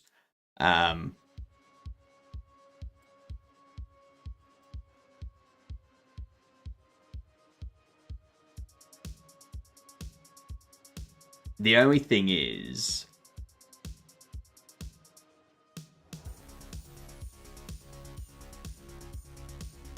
like, they've also got servers. You don't need to run your home server yourself to participate in Matrix ecosystem. Head to the chat basics to discover how to chat using Matrix. So I think this, I would have to run my own server as well.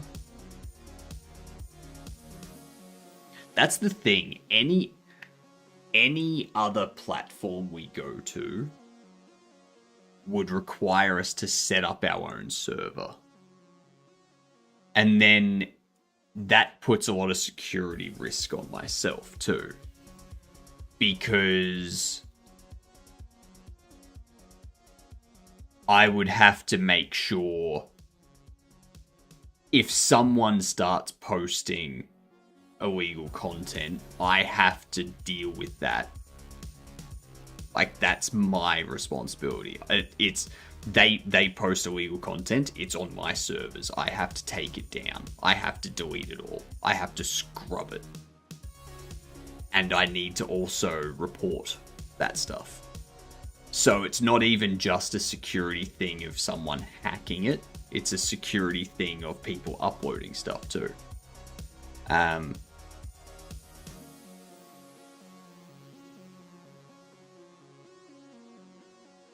You just need to make sure to put good protocols to secure your server. It's not that, though. It's not just that, though, Cheeky. Because if we set it up so that we can continue using it like Discord, if someone comes along and uploads illegal imagery, that's not stopped by a protocol. Not to mention the actual step-by-steps, depending on how legal the content is. There's super strict guidelines. Yeah, exactly. Exactly. So it becomes a whole complicated cobweb of mess. There's also Stoat.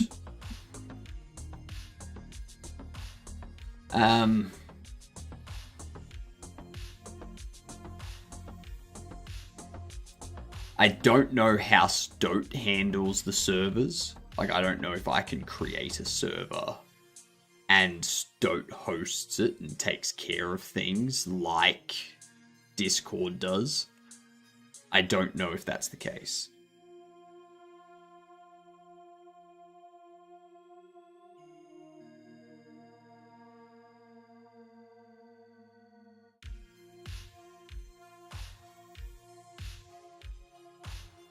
Jesus Christ.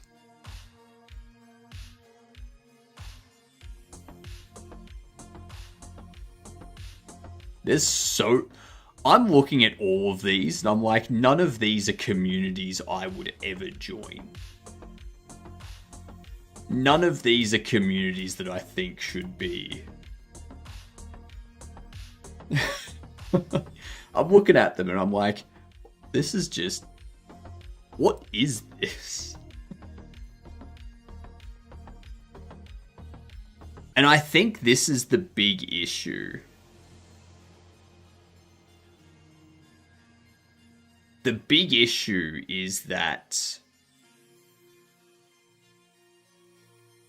because of the situation Discord's in, they can do what they're doing, and there's no real competition for people to migrate to.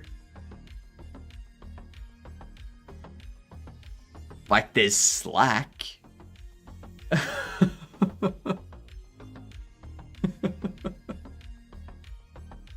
But Slack's the same. I have to set up a server.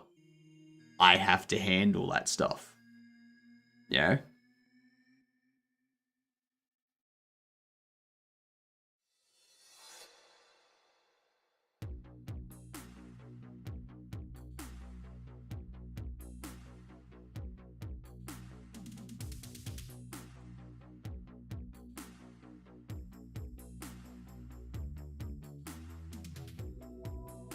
Yeah.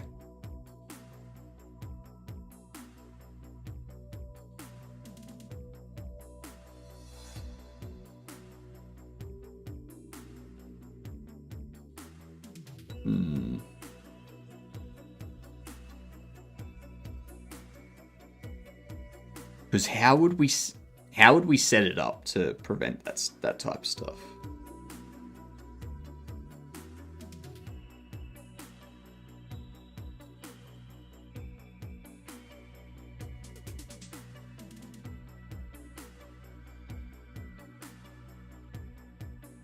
Actually.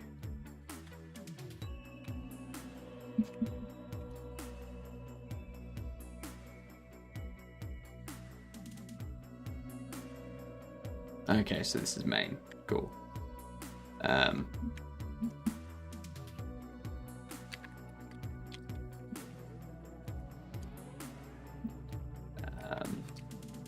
card holder placement updated.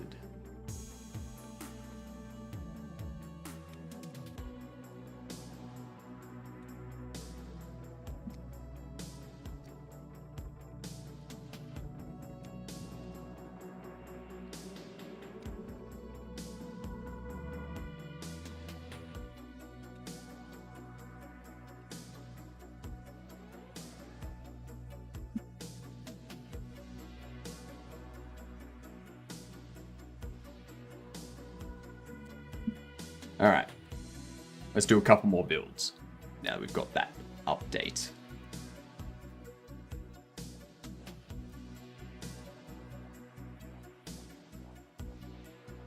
But yeah, if we were to migrate to,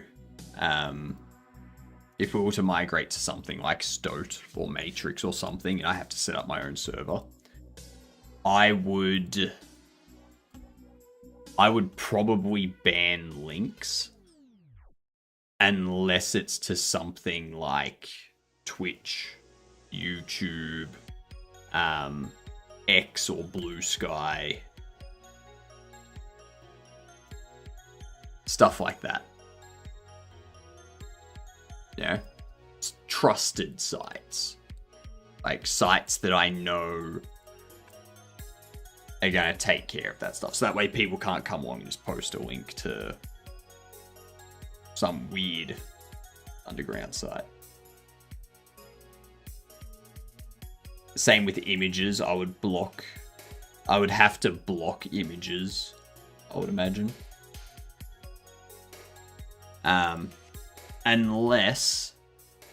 Unless we set up like I'd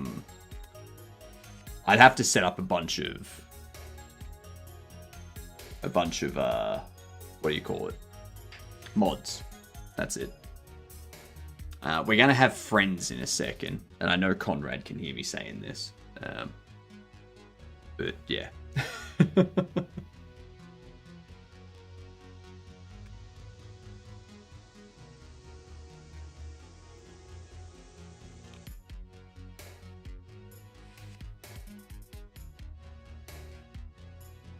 It's such a difficult thing to do. Like, we could set up an X chat. Like a, what do you call it? Not an X chat. Like an IRC type chat. Yeah.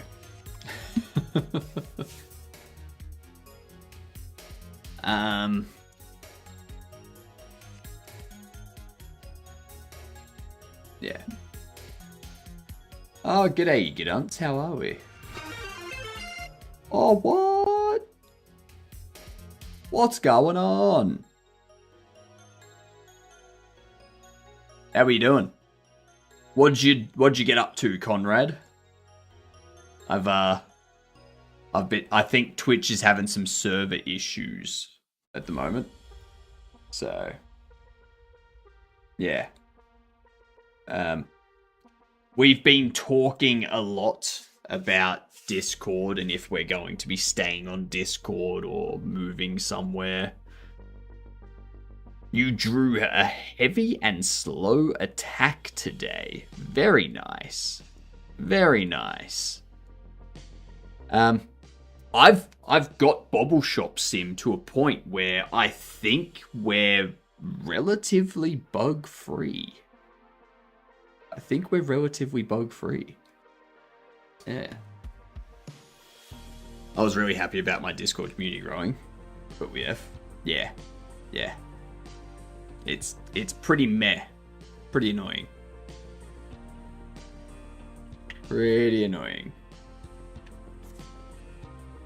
Yes, wishlist Bobble Shop Simulator demo will be out for next fest.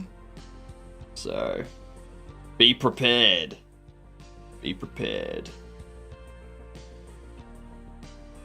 I was going through the stuff that I want to do for the full release, and just thinking about like what I want to do with it what the priority order is going to be, anything that we need to add that we're missing.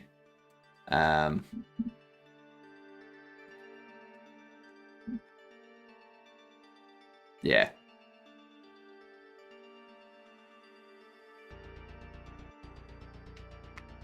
That's what we've been doing. But yeah, there's so many issues with migrating to something other than Discord.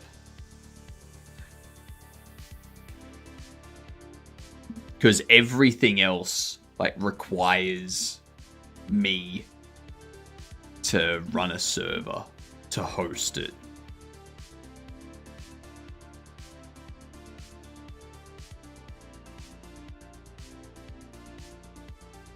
And then I'd have to figure out bot protection and spam protection and malicious actors. And it's just...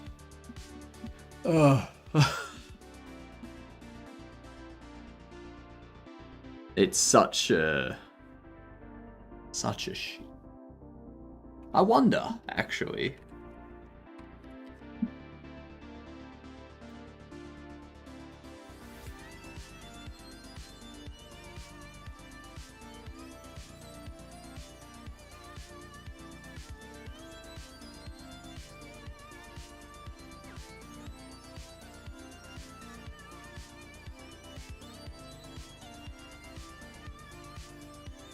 Does Mastodon have anything like that? Someone suggested Matrix Day in my chat.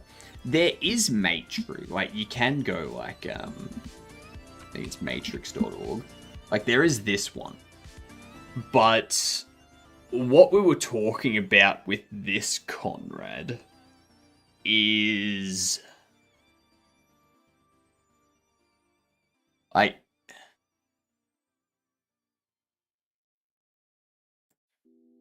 There's a room directory. The published room directory is a Matrix home server. A Matrix home server is a great way to discover rooms and spaces. So I think you'd have to set up a home server. And there's going to be pricing associated with that.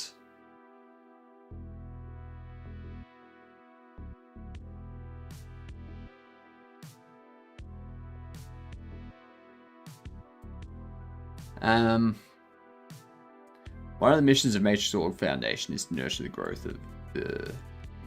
the ecosystem network. To support this mission, the Foundation provides the public Matrix.org home server as an easy entry point for those wanting to create their first Matrix account and join the network.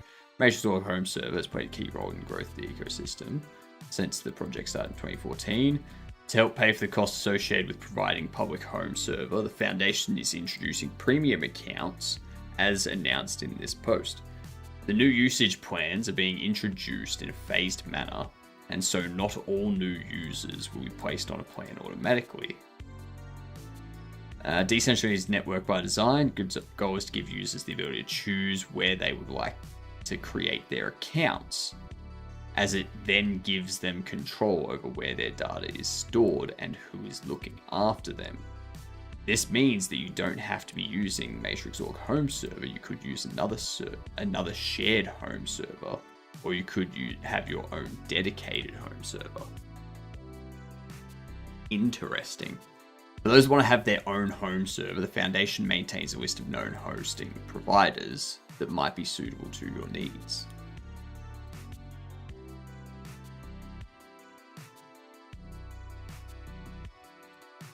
Okay.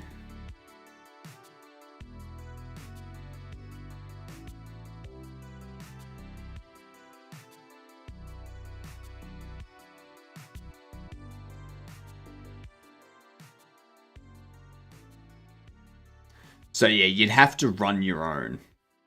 We should just make new chat and Godot. With just Kavito too, of course.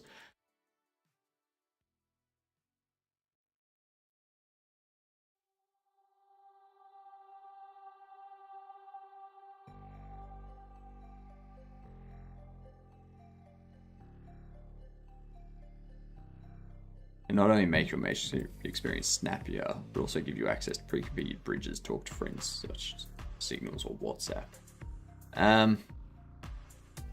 So yeah, you'd have to go through like one of these.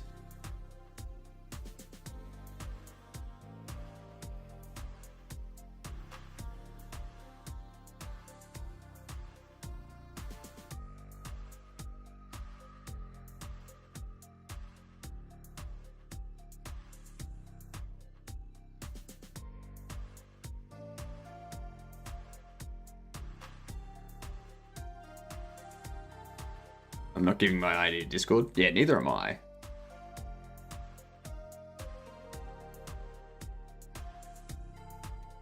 Um,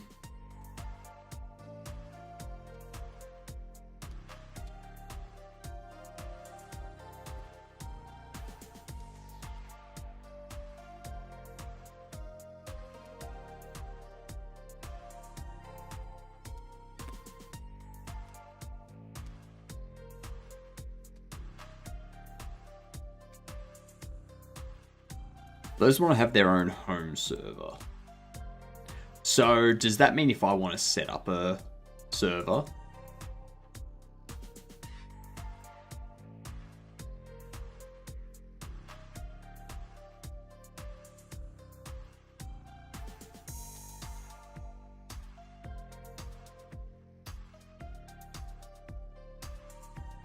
So yeah, this is the thing that we were talking about. Unlike Discord, I don't think you can just tell Matrix that you want a server to have it, like, and what the name will be, and then have people join that server. I think you need to set up that server, and then you have to pay for server costs and stuff like that.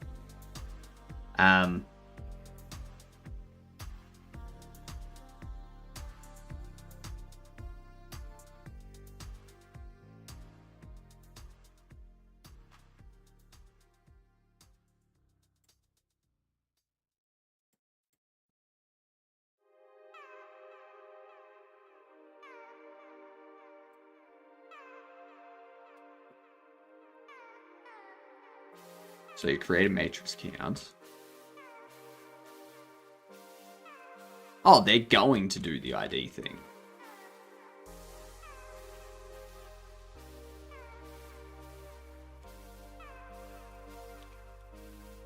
Just make Hemomancer Slack.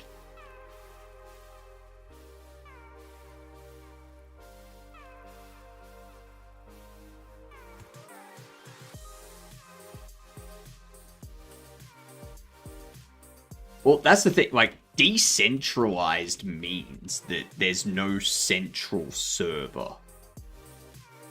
So Discord is centralized. Discord runs the servers and all that stuff. Twitter is centralized. Twitter runs the servers and whatnot. Mastodon is a decentralized Twitter. If you want a space for your community on Mastodon, you have to set up a server that runs Mastodon stuff. Okay? And then you don't create an account with, like, you don't have to create an account with Mastodon. Like, or with the Mastodon server. You can create an account, but with the Godot Foundation Mastodon server. You can still see everything on all the other servers, but you need, like, the Godot Foundation Mastodon server is where your data is stored. So I can't just tell Matrix, hey, I want a server with this name. I can't do that.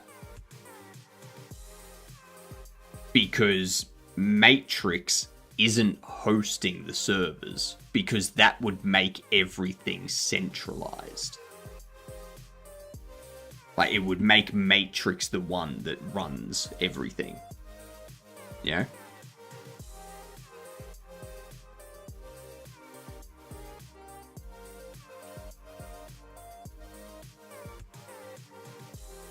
And you've got to remember, IRC isn't centralized or decentralized. The implementation of your IRC will be centralized or decentralized. Yeah. So like Twitch's chat ran on IRC.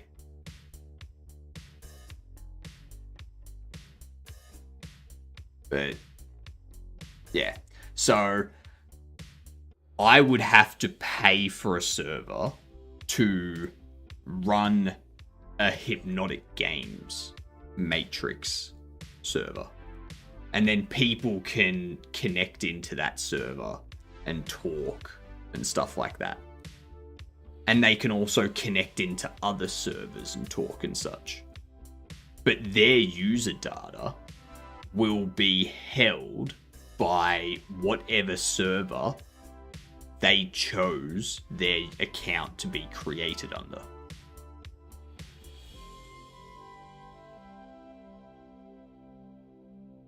And then that puts a lot of onus on me for maintaining the security of the server, maintaining not just the Matrix server, but the actual VPS or hardware server, like bare metal server or whatever, that I have that running on.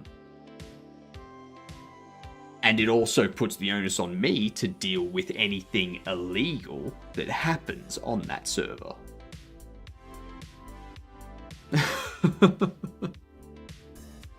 You know?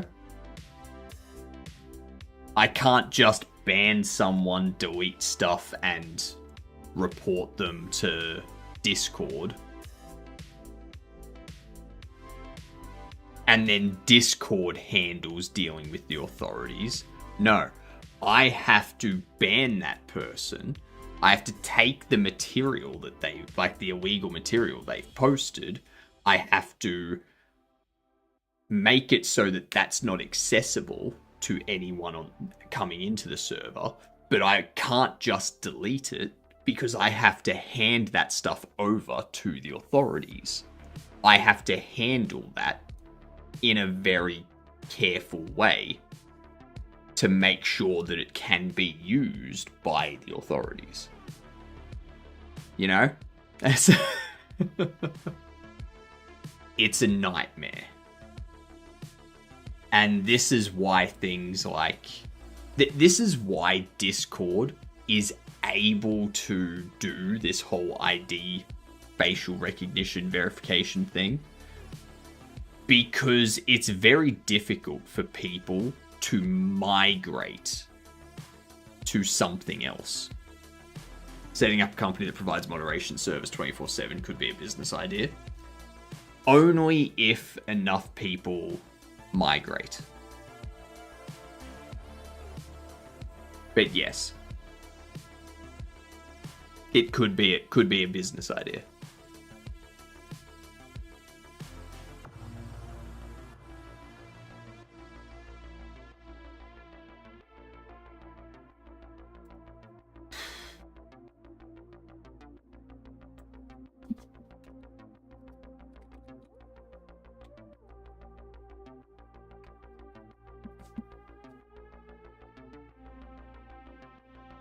Let's have a look here.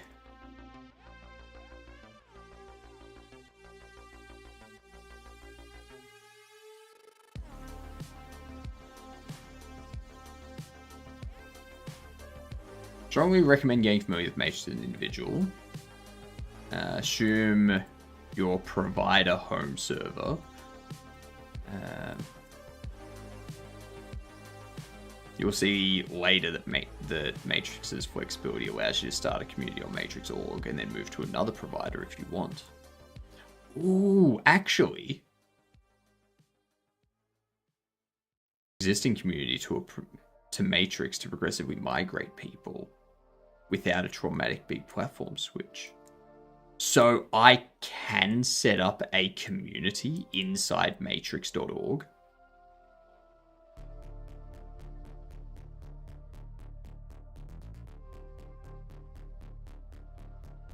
Here's what we're going to do. I wonder how many people actually visit adult discords. It's not just adult discords though, Bok. If someone in my Discord posted an image that Discord or that the user that uploaded it, like if the user uploading it clicks something that says not safe for work or adult content or something like that, and then someone clicks to unblur that, at that point in time, Discord would ask you to verify. Yeah. I recommend Elements as safe defaults.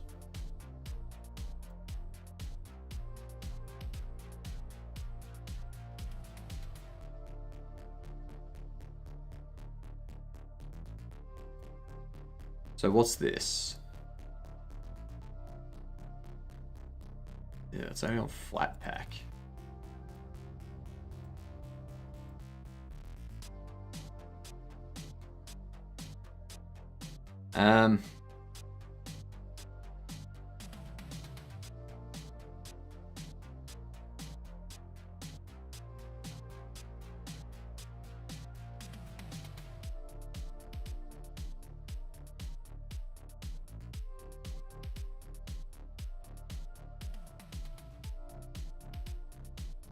Again, flat hub. Again, flat hub.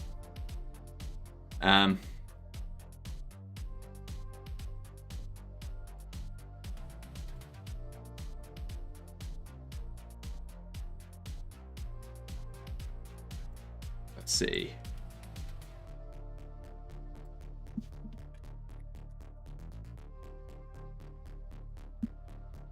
Pre-raid alert message. See you soon, Matt. See you soon.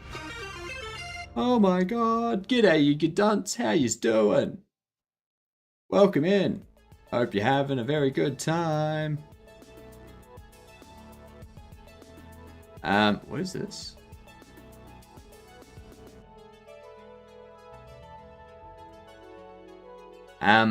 We're looking into Matrix and using it for a Discord, using it for a server instead of Discord. No more wall of text auto shout out. Oh no, the overlay's broken. The overlay's broken because Twitch servers had a bit of a hiccup earlier and disconnected all of my webhook stuff. That's why there's no chat up in the top right. Yep. Today I've been doing writing. Ooh, nice. If the German army uses a tool ID, or uses a tool, I'd expect it to be at least 10 years out of date. That's fair. That's fair. Doing a lot of writing lately.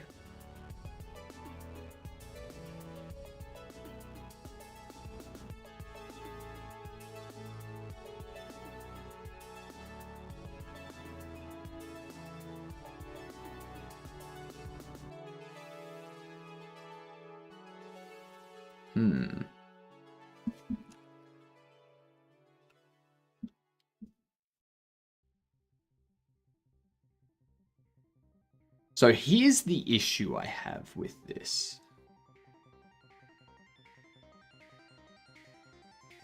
Fucking Electron.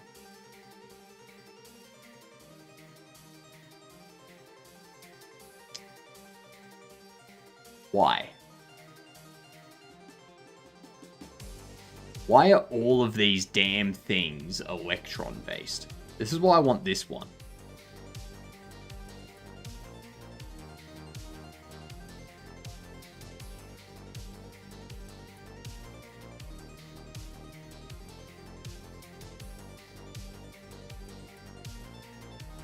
We told you not to sneak up on us. Now that's why I want this one, because this one here is like C++ Linux type stuff.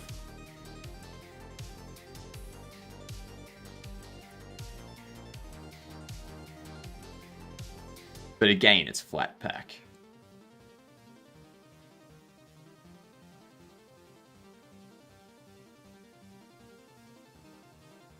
Or if we go Arch, Echo, Matrix Client. Not a fan of Electron apps? Yeah.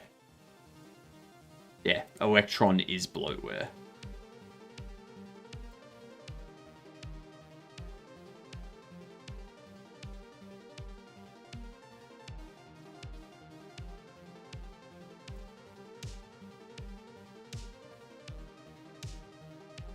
Maintainers, they're nice.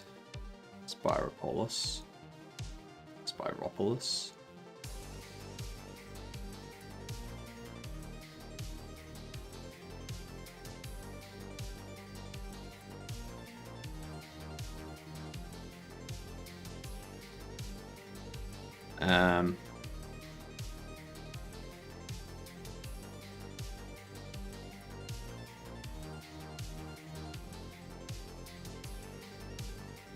It's also fully cross-platform and doesn't need to ship full browser. So it's got a new phone last month and it's up to date. I'm thinking of tinkering with some Kotlin. Fair. That's fair.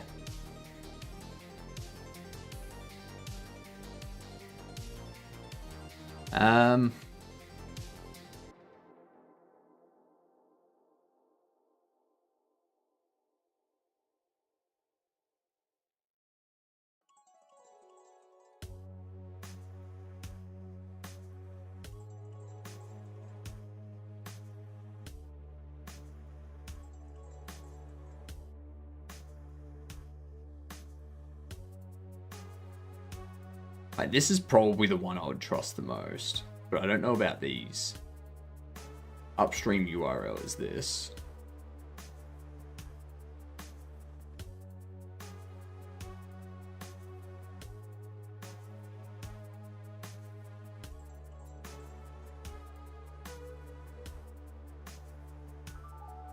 One release.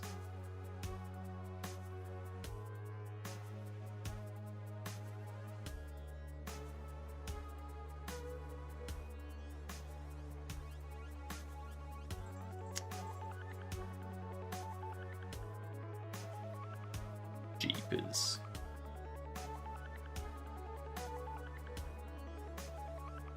Bounce for today, leaving at work. Thanks for the work, Conrad, and thanks for the raid. Have a good one. About repository installations.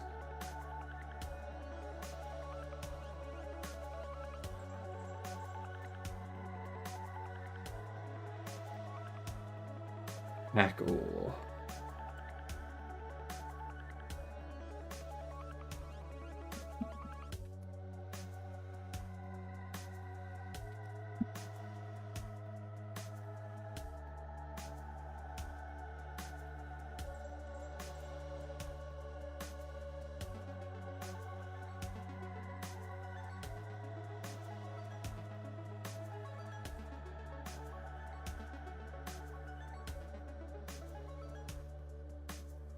if we have a look at this,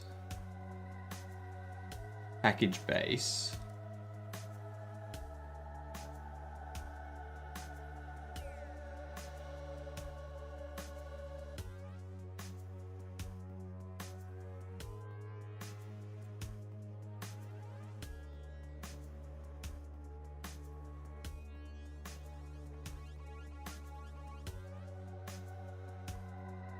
latest comments from 2023. Last time it was updated was 2024, so it's not this one. Let's see what we've got.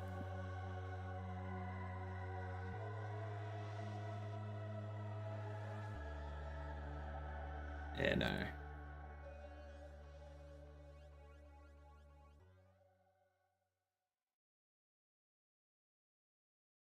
Because when was the last update to this? 2 days ago. 2 days ago. Fix newer Quang format versions, merge pull requests, resources. August 11, 2025 was the last release.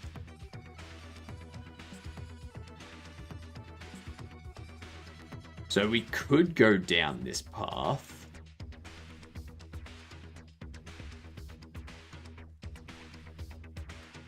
I would probably want to check out the code and compile it myself, though, than use the OR.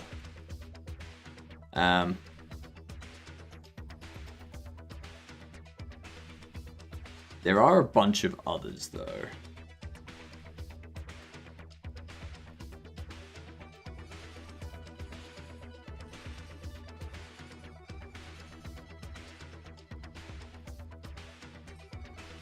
Matrix Commander RS.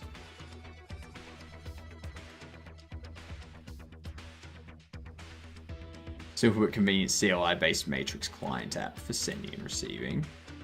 There's no VoIP or anything for that one.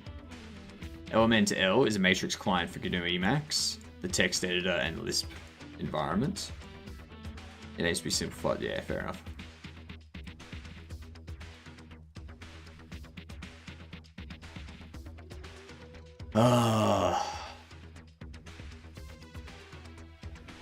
I guess I can just do it in the browser.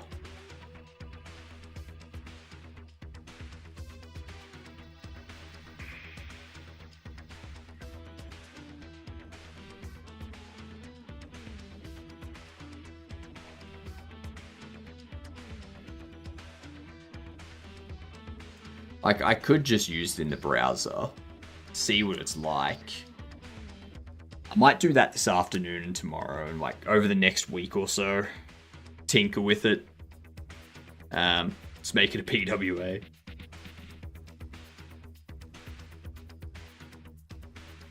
Yeah, we can. Yeah, I'll test this out this Arvo.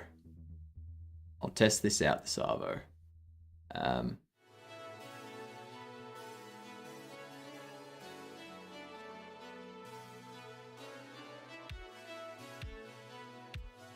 Yeah, we'll tinker with this. We'll figure out what it is, what we want to do with it.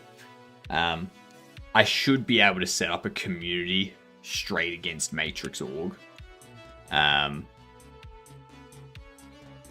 F the flat pack coming straight from the Arch repo. I know, right?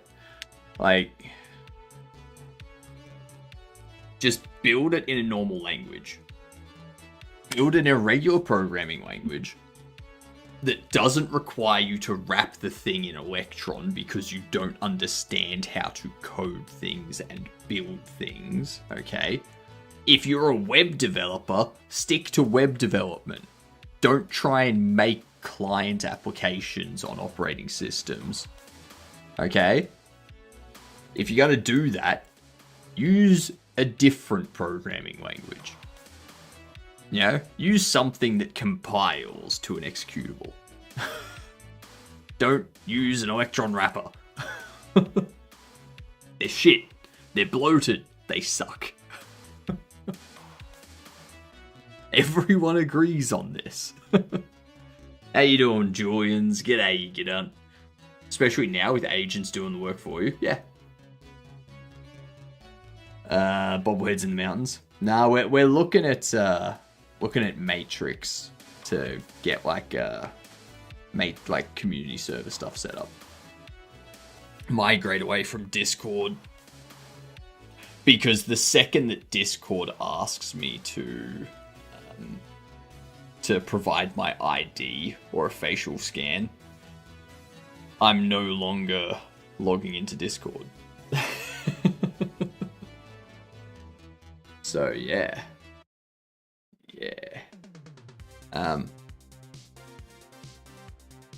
It's going to be interesting. It's going to be a very interesting time. I'm going to just write it in Python using Jython, run it on a JRE.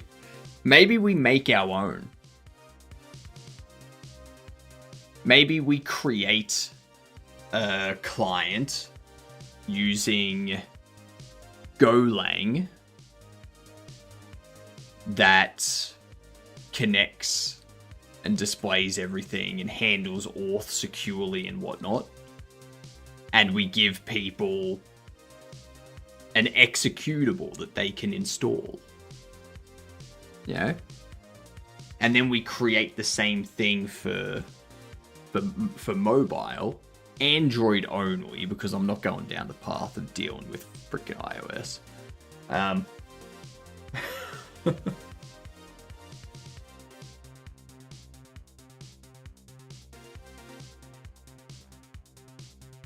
But yeah, it's gonna be a whole thing.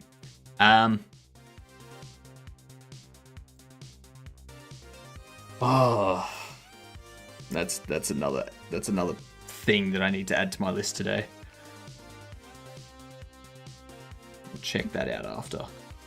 I need to check something quickly. Let's go into Nightbot. Let's see if anyone has said the secret word today. No. No one has said the secret word today. So, the first person to say the secret word gets to choose a key for either Date Everything, Star Vaders, Big Helmet Heroes, or Bus Simulator 21. I'm keeping Core Keeper, Steam World Build, and Squirrel with a Gun. I've already given away Resident Evil Village. So yeah.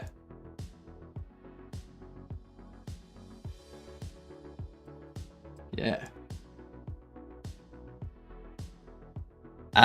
Tonight we're gonna start doing character creator stuff. We're gonna learn how to make characters in Blender tonight. Everyone passed up on the opportunity for the secret word. I know, right? So foolish. Tonight, blendering, learning how to make characters and things like that. That's what we're doing tonight. Tomorrow, if there's any bugs reported, I will fix those. If there's no bugs reported, then we just keep going. Coffee Talk 2 is the only game I'm interested in. Never heard of it. Never heard of it.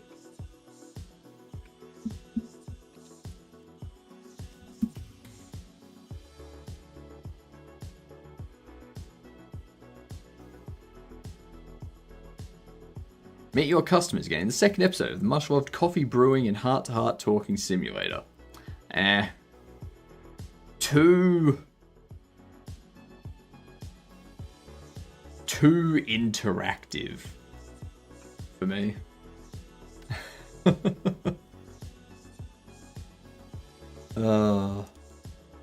Way too interactive. Let's see.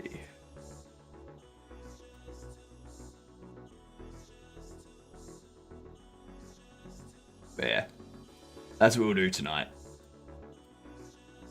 Played the first game and it helped me wind down after a stressful day.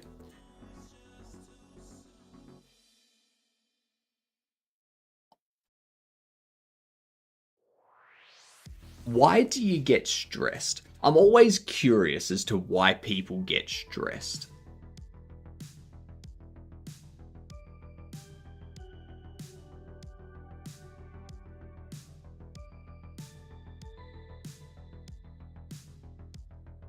Because, because people internalize things. There's been, I get frustrated. If I'm working somewhere, I get frustrated, but not stressed.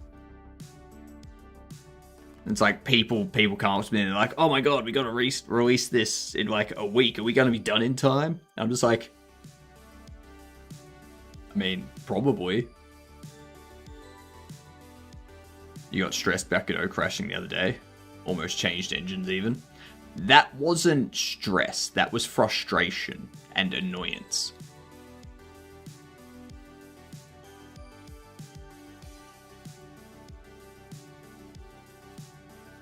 See, I think people confuse the two.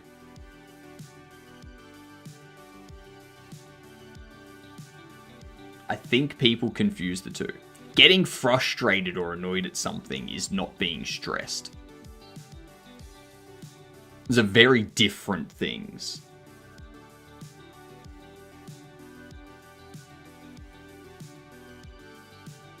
No, I wouldn't call them a form of stress. Stress is when you're worrying about, like, if you're worrying about something. Like, if you're worrying about meeting a deadline, or worrying about completing something to a certain standard. You know? Burned out and haven't worked for half a year. And it was years of stress.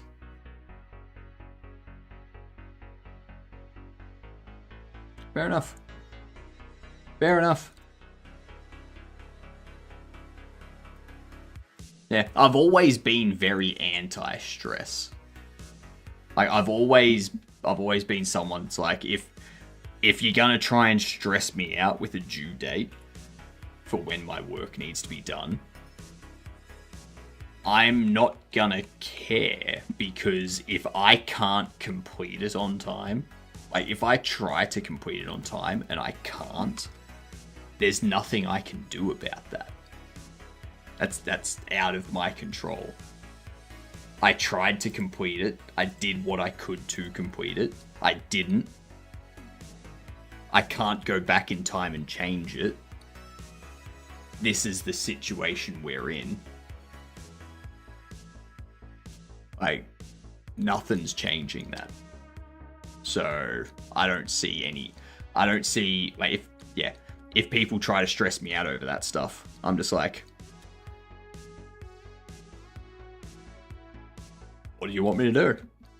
Like, and if they can't give me a reason, it's kind of like, well, I guess we're moving on then, aren't we?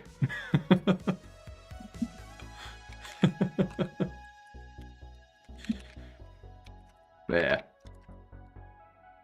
Like, I used to get stressed for work and stuff. Like, I used to always panic and be like, when I first started working, when I first started working, I was new to a career. I was new to the environment. I was like, oh my god, I gotta do this. I gotta get things done. I gotta make sure I'm on top of everything. I've gotta make it look like I'm amazing and fantastic. And I gotta go above and beyond. And then I eventually got to a point where I was like, no, I don't. I just need to do my work well. And that's all I need to do. I don't need to panic. I don't need to worry.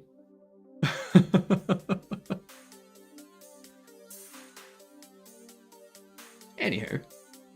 You don't really get paid extra for going above and beyond. Exactly. You get more work for the same pay because you're not going to get promoted. Anywho, I will see you all in 5 hours' time when we start 3D modeling characters and learning how to do that real cool like. Toodles, you get dunce.